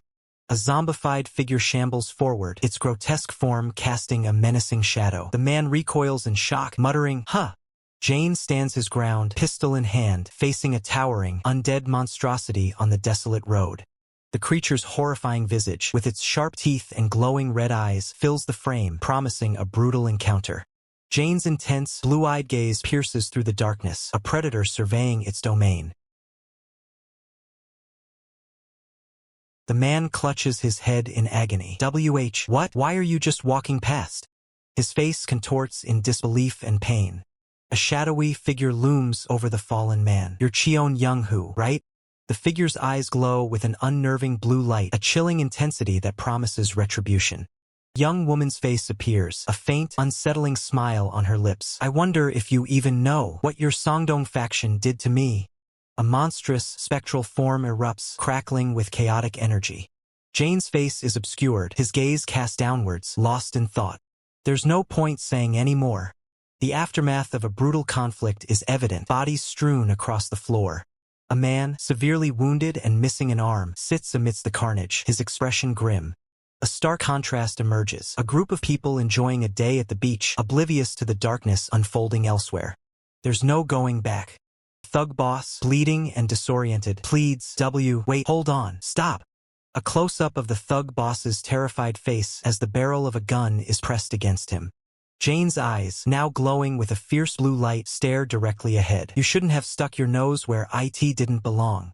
Jane's gloved hands meticulously operate a smartphone, his focus absolute. A stylized crescent moon symbol glows ominously, hinting at a hidden power or presence. A lone, battered figure sits in a pool of water, the weight of his circumstances pressing down. Jane's boot splashes through the water as he approaches. Looks like I ended up owing that brat one. A monstrous creature, its eyes burning with malevolent red light, lunges forward. Captain Zhang. The imposing silhouette of Jane stands behind a defeated figure, his blue eyes piercing the gloom. A grotesque, skeletal creature struggles to speak, its red eyes fixed on an unseen threat. Song. Creature's pained groans echo as a searing red energy engulfs the scene. A monstrous hand, wreathed in dark energy, reaches out with terrifying intent. The skeletal monster, its fangs bared in a terrifying snarl, lunges forward with primal fury. Jane expertly handles a shotgun, his stance firm and ready for combat. A hardened warrior, his eyes glowing with a determined blue, grips his weapon, turns out being unable to cry. Scene is dark and fragmented, with sharp, angular shapes suggesting a dangerous, broken environment. This isn't something only vampires go through. A child, clinging to a soldier, asks, "Dad, when are you coming home today?" The soldier hums in response. The soldier asks, "Should I come home early today and we go eat out together?" The child exclaims, "Really?" Overjoyed, the child shouts, "That's great!" Scene shifts to a young boy, eyes closed, tears streaming down his face, marked by streaks of blood. The environment is engulfed in an orange, fiery hue. A somber scene unfolds. The boy from before, now bloody, lies with two other figures. One appears to be a woman, also injured, looking upwards with a pained expression. Another figure, seen from behind, is slumped over. A close-up reveals a man's face, heavily wounded and covered in blood, his expression one of agony. Chaos erupts in a burning city. Figures in protective gear rush through the flames, some carrying others, while explosions light up the background. A man, his face contorted in grief and pain, cries out as he holds two bloodied figures, presumably children. A monstrous, skeletal creature with glowing red eyes lunges forward, its face a terrifying rictus of sharp teeth. The creature's monstrous hand grips another, its nails long and sharp. The dialogue bubble reads, "Fuck this." A man in tactical gear, holding a rifle, confronts a hulking, disheveled figure. The man in gear shouts, "Hey, you bastard," while the other retorts, "At least attack me." The monstrous creature's face fills the frame, its red eyes burning with fury. A close-up on the man with the tactical gear shows his grim expression. His thoughts reveal, hesitating because of old feelings. Man in tactical gear, now holding a rifle, speaks, "I guess I'm really not fit to be a teacher." The other figure, his back to us, seems to be addressed as Do Yun. A close-up on the hulking figure's head as a gun barrel appears. He groans, "My head hurts, just shut up already." The man in tactical gear looks down, his face obscured by shadow. He states, "There's no way to go back anyway." A close-up on the rifle's mechanism, emphasizing its readiness. Title card appears, Orahandam Wulya Hwandam, with 024 and Mad Dog below it. Police cars are parked on a quiet street under a colorful dawn sky. The sound effect Iyung Wyong is repeated. The man in tactical gear is slumped against a car on the same street, the Iyung sound effect lingering. Two men, one with green hair and the other with long white hair, approach the scene. The man with green hair asks, "Did you really take him down?" The white-haired man replies, "What do people fake killing them and then sell their brains or something?" The white-haired man looks towards the slumped figure and asks, "Are you going to take the bounty?" A close-up on the face of the man in tactical gear, who mutters, "That guy." Scene focuses on a syringe filled with liquid, its needle poised. The dialogue states, "He doesn't have any family left, so let's just say it's his inheritance. You use that without even mixing it. Don't meddle in things beyond you, brat. In this moonlit night, everyone has their own way to stay sane. Anyway, because of this incident, the truth about vampires will finally be revealed to the world." The blue eye glows with an eerie intensity. Don't underestimate vampires. Silencing human eyes and mouths is very easy for the children of Tetra Annex. The two protagonists look up as a raven takes flight. Raven, with glowing red eyes, descends rapidly, dropping feathers. The scene pans down to a towering skyscraper at night. "Most of the cleanup is finished, Master. Good work, Wilhelm. We blocked the media as you ordered, but will it be okay? What choice do we have?" Even if it doesn't die down as much as we hoped, we did the best we could. Tetra Anax won't question us that much. Not only did he lose his family after catching their attention, but a vampire hunter ending up being hunted with a bounty on his head. That's really cruel. That's the way of Tetra Anax. A true demon that controls humans with telepathy and has the power to foresee the future. The king of vampires, Tetra Anax. The reason our kind has been able to settle in human society for thousands of years is it's also thanks to that protection of his. That's right.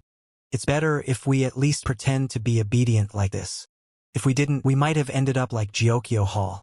Don't even say such unsettling nonsense, right? But it's better to keep baseless optimism to a minimum. This contradictory peace can't last forever. The scene shifts to a dark, industrial port at night with snow falling. Ha! It's cold, fuck. Even if it's winter, shouldn't the seaside be a bit warmer? Moonlit night or whatever, I'll probably die from climate change before getting my blood sucked. The snow falls silently, blanketing a desolate industrial area. A lone figure, cloaked and hooded, approaches a large, imposing building. A gloved hand expertly handles a handgun, checking its mechanism with practiced ease. Inside the vast warehouse, a hooded figure, Jane, peeks from behind stacked crates. In the distance, a man in a long coat, Beck-in, stands facing away. Beck-in, illuminated by a blue light, turns slightly. A voice echoes, asking, "Didn't I become too popular?" Followed by, "Just how urgent is the item?" Jane, now visible from a different angle, responds, "That you came in before we even opened?" Jane's expression shifts, a smirk playing on his lips as he says, "But if you give such a first impression..." Quan Ho, now aiming his handgun, continues, "It makes it hard for me to give you a nice price." Beck-in, holding a blue folder, is seen in the background. The focus shifts to his hands, which are about to close the folder. The folder snaps shut with a sharp sound. Beck-in, his eyes glowing ominously, turns and says, "Oh, you came." Quan Ho's face contorts in shock and fear, sweat beading on his forehead. He gasps, "Essa Hayok?" Beck-in surveys the room, a condescending smile on his face. "Wow, you've got a lot of nice goods here," he remarks, then adds, "You must really be working hard, huh?" Jane, now holding a knife, interrupts Beck-in's monologue. "Wait, when did you come back to Kore?" He starts, but Beck-in cuts him off. "But you know..." Beck-in continues, "And not only that," as he gestures towards the scene. "We lost everything. Their weapons, bulletproof vests, all of it." Beck-in's grin widens, his eyes gleaming with malice. The losses are so big that I'll have to get compensation somehow." Quan Ho stammers, that's," as he tries to de-escalate the situation. Beck-in, however, continues his menacing tone. "I think there's some misunderstanding." A hand tightens its grip on a gun, the knuckles white. Beck-in spreads his arms wide, a chilling pronouncement. Human history has long been filled with misunderstandings and conflict. Quan Ho, with a knife pressed against his nose, grits his teeth and asks, "What would change if I added one more to that?"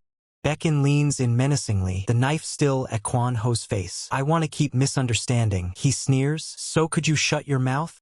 A menacing symbol, a stylized demonic mask, appears against a dark, shadowy background. This is a title card for After the Moonlight Falls, Chapter 25. A hand grips a pistol tightly, knuckles white with tension. Beck-in, arms outstretched, reiterates, "Human history has long been filled with misunderstandings and conflict." Quan Ho, with the knife still at his face, grits his teeth. "What would change if I added one more to that?" Beck-in leans in, his eyes glowing. "I want to keep misunderstanding," he says. "So could you shut your mouth?" Beck-in continues, "Normally, I should kill you." Quan Ho collapses to the ground, his face bruised. Beck-in's hand looms over him as he states, "I'm planning to settle down in Korea for a while." Quan Ho, battered and bruised, looks up at Beck-in. "But really, no matter how much I look around," he says, "you're the only trustworthy arms dealer in Korea." Beck-in, arms wide open, declares, "So, to strengthen our friendship, I came here myself. If I were to ask a favor? From now on, don't do business with vampires. That might be difficult. It's basically my livelihood. NGH. The sinister older antagonist lunges, a blur of motion, as Quan Ho is sent flying. "Gah. Ha, really?" The sinister older antagonist casually lights a cigarette, his green eyes glinting. "Playing push and pull with a man isn't my style."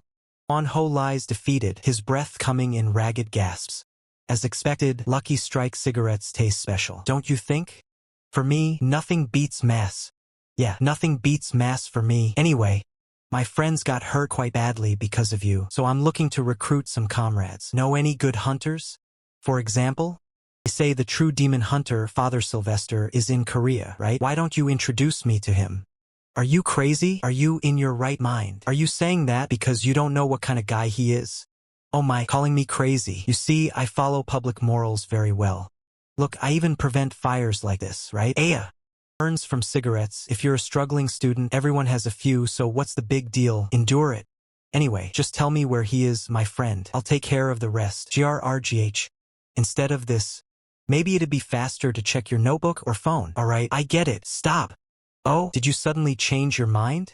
The title card appears, Moonlight Dialogue 025, Modern Alchemist. A serene exterior shot of a cafe named Ariuna, with snow gently falling. A young woman with short brown hair and an apron stands behind the counter, a gentle smile on her face. Inside the cafe, two women stand behind the counter, one in a white shirt and the other in an apron, seemingly in conversation. A loud ringing echoes through the building. The sinister older antagonist makes a dramatic entrance, flanked by several imposing figures, as the two women at the counter look on with surprise. A close-up on the sinister older antagonist, his expression confident as he surveys the scene. Hi.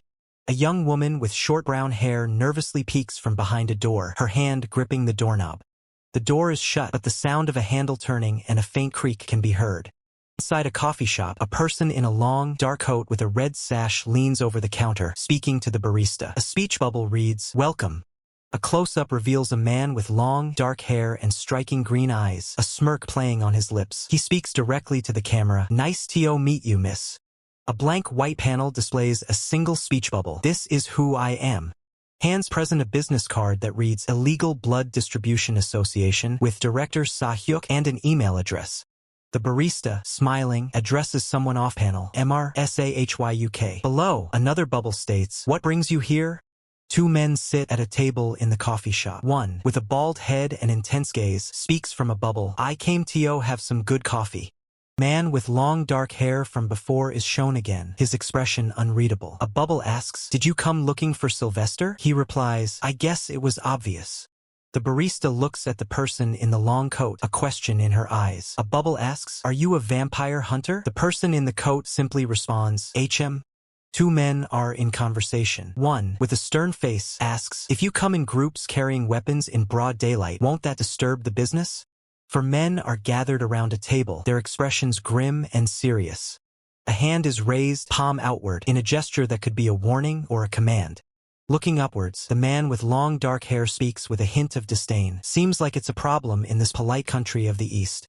A person with green hair, wearing a hood, looks down with a troubled expression. In the background, two figures are blurred.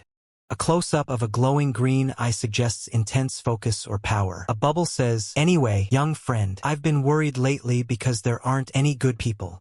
A hand rests on the back of an empty chair, as if inviting someone to sit. A bubble reads, "But someone like you, I could treat you very well." The hooded figure with green hair looks up at the man in the long coat, who gestures invitingly. A bubble asks, "Any interest in working together?" The hooded figure replies, "All of a sudden?" The man with long dark hair leans in, a sly smile on his face. He asks, "You want me to join your group?" Then, a bubble clarifies, "Group HU, think of it as a job offer." The four men are still seated around the table, listening intently. A voice explains, "If several people with the same goal come together, they can create results you could never imagine alone." The scene shifts to the coffee shop with the barista and the man in the long coat talking. Bubbles state, "Given the nature of this industry, the four major insurances are difficult, but there's a base salary, and if your performance is good, the incentives are guaranteed." The barista asks, "OH, really?" The hooded figure, Jane, looks intently at the man in the long coat. A bubble asks, "So, are you getting interested?" Man in the long coat, now seated and gesturing, explains the capabilities of his organization. He lists, first of all, stabilization devices, measurement devices, even psychedelic moon extraction devices. We have them all ourselves. An overhead view of the coffee shop shows patrons seated at tables. The man in the long coat continues his pitch. "We can quickly secure a distribution network, so what we hunt can be distributed directly without brokers. So there's no need to worry about losing margins. You know how much profit brokers have been making all this time." A close-up on the man's eye and a hint of a smile. A bubble says, "And above all." The man in the long coat leans over Jane, his expression intense and inviting. A bubble proclaims, "The welfare benefits are amazing. So, baby, want to join?" A promotional image with a demonic symbol and the text "Read this chapter at demonixskins.org." An artwork depicting a warrior in armor with a fiery lion with the text "VEYRA" and "Play now at demonixskins.org." Close up on the man's eye and a hint of a smile. A bubble says, "And above all." His eyes glow with an eerie blue light. "Oh, you'll regret it, baby." Jane sits at a table, seemingly unfazed as the other man looms over him. "Oh, you must be the true demon hunter. Heard your name a lot, but you're much younger than I expected. Just say your business. Don't keep opening that disgusting trash can. Be brief. You smell rotten. Actually, in our team, rejected. That's enough, right? Get lost. Come on, don't be like that. At least let me finish what I was." A gun is pressed to Jane's head as he tries to speak. "Running away to Korea, and you still don't know your place, alchemist. If you want to hunt true demons, why not at least listen before deciding? Don't we need to shake up the vampires that much? You're businessmen." Kwon Ho's eye glows intensely as he considers the situation. That alone already ends the negotiation. "I see. Ha ha ha. My apologies. Then we'll take our leave. This got troublesome. Sahyuk, that guy really came to Korea. Know him? Yeah, he's called the Alchemist." "Alchemist? He even has a nickname. What does it mean?" "If you're curious, go ask him yourself. Simply put, it means he's different from other hunters. He doesn't just gather blood, he even produces psychedelic moon himself. And distribution too, of course. On top of that, they move as a group, so the amount they produce at once is massive. Large amounts of psychedelic moon made from large amounts of blood. Right. What he was bragging about as an offer earlier is exactly why he's called the Alchemist. So it wasn't all just empty boasting. I heard he mainly operated in the US. But now that his gaze sharpens, a chilling certainty dawning. Well, no doubt it's that guy's doing. She leans forward, her expression unreadable. Anyway, no matter the method, in the world of vampire hunters, he's a man called nearly the top. Jane sips his drink, his eyes fixed on the hooded figure. Of course, not on Sylvester's level though. The hooded figure turns sharply, a flicker of annoyance crossing their face. "I told you not to call him Sylvie." The hooded figure, revealed to be a young man, leans in conspiratorially. "If he's at that level, wouldn't it be good to at least get acquainted? Director, not the boss?" The scene shifts to a cafe counter. The hooded man continues, and since Tetra Anax has started watching us, Seo Jihei cuts him off with a sharp "no." A harsh glare emanates from the hooded figure. "For once you had a good idea, but the target is wrong. That Sahyuk guy isn't in his right mind."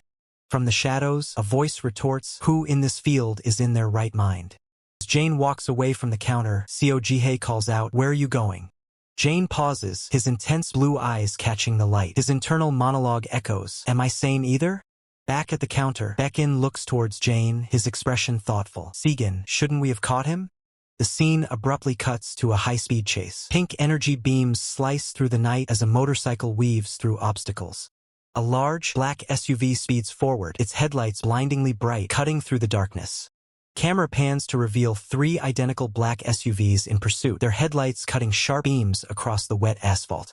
Inside one of the vehicles, a hand brings a lit cigarette to lips. A low growl escapes. "To be humiliated like this." The man, revealed as Jane, leans back with a languid air, smoke curling around him, as expected of a true demon hunter. The rearview mirror, a grim face stares back. A subordinate asks, "Should we get rid of that bastard, boss?" Jane chuckles, a dangerous glint in his eyes. How do you plan to deal with a monster that hunts true demons alone?" The subordinate, the thug boss, dismisses the idea. "Forget it, there are people you should never make your enemies." The thug boss glances at the reflection of a figure in the cafe. "Then, what about that guy sitting in the cafe?" Jane's eyes glow with a sinister intensity. "Ah, that green-haired young guy? Leave him alone too." Kwon Ho in the cafe recounts his encounter. He looked young, but he had a strong presence. An adult was talking next to him, and he just yawned without even looking. Jane, across from Kwon Ho, raises an eyebrow. "Isn't that just rude?" Thug boss, driving the SUV, scoffs. "Haha, if you only look at that, sure. But that baby didn't even look at me when I made the offer. That young punk was sizing us up." Kwon Ho's face hardens as he recalls the encounter. He was probably checking how many of us he could take on. "Isn't that cute?" The thug boss laughs boisterously in the car, while the driver remains stoic. Jane, in the reflection, observes, "And he reeks of blood, like me." Jane, bathed in the dim light, takes a slow drag from his cigarette. His eyes fix on his reflection, a predatory gleam appearing. Thinking about it like that, I want him even more. The thug boss, looking thoughtful, muses, well, if it's fate, we'll meet again beautifully someday, right? He then turns to his driver. So you're telling me to track his movements? Thug boss grins, a flicker of amusement in his eyes. Oh, you've got some sense after all, huh? The night sky is illuminated by a full moon, casting an ethereal glow over the scene. The three black SUVs speed down the highway, their taillights painting streaks of red against the dark road. Flame Comics. Read on flamecomics.com for faster updates. The night sky, illuminated by a serene full moon and distant stars, sets a tranquil yet mysterious atmosphere. Hand holds up a business card for Illegal Blood Distribution Association. The voice wonders if the number and email address are just for show, questioning why they'd make a business card otherwise. Jane sits alone, hooded and introspective, holding a cup. The dim light casts long shadows, highlighting his solitary mood. A panoramic view of a city at night, bathed in moonlight. Below, on a rooftop, a confrontation is brewing. Title card, Reveries of the Moonlight, Chapter 027, Modern Alchemist. A modern building stands under the moonlight, its architecture casting sharp shadows. Hand lies on the ground, fingers splayed, as if reaching for something lost. Jane, hooded and cloaked in shadow, sits in a dimly lit room. He states, I was also trained. A grotesque, elongated figure attacks a fallen individual. The scene is chaotic and violent. Jane stands ready, sword in hand, within a room. He reflects, that I could stop it, that I could protect. A close-up on Jane's face reveals intense, glowing blue eyes and a chilling smile. He concludes, that's what I thought. Jane, shrouded in his hood, looks away with a somber expression, the weight of his past evident. A cheerful young woman with pink twin-tails smiles brightly. She exclaims, and my name is Jean Yumi. A close-up of Jane's face, his expression grim and determined, as he states, you know, Jane is seen eating a bowl of noodles with chopsticks, his gaze lowered, lost in thought. A fist slams down onto the ground, cracking the surface. Jane's voice continues, The scene shows a room in disarray, with a lone figure standing amidst the wreckage. Jane's voice declares, I'm Han Se-gun. Jane, hooded, stands before a building entrance, a question mark appearing above his head. Jane brings his hand to his eye, activating a glowing red lens. A surge of power emanates from him. Jane looks up, his expression tense. He says, you got yourself a nice necklace. From a window above, a powerful-looking man with glowing red eyes watches, an aura of menace surrounding him. A close-up of the menacing figure, who grins with sharp teeth. He asks, H.I. Jane draws his handgun, aiming it with a determined gaze. He exclaims, a vampire? Jane's eyes widen in surprise and realization. He mutters, wait, we're, followed by, damn it, I should have put a suppressor on, at least. Vampire-like figure leaps through the air, striking a dynamic pose. He taunts, not bad judgment, huh? Jane and the antagonist engage in a fierce close-quarters battle, blades clashing amidst a flurry of motion.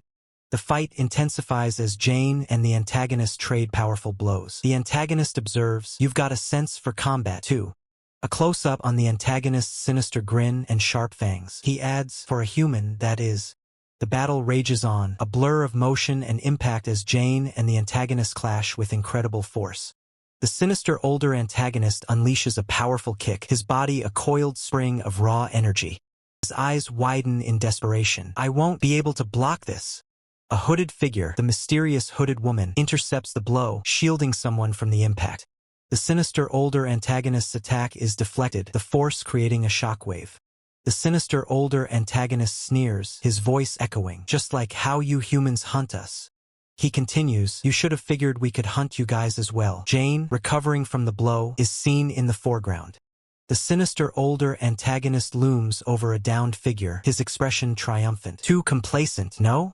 Close-up shows a struggle, hands grappling, the intensity of the fight palpable. Jane's eye, glowing with a red light, is visible behind his sunglasses. Ooh! The mysterious hooded woman, now revealed to be Jane, asks, you took it already? The battle spills into the streets as Jane and Quan Ho engage multiple opponents.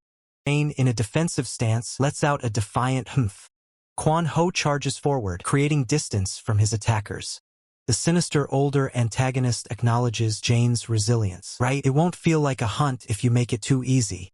Observing Jane, the narrator notes, he had a different atmosphere from the ones I faced till now. A chilling presence emerges from the shadows, red eyes glowing ominously. I'll run away first then. Did you have a nice jog? Jane retaliates with a burst of energy, striking an opponent. Sinister older antagonist is caught off guard, caught in an explosive counterattack. A close-up on Jane's face reveals his determined gaze, his eyes glowing with power. Jane lands a swift, powerful blow, sending an enemy flying. The force of the impact sends Jane crashing down, but his resolve remains unbroken. Jane, despite being knocked down, quickly recovers, his combat instincts kicking in.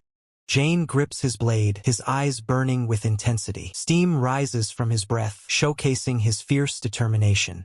Sinister older antagonist smirks, his red eyes piercing. Ha! All right? He raises a cup, a hint of blood on its rim, and says, "You can fight a bit, huh?" This is an advertisement banner. Jane readies his blade once more, steam escaping his lips, his eyes fixed on the opponent. The sinister older antagonist chuckles, his predatory grin widening. Hey, okay. He acknowledges Jane's prowess. You've got some moves, don't you? Sinister older antagonist's hand, finger splayed, seems to exude a palpable threat. The title card looms, a dark moon hanging ominously. A blur of motion as two figures clash, blades of energy slicing through the air. The remnants of a powerful strike dissipate into the darkness. Jane grits his teeth, his eyes glowing with a fierce blue light as he lunges forward. His attacks aren't landing at all. A chilling figure emerges, his words laced with malice. Those bastards deserve to die, whether it's profitable or not. The longer you let a vampire live, the more they spread like a plague, don't they? He continues, his expression grim. He spits out, only to end up in such a pathetic state. Jane finds himself surrounded by multiple formidable opponents. Their gaze is sharp and predatory. Jane engages one of the attackers, their fists colliding with explosive force. A sharp exhale from Jane as he braces for impact. Jane's eyes flare with determination as he unleashes a powerful counterattack. The clash sends shockwaves through the area. "You're way too sloppy to be called the disciple of the true ancestor hunter," Jane retorts. Jane crashes to the ground, blood splattering around him. His vision blurs as he lies defeated. "Before you die, it's only polite to let you know who's the one killing you, right?" The imposing figure declares, "I am Cain of the Hall of Silence." Cain stands triumphantly over the fallen Jane. Jane coughs, defiant. "Cough, like hell I'm dying." Cain smirks, his eyes glowing red. It's a request from Wilhelm, but killing you just like this seems boring, and there's no profit in it." He looms over Jane, his voice dropping to a sinister whisper. "How about being born again?" Cain begins to speak, his hand reaching out. "I hate to boast about myself." Jane's eyes, filled with a desperate blue light, stare up in defiance. "Don't you dare become a vampire," Jane gasps. Jane's face is a mask of grim determination, even in defeat. Cain leans in, his expression predatory. Telling a hunter to become the prey. Cain muses, his eyes glowing with dark amusement. "Did your brain rot after sucking a little blood?" Jane retorts defiantly. The two figures grapple, locked in a desperate struggle. Cain's form shifts, his eyes burning with malevolent power. "Damn it, look at that consistent attitude." He's cocky until the very end. A chilling presence looms, marked by eyes burning with malevolent power. In the distance, a figure stands silhouetted against the night. Imposing figure, cloaked and with an unnerving gaze, surveys the scene. "Things are getting interesting," he remarks, a hint of amusement in his tone. A young man, Jane, confronts a shadowy figure. "Who are you?" Jane demands. The figure, his voice a low drawl, replies, "I'd prefer if you could use my name instead of a cold you." He then adds, "I'd like it if you called me Sahayak." A tense standoff unfolds. The thug boss, cornered, offers a deal. "If you leave that kid alone and get lost right now, I'll let you go without chasing you further today." He then sneers. "How about it? Isn't that a win-win?" The cloaked man, Sahayak, dismisses the offer with a chilling smile. "Well, if you don't like it, it's a shame, but for both of us," he says, his eyes glinting. "I'll have to ask for your contribution to help my business prosper," Sahayak states, his words dripping with veiled threat.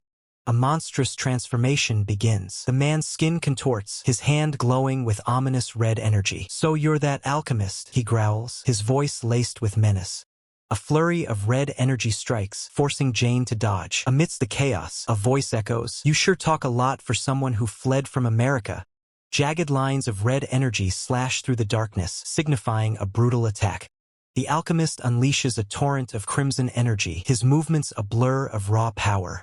The alchemist's eyes widen in disbelief, his monstrous form contorting in shock. He blocked this, he sputters, his power faltering. Night sky hangs heavy with a solitary moon, casting an eerie glow. Jane, recovering from the assault, turns to face the alchemist. "Oh dear," he muses, a hint of weariness in his voice. The alchemist, regaining his composure, states, "It seems you didn't take me seriously." The alchemist, now smoking a cigarette, retorts, "I prefer friends with a more long-term perspective." Rain begins to fall, obscuring the scene as a powerful physique is revealed beneath a torn garment. The alchemist, a spectral aura surrounding him, grins unsettlingly. "Consider yourself lucky it's not a full moon," he taunts, dropping his cigarette. The alchemist's eyes glow with a fierce intensity. "As the rumors say, he's clearly no ordinary guy," he mutters, acknowledging Jane's strength. Jane unleashes a devastating blow, sending the alchemist flying. The impact shakes the very ground. The alchemist lies defeated, bloodied, and gasping. "Gak!" Jane approaches, a proposal on his mind. "Let me make a proposal of my own," he states calmly. A mysterious hooded figure observes the scene, while another man, Beck-in, watches from a distance. The alchemist, still bound, is present. The alchemist, now shirtless and radiating power, proposes a twisted game. "The winner takes the kid. How's that? Simple, right?" Jane erupts in laughter, finding the alchemist's arrogance amusing. His hands grip his head as he chuckles heartily. "You're a friend who makes a wiser judgment than Solomon," Jane exclaims, his laughter subsiding into a wry smile. The alchemist, his grin widening, retorts, "Friends should." Before he can finish, Jane unleashes a blindingly fast attack. "I'm old enough to be your great-grandfather, you brat," Jane declares, his fist connecting with immense force. Jane's punch lands with explosive power, sending shockwaves through the alchemist. Two combatants clash, a whirlwind of fists and energy. The alchemist attempts to counter Jane's relentless assault. A deafening impact echoes as their blows collide, creating a visible distortion in the air. The battle rages on, Jane and the alchemist locked in a brutal exchange of blows, each strike carrying devastating force. Fight is a blur of motion, a chaotic dance of fists and speed. Blows land with unseen force, the air crackling with the energy of their clash. One fighter, his eyes burning red with fury, grits his teeth. "Impossible!" A chilling smile plays on the lips of another, his eyes glowing with an unnatural green light. "A human who hasn't even used psychedelic moon." The intense exchange continues, a flurry of strikes. Chinese martial arts. A brutal uppercut connects, sending shockwaves through the opponent. Blood spatters the scene. "Do you do it like this?" Force of the blow sends one fighter crashing to the ground, his body twisted unnaturally. Jane, poised and ready, watches. The opponent, a man with long, dark hair and piercing green eyes, smirks. "I've seen my share of John Woo movies, you see." A terrifying visage contorts in rage, fangs bared and eyes glowing crimson. The raw power emanating from this being is palpable. A red-eyed fighter's voice booms, laced with escalating anger. "You're really starting to piss me off." Jane unleashes a powerful, almost demonic strike, his body contorting as he moves. "You brat, he's from Hong Kong." This panel is an advertisement. This panel is an advertisement. This panel is an advertisement. The red-eyed fighter, Jane, lunges forward with a fierce yell. "Idiot, that's Hong Kong." The two fighters clash again, their movements creating rings of blue energy. Blades of pure force seem to rip through the air. A vortex of energy erupts as their powers collide, the sheer force distorting the very fabric of the surroundings. Green-eyed antagonist taunts Jane, his expression smug. "Oh, you got faster?" A hand, glowing with intense red energy, emerges from within Jane's chest, tendrils of power lashing out. Jane erupts in a blinding flash of red light, screaming defiance. "You think that's all?" With a triumphant, menacing grin, Jane reveals his transformed fist, dripping with blood and pulsing with dark energy. "Heh, how does it taste?" The green-eyed man's confident smile falters, his expression shifting to disbelief. "No!" Smug demeanor cracks as he stares at Jane's power. "How?"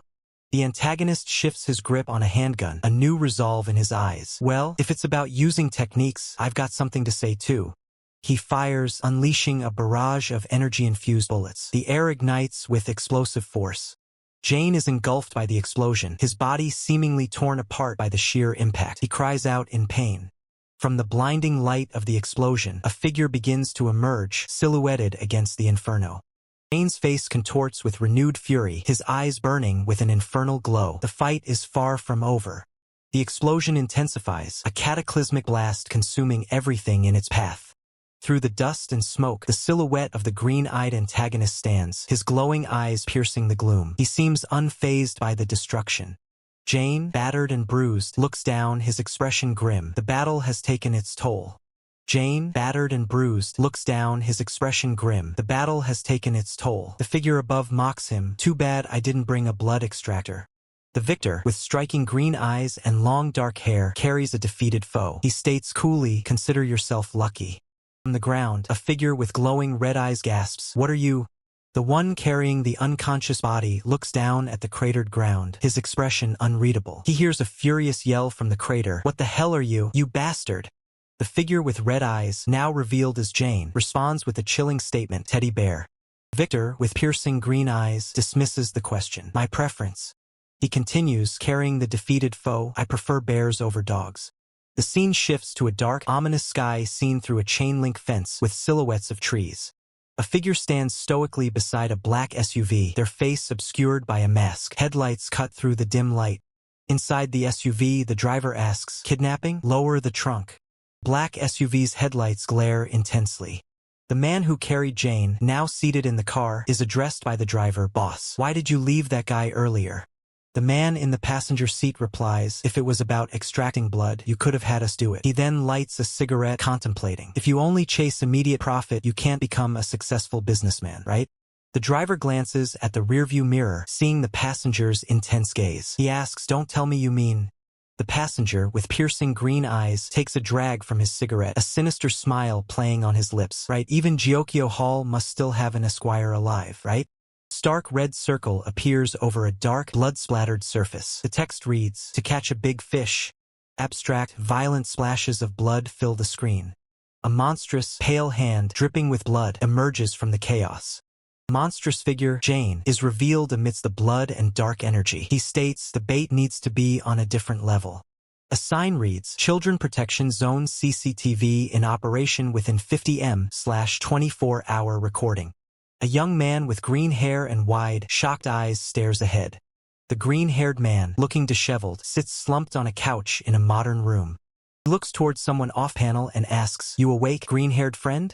The man with the long dark hair and green eyes, now identified as Hans Segan, replies, "Maybe because I injected high-quality vampire blood, your wounds healed quickly." The green-haired man, looking weary, responds, "Your wounds healed quickly." The green-haired man, Hans Segan, looks intensely at the camera. The scene shows a modern office interior. Hans Segan, the man with long dark hair, and another man stand, while the green-haired man and a third individual sit. Hans Segan states, "If you want to do business in Korea, you need a good office." Exterior shot of a sleek, modern building. A question is posed from within. "What's your name?" Two hands clasp in a handshake. The green-haired man says, "I'm Hans Segan." The other replies, "I'm Sahyuk." Now we're properly introducing ourselves. Hans Segan, sitting on a couch, tells the green-haired man, "Thank you for helping me." Sahyuk responds, "No need for thanks. Hunters help each other, it's natural." "What did you see?" "I just got beaten up. I'd like to make the offer I gave at the cafe again. What do you think?" "Honestly, our numbers have decreased, so we urgently need one person." "Boss, we still don't know his identity clearly. When you became a vampire hunter, did anyone vouch for you?" "Not really, but..." "Exactly. Why would a vampire hunter need an identity?" This chapter is protected by copyright. Please support the official release. The characters are depicted in a dynamic and somewhat ethereal style, with elements of magic and combat suggested by the imagery. "But boss, when you became a vampire hunter, did anyone vouch for you?" "Well, no, but..." "Exactly. Why would a vampire hunter need an identity?" The title of the series, rendered in a stylized font, suggests a dark and mystical theme, possibly involving a moonlit setting. A street sign with a camera icon is visible, suggesting surveillance or a public area. Now then, shall we finish our business talk? And blood packs are calculated at an exchange rate of 10,001 per VT. Take that guy Jiang from yesterday, for example. He was a high-class vampire with an estimated VT of around 9,800. Even considering the trait of the Giocchio lineage, which occasionally causes the corrupted, a VT of 9,800 is incredibly valuable. TL/N, just a reminder, VT equals vampiric toxin. This refers to the concentration of the vampiric agent, often described like a virus or a supernatural element, in a being's bloodstream. It serves as the primary metric for a vampire's power, potential, and abilities. Meaning if we just catch that one guy, we could make 100 million won per blood pack. To guys who become vampire hunters to make money, that's an incredibly tempting offer. I have a question. How does vampire blood turn into money? Normal people wouldn't even know it exists. Naturally, it's refined and sold as drugs or used as medicine, with its origins hidden, of course. In places like Japan, some new religion's cult leader supposedly used it to show off his divine powers. Feeling anxious now because it feels like you're committing a crime. Because making and selling illegal drugs gets you a heavy sentence? He's just a baby. Don't worry, firing guns will also get you a heavy sentence if caught, won't it? Vampire brokers make money by turning it into drugs the exact same way. Anyway, I also have a question. About Father Sylvester. How capable is that guy? Objective. Is that why he saved me? Swinging a sword as tall as he is like a fan, and shooting a Barrett one-handed like a pistol? Barrett? You mean the M82 rifle? Yes. That is impressive, but it seems a bit lacking to hunt a true ancestor.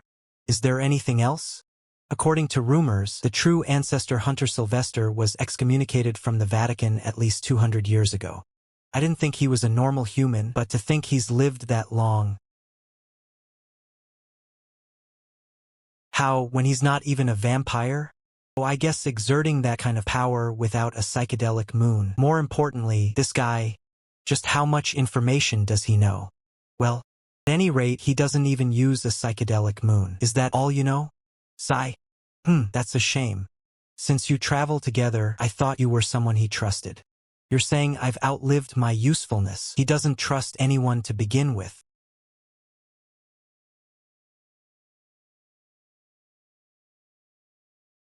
Pa. Don't be so tense. We're still comrades fighting against vampires together. What do you think I'm going to do to you? As an apology, let me give you a tour of our facility.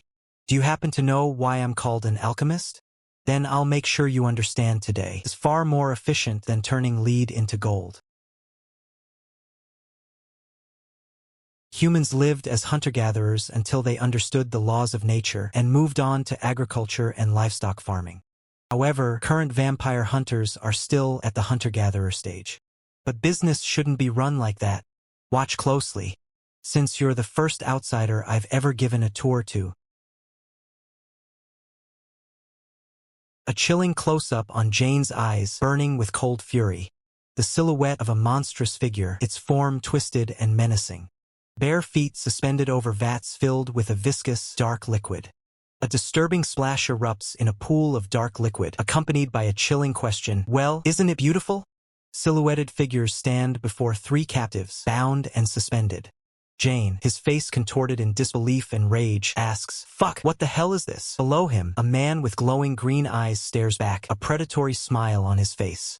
A disembodied voice offers a chilling welcome. A hand is extended, palm open, in a gesture that could be invitation or threat. The figure from the previous panel strikes a peculiar pose, with two figures hanging in the background. The man with the glowing green eyes reveals his chilling intent. "To my vampire farm. This is a promotional banner." Same chilling welcome is offered again, accompanied by the outstretched hand. The man in the long coat strikes a pose, two figures hanging limply behind him. A close-up on hair, hinting at a character's presence.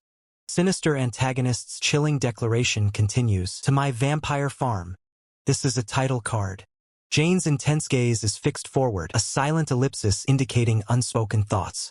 The sinister older antagonist addresses Jane and his companions, asking, "Oh, it's vampire feed." Behind bars, emaciated figures huddle together, their plight grim. The antagonist elaborates on their methods. "If we want to keep extracting fresh blood, we have to feed them, too. Of course, we don't just extract blood," the sinister older antagonist continues, his presence imposing. Sinister older antagonist explains their gruesome harvesting process. "It might not be as much as the blood, but their organs go for quite a bit. You can't ignore that. And then we harvest them one by one." Jane's intense gaze remains fixed, a silent contemplation. The sinister older antagonist gestures expansively as he continues his explanation, with Jane listening intently. A close-up on hair obscuring the character's face. The antagonist lists the harvested parts, corneas.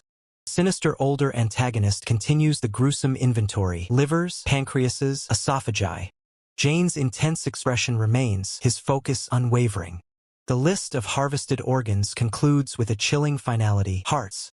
We take out anything that can make us money and put it back into distribution, the sinister older antagonist explains, his eyes glinting with avarice. We take out anything that can make us money and put it back into distribution, explains the sinister older antagonist, his eyes glinting with avarice. A close-up reveals Jane's piercing blue eye, burning with cold intensity. Green eye glows ominously as a voice reassures, "Don't worry." The thug boss, his face obscured by a mask, is revealed. "These guys," he states, "they're all just homeless trash we picked up off the streets." The sinister older antagonist, standing beside a hooded figure, continues, "After coming here and looking around a bit, I realize this country has just as much human scum as America does." Sinister older antagonist whispers menacingly into Jane's ear, "No one notices if they go missing." The masked thug boss, now revealed, adds with a sinister grin, "Actually, they're probably thankful." A chilling explanation follows. "We're taking completely worthless homeless people and turning them into incredibly expensive vampire blood." Sinister older antagonist gestures grandly, "If this isn't modern alchemy, what is?" He turns to Jane, asking, "Don't you agree, Han Sejeon?" Ha ha ha ha. The sinister older antagonist's face contorts into a wide, predatory grin, revealing sharp teeth. He continues, "But that's not the only perk of this system." Jane's expression darkens, his eyes filled with a mix of suspicion and growing dread. The sinister older antagonist smirks, "Did I mention this before? The welfare benefits are amazing." The thug boss and his men look confused, stammering, "Why yes?" A thug with a rifle points it forward, his expression grim. The sinister older antagonist, with Jane slung over his shoulder, commands, "I said do it just like usual." The thug boss and his men surround a bald man, their demeanor threatening. Hands are shown fumbling with a zipper, suggesting preparation for something. Jane's face contorts in agony and terror, his eyes wide with shock. A fierce clash erupts as Jane and the sinister older antagonist engage in a brutal fight. The sinister older antagonist moves with terrifying speed, dispatching his opponents.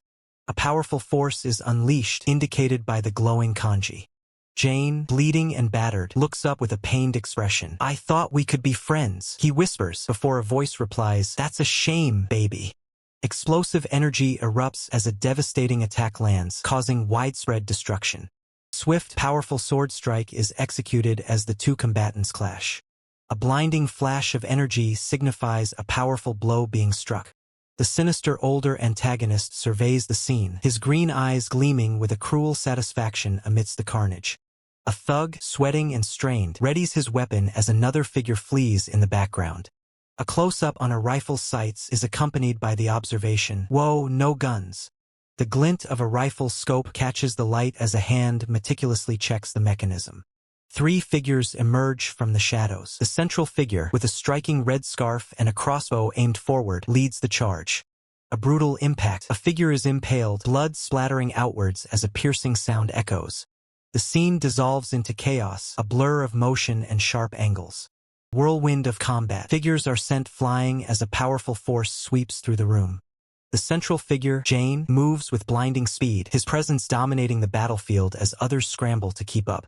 A close-up on a hand gripping a weapon, ready for action.